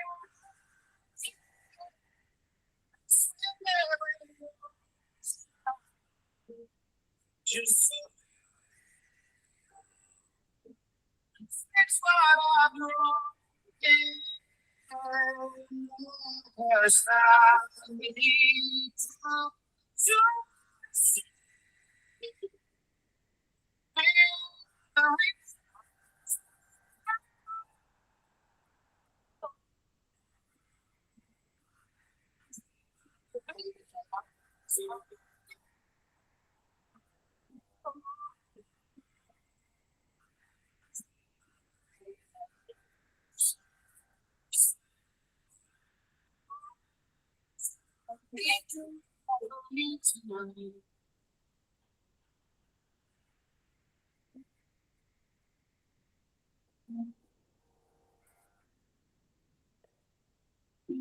cause I need you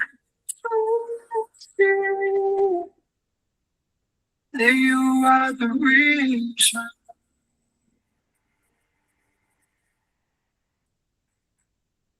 So actually, it's a routine about her own life.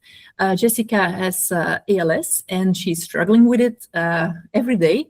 And in this routine, she shows actually the emotion of the dog is the reason why I get up every day, why I continue to battle this, and why I want to be there for my dogs, and the dogs are there for me. So it's actually what she shows in this routine. In the beginning of the routine, she is in a wheelchair, and the dog is doing heel work next to the wheelchair, which is already very special.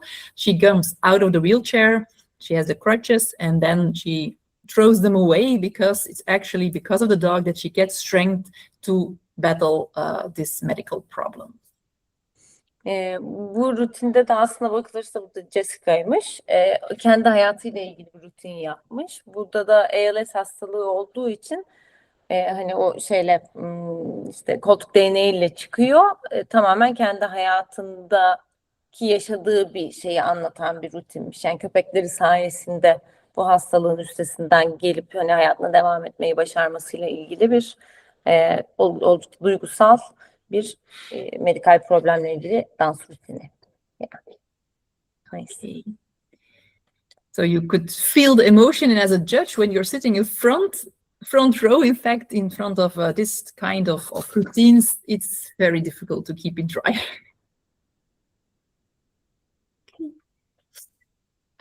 So last aspect of the category artistic interpretation is the proper usage of the music.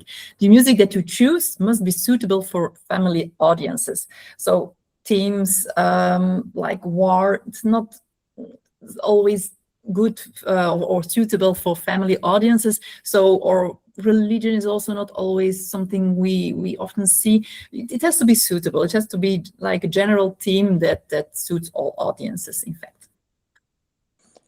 Bu kısımda aslına bakılırsa sonuçta ailelerde izlediği için çok fazla işte savaş ya da din temalı şeyler istenmiyormuş. O yüzden hani müziğin de birazcık ona göre seçilmesi gerekiyormuş. Hani aile veya işte seyirciye, genel seyirciye uygun olması gerekiyormuş. Okay. Evet. Straightforward. And For this category, we also have our deductions when the prop is not connected to the theme. So in this case, when you use a prop and you are like, what does it have to do with the theme? Then it can give deductions. And yeah, the second possible deduction is the routine is not suitable for family audiences, like we have just seen in the previous aspect.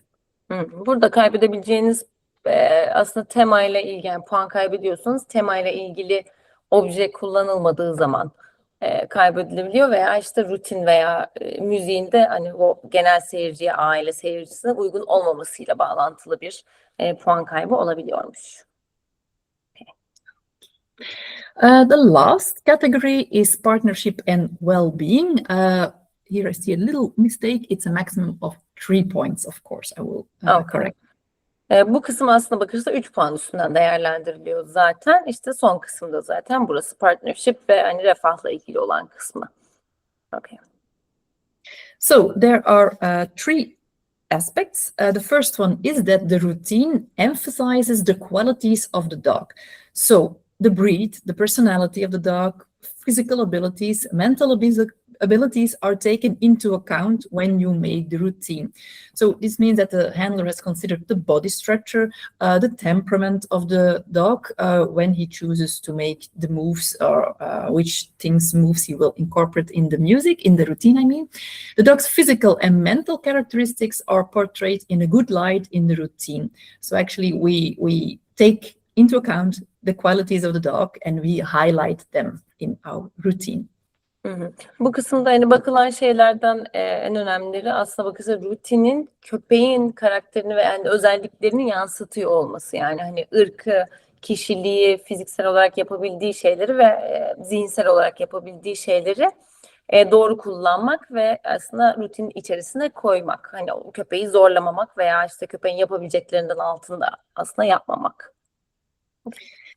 I'm going to show a little video of a competitor with an English Cocker Spaniel, and I've chosen this part or this fragment to show this the qualities of the dog. They are shown well, and also at the end when the routine is done, you can see the temperament of the dog well because he's joyful, he has enjoyed the performance, the handler is very happy, very proud, and I think it's a very good routine that suits the dog well. Sorry. That's fine. No, that's okay. That's okay. Bu şimdi English Cocker Spaniel ile ilgili bir şey izletecek. Aslında hani demin anlattığımız şeyleri çok güzel gösteriyor ve köpeğin de keyfine bakınız diyor. Okay. It's your word.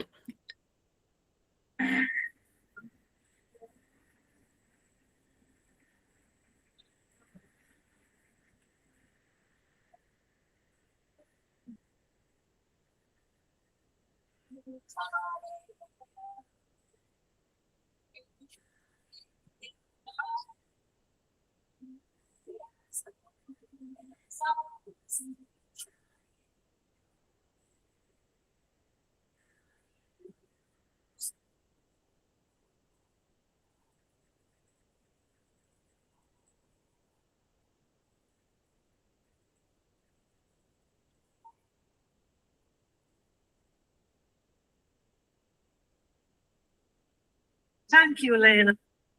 So you could see a very happy dog doing a very serious performance because the content of the song is very serious. But Lena is still showing the qualities, the personality of the dog. For example, at a certain moment, she asks a jump. It suits the music well. And as you can see at the end, the dog likes to jump to express his joy. So she actually shows this through like the little exercise, like the little jump in the routine, just to give you an example of this aspect. Aslına bakırsa müzik oldukça ciddi bir şey anlatıyor olsa bile köpek sonda gördüğünüz gibi zıplamayı yani mutluluğunu zıplamakla gösterdiği için handler'da tam doğru yerlerde zıplama istiyor. Aslında köpeğin sevdiği bir hareketini çok güzel bir şekilde müziğe adapte etmiş. Onu göstermek için bu videoyu izledik. Okay. Okay.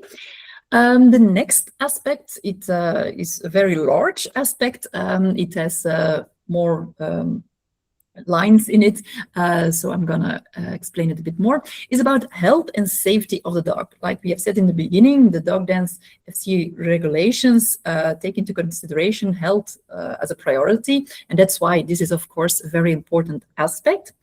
They tell us that when putting together a routine, we as a handler have to consider the capabilities of the dog, and we do not demand anything of him that could cause him harm or discomfort. So it's very important to keep in mind health and safety of the dog, of course.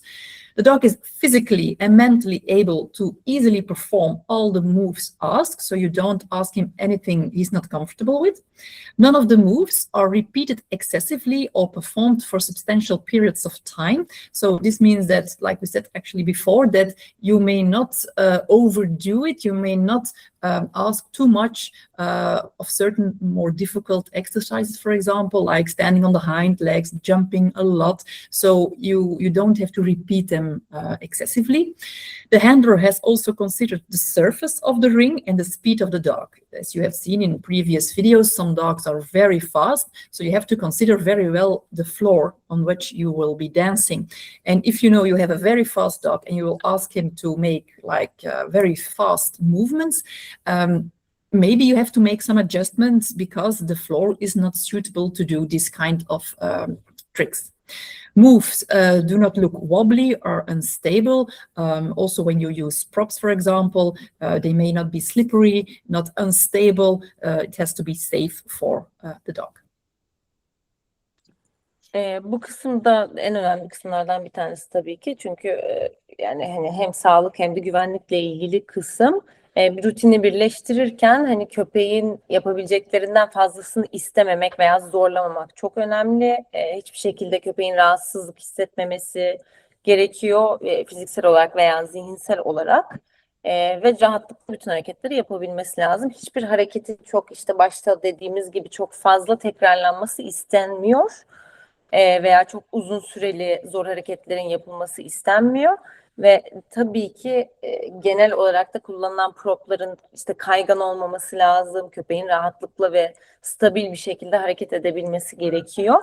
Ve hareketleri yaparken hiçbir hareketin böyle sallanan bir şekilde ya da köpeğin rahatsız olduğu, titrediği bir durumun da olmaması çok önemli. O yüzden yani işte health and safety, sağlık ve güvenlik birinci sırada gelen şeylerden bir tanesi. Yeah. Okay. Still under health and safety of the dog looks in control of its body and movements all the time. The props are stable. They are no danger whatsoever, so the exercises can be performed in a safe way. The costume and the movement of the handler must be safe for the dog.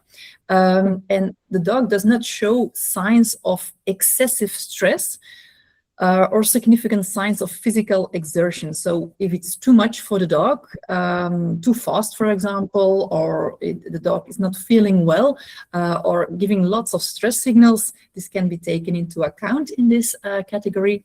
It's important that a judge knows the difference between an overexcited and happy dog and an overexcited and stressed dog. And who is struggling with the performance. The dog can be overexcited, but still be happy, comfortable with everything. And it can also be overexcited and stressed, and then it's not good anymore. It's struggling to give a confident performance. Bununla ilgili diğer önemli kısım da köpeğin kendi vücudunu ve hareketlerini kontrollü bir şekilde yapabiliyor olması gerekiyor. Demin dediğimiz gibi objelerin stable, yani tehlikeli olmamaları gerekiyor. Ve genel olarak hani kostümün de hiçbir şekilde köpeğe veya işte handler'a da aslına bakılırsa zarar vermeyecek, ama özellikle köpeğe zararsız ve onu kısıtlamayan şeyler olması lazım. Bir hakemin için en önemli şey de çok heyecanlı ama mutlu bir köpekle çok heyecanlı ama stresli bir köpeği ayırt edebiliyor olması gerekiyor. Çünkü çok heyecanlı ve mutlu bir köpekle çok heyecanlı ve stresli köpek arasında küçük değişimler var. Ama bunu ayırt etmek bir hakemin yapabilmesi gereken şeylerden bir tanesi. Ve o ayrım da çok önemli bir ayrım. Okay. Yeah. The last aspect is partnership. So if the dog struggles during the routine, the handler must support him without any delay. So the handler must consider the emotions of the dog as well. Companionship is reflected in this way, that the way of the team working together, there is no harsh or forceful way of working. The team has a mutual respect towards one another. Bu kısımda tabii hani partnerlik üzerine yine yani köpeğin zorlanmıyor olması gerekiyor ve eğer ki köpek herhangi bir yerde stresli ya zorlanıyor gibiyse handler'ın hemen ona şey yapması gerekiyor. Anında destek vermesi gerekiyor. Çünkü sonuç olarak takım çalışması olduğu için zorla hiçbir şeyin yaptırılmaması gerekiyor ve hani zorlayıcı ya da handler'ın zorladığını da görmememiz gerekiyor. Bu zaten kesinlikle hani karşılıklı bir saygı bekleniyor sonuçta bu sporda. Hem köpek hem handler'ın birbirine gayet saygılı ve destekleyici bir şekilde hareket etmesi lazım. Yoksa puanlar bay bay. You'll lose points. I'm going to show for this aspect a little video of myself with another Havanese. It's Mila. She was during the World Championship. She had a difficult moment during the routine, and at that moment she just refused to cooperate. It was like, I can't do this. And of course, I tried to help her as much as I could. So I was inviting her to do other tricks. And at a certain point, I could make the connection again, and she was into it, and she could end the performance well. This is something that can happen, and it's personal, of course, because it's not nice when it happens. But what I want to show here is my reaction.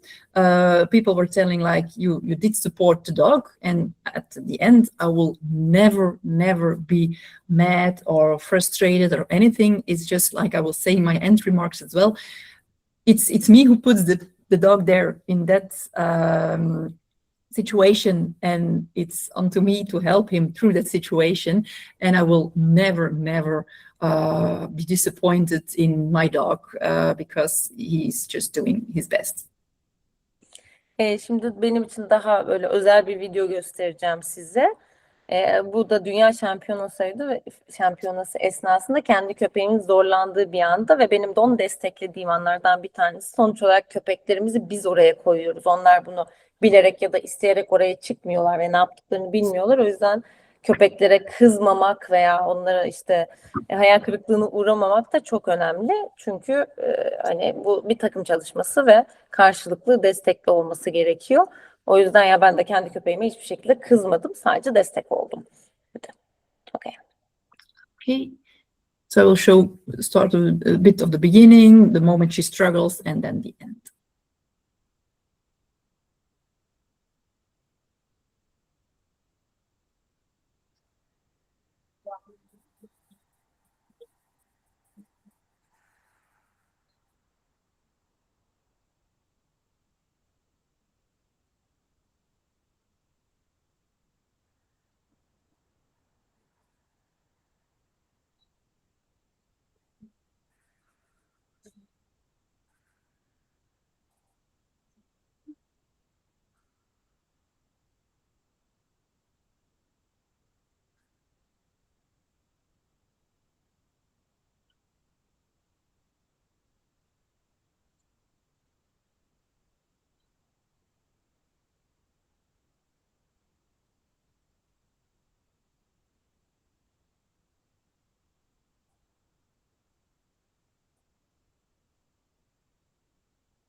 Here you can see her struggling.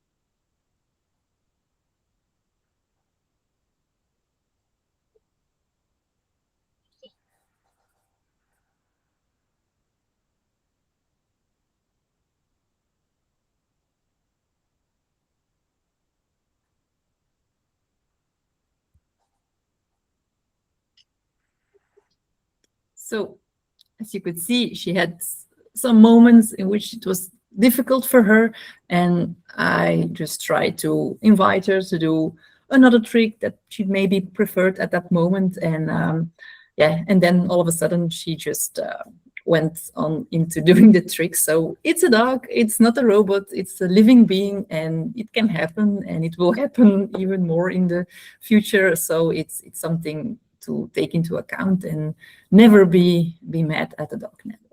Gördüğünüz gibi diyor, yani orada bir iki tane takıldığı ve rahat hissetmediği an oldu. O anlarda da ben hemen daha rahat hissedeceğini düşündüğüm bir iki tane trick yapmaya onu davet ettim. O da yapmaya başladı. Böyle bir o yüzden sonuçta hiçbir zaman kızmamak gerekiyor. Çünkü böyle şeyler olabiliyor. Robotlarla değil, canlılarla çalıştığımız için böyle şeyler her zaman bekliyor olmanız lazım. Yeah. Okay. In the rules, it's also mentioned what in case of an injury, if the dog is injured during the routine, the head judge can stop the routine and then they discuss how to proceed further. Yani herhangi bir işte rutin esnasında, dans esnasında bir sakatlık olursa hemen orada zaten başhakem rutini durduruyor. Daha sonra yani hakemler kendi aralarında nasıl devam edileceğini konuşuyorlar. O her vaka ayrı değerlendiriliyor.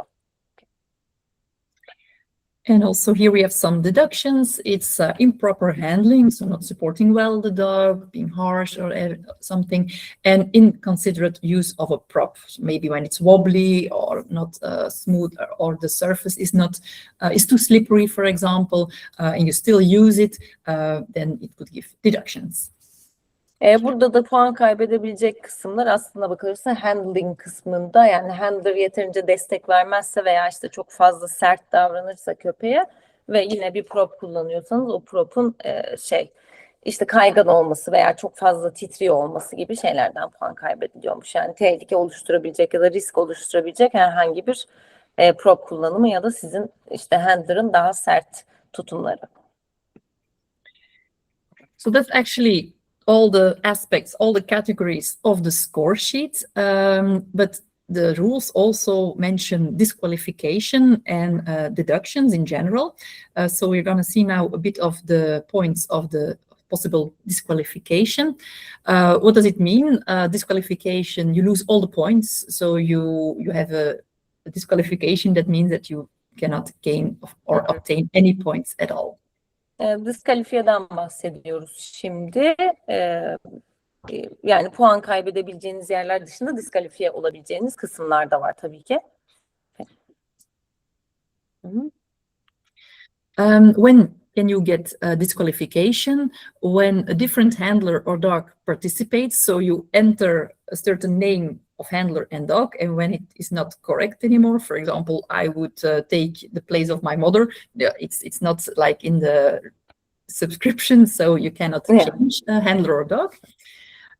When you try to mislead the judges, for example, when you don't tell that your bitch is in season, in heat, when you're cheating, so you don't follow the rules, doping is of course not permitted, food or other motivational objects like toy, bring them into the ring, that leads to disqualification. If the dog leaves the ring because he's out of control or he wants to go away, sometimes it happens that the dog just wants to leave the ring, that's a disqualification. But when it is an accident, for example, he's doing a big circle and he steps out of the ring and comes back, it can be a deduction, but not a disqualification. And when he would urinate or defecate in the ring, of course, it is also a disqualification. Diskalifiye şöyle olabiliyor. Birincisi hani ya bir handler ismi yazıyorsunuz veya köpek ismi ve başka bir handler giriyor. Sonuçta sahtecilik. Onun dışında hakemlere mesela dişi köpeğinizin kızgınlığa girdiğini söylemiyorsunuz. Bu da diskalifiye sebebi.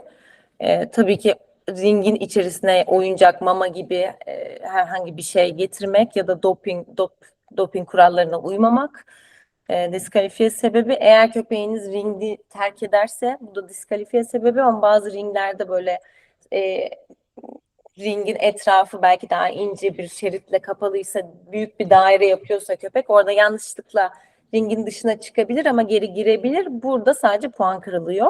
Ama hani terk ediyorsa ringi bile bile, o diskalifiye sebebi. Eğer ki ringin içine çiş yaparsa ya da dışkılarsa, bu da diskalifiye sebebi. Okay.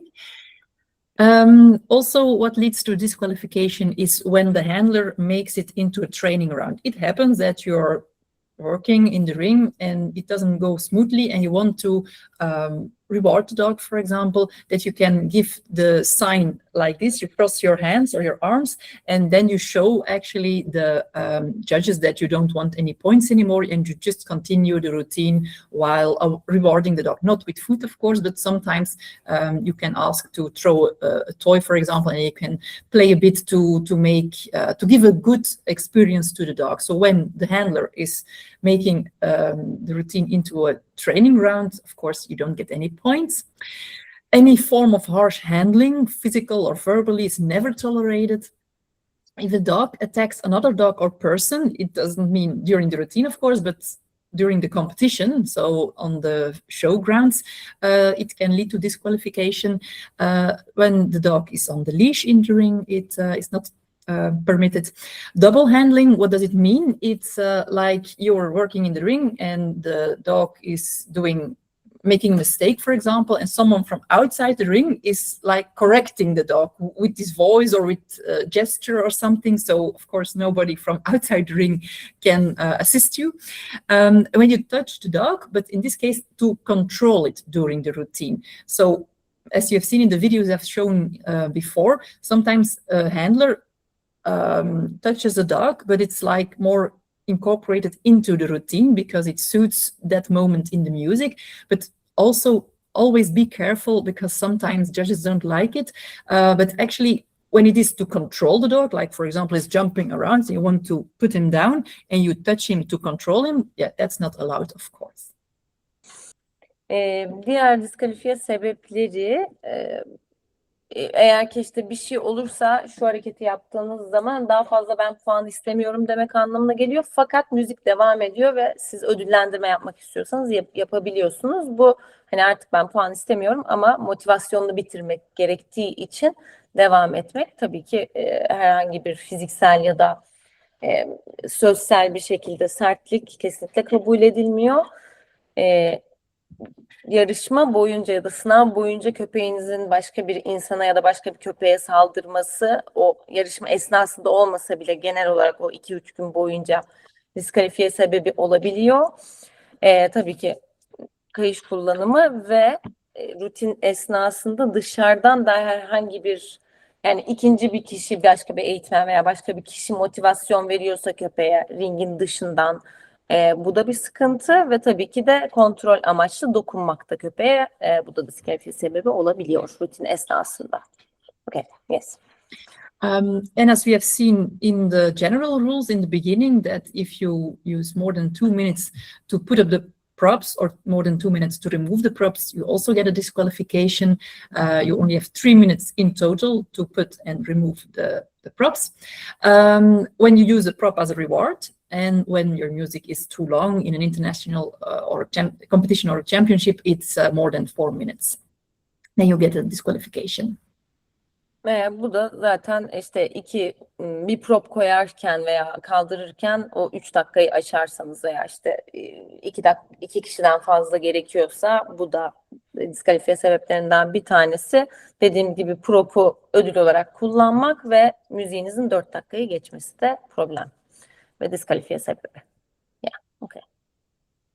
So Going a bit faster. Sorry, I think. Should I continue or How long left? It's almost my last remarks. It's only Perfect.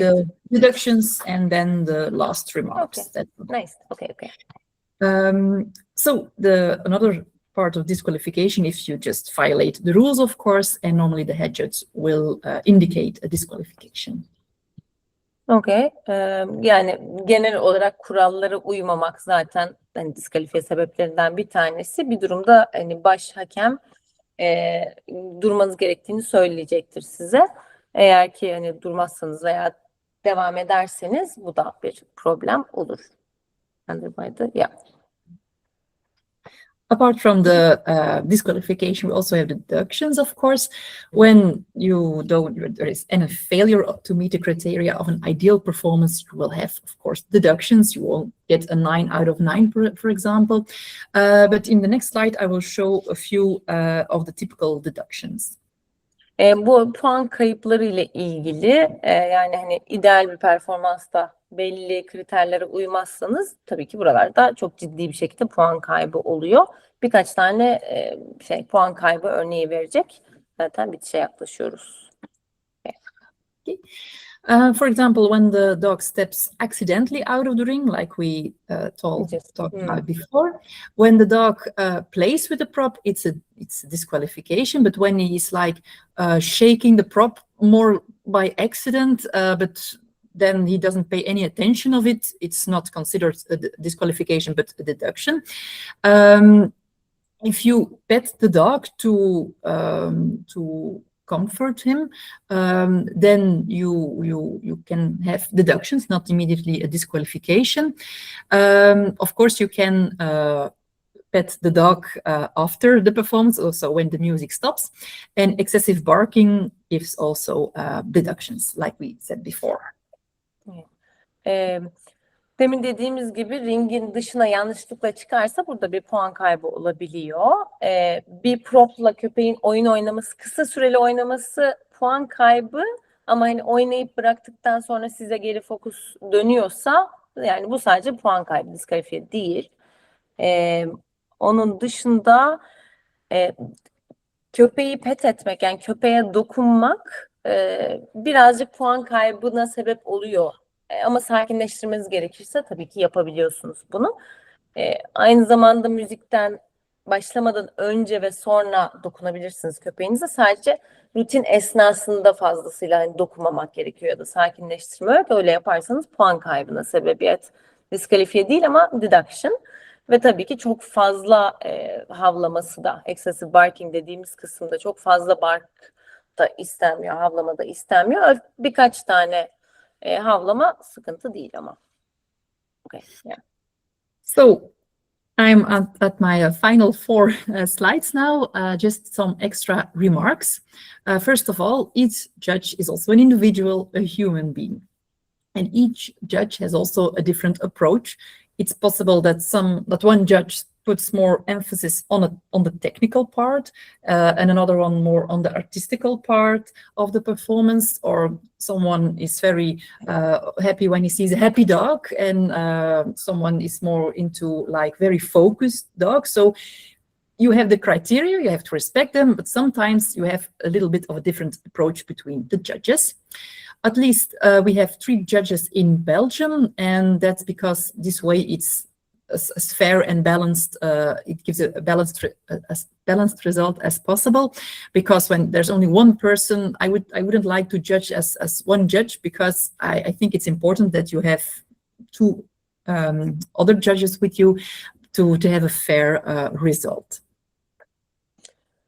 Son olarak söylemek istediğim şeylerden bir tanesi, bütün hakemlerin tabii ki insan olduğunu unutmayın ve hepsinin farklı yaklaşımları olacaktır. Yani bazısı daha artistik tarafa önem verirken diğeri tekniğe önem verebilir. Diğeri de daha hani mutlu bir köpeği tercih ederken başka bir tanesi daha fokusta tercih edebilir. Hani hepimizin hani hakem olarak tabii ki farklı yaklaşımları olacaktır. Ama en azından 3 tane Belçika'da olduğunu biliyorum. Çok bir şekilde dengeli bir hani 3 hakem olmasının sebebi zaten bunları dengeleyebilmek. hani 3 ile 5 arasındaki hakem sayısının gerçekten amacı bu dengeyi doğru bir şekilde sağlayabilmek ama lütfen bunu unutmayın diyor. Yeah, good point. And a few personal remarks. I compete myself, I train myself, and I judge. So I think it's important as a judge to have the competition experience as well, because this way you feel the stress, you know how hard it is to train certain moves or tricks or positions. So that's for me very important to do both. I want to say that dog dance is a magnificent canine sport, but it's very difficult. It's so difficult. And I appreciate all the efforts that people are making and all the dogs that do their best in and out the ring. Sometimes a performance is not going as you want it to be. You have expectations, and maybe in training everything works well, and then you enter the competition ring and yeah, your dog isn't doing what he's supposed to do. But remember, you're still working with a dog, not a robot. It's a living being with his own feelings, and a competition is very difficult. You can train on it. You can try to train in different situations to get him used to all kinds of situations, but still a competition, your own stress level, he feels it, he smells it, he will react on it. So be happy with every performance you make. Don't be disappointed, be never disappointed. Even if you are, it's possible, but don't be disappointed with the dog. Never be angry with the dog. It's you who puts him in this situation. And one other thing is sometimes I have to judge a routine on music that I've danced on myself. So that's sometimes like, I did this another way, or I had other ideas. So then you have to be just objective and don't think about your own interpretation of a certain type of music or theme. So that's also important as a judge, I think. Burası da kişisel olarak söylemek istediğim kısımlar. Birincisi ben de kendim dog dance yaptığım için ne kadar zor olduğunu biliyorum. Yani bir hakemin de bunu yapması çok önemli. Çünkü gerçekten çok stresli ve çok zor sporlardan bir tanesi. İnanılmaz magnificent, yani çok güzel, şahane bir spor ama çok zor. O yüzden bütün insanları izlediğim zaman hem köpeğin hem insanların bütün eforlarına hani çok saygı duyuyorum. Bazen sonuçta canlılarla çalıştığımız için sizin stresiniz onları etkileyebiliyor. Hepimiz insanız, birazcık hani üzülebiliyoruz, hayal kırıklığına uğrayabiliyoruz ama önemli olan köpeğinize hiçbir zaman kızmıyor olmak. Çünkü bu sporu onlara işte bilerek yaptırmıyoruz. Yani biz onları o durumun içine soktuğumuz için ne kadar keyfiniz kaçsa da ve problemler mutlaka olacaktır. Hiçbir zaman onlara kızmamanız gerektiğini unutmayın. Çünkü onlar bilmiyorlar ve hani biz yaptırıyoruz. Aynı zamanda şey de önemli. Hakem olacaksanız eğer kendi seçtiğiniz ve dans ettiğiniz bir müziği birisi tekrar yapıyor olabilir. Hani bunu da objektif bir şekilde değerlendirmeniz gerekiyor. Ben bunu böyle yapmıştım gibi hiçbir zaman dememek gerekiyor. Okay. I have a great respect for all the participants because I know they do their best. I also try to remain as objective as possible when judging and give every participant a thorough assessment. Sometimes we also have difficulties in judging. For example, what about dangerous moves? What about barking, whining?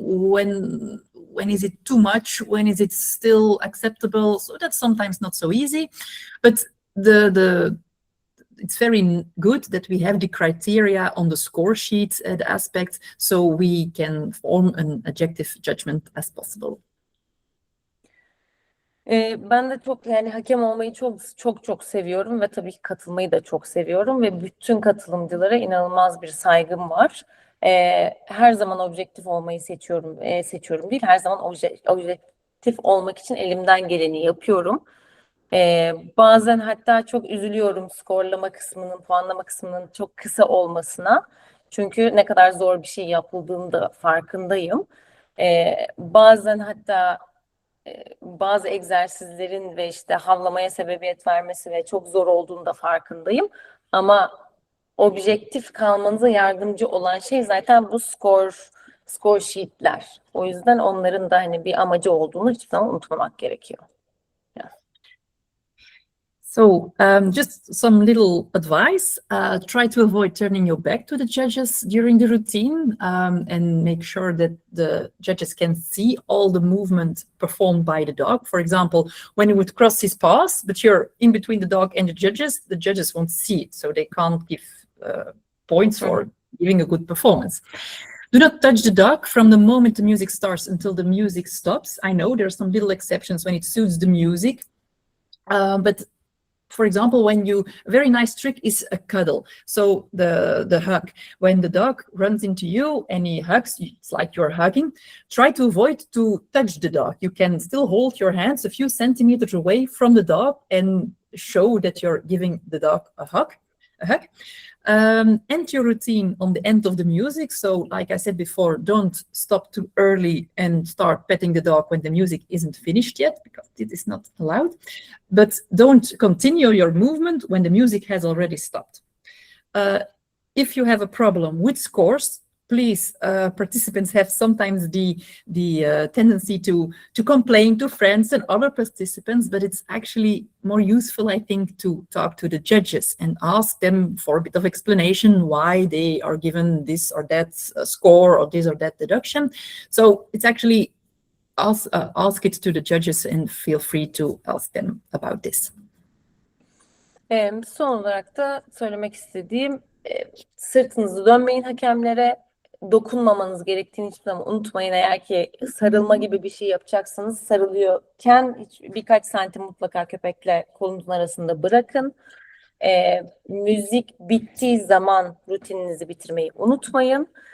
Bazen de genellikle skorlarla ilgili problem yaşayabiliyor katılımcılar. Lütfen bunu yaşıyorsanız arkadaşlarınıza söylenmek yerine, tabii ki insanınız normal, ama her zaman hakemlerle rahatlıkla konuşabileceğinizi unutmayın ve gidip hakemlere sorun. Yeah. So, just a final quote. If you're entering the ring with a dog you love, you're already a winner. I think that's very true. That's true. Son olarak da eğer ki bir ringe zaten sevdiğiniz bir köpekle katılıyorsanız zaten kazanmışsınız demektir. Ya da that's true. So I want to say a big thank you to everyone to take the time to listen to everything I wanted to tell you about one of my biggest passion, in fact, dog dancing. And it's just, if you have any questions, I would like to hear them. Oh, thank you so much. O da çok teşekkür ediyor bu arada. Hani vakit ayırdığınız için özellikle çok teşekkürlerini iletiyor. Sanırım soru olmayacağını düşünüyorum. Bence soru yok. Kristina'ya çok teşekkür edelim. Harbi dolu dolu bize 5 saatini ayırdı. Gerçekten çok sağ olsun. Yeah, thank you so much. Seriously, The 5 thank you hours, so much. very good Like, the time. Yeah. It was so detailed. So thank you so much. Like 5 hours. Maybe Is too incredible detailed, what that's you've my done. problem always. Ama sıkıştığımızda arayacağız. Haberi olsun. He's saying, yeah, right now we don't have any questions, but we're definitely going to be giving you a Yes. call if we're ever stuck on any part of this, because amazing. Like, thanks so much. Yani No en kısa problem. zamanda da Türkiye'ye bekliyoruz. Oh, also, we expect you to come to Turkey as soon as possible, whenever. Oh, it that would be nice. Lovely, lovely.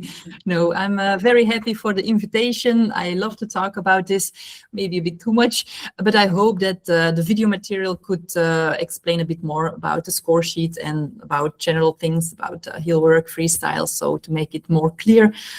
But you know how to reach me. I've also put my email address on the slide, so you can you can contact me or via the other channels. So, but thank you very much for the invitation. It was lovely to do and lovely to meet you this way. Yeah. Okay, bye bye. Okay, well, See you thank you so soon. much. Lovely to meet you too. Hopefully talk to Bye. you Hope soon. to see you in future. Yes, we hope so. Yes, welcome. Bye. Bye bye. Goodbye. Goodbye.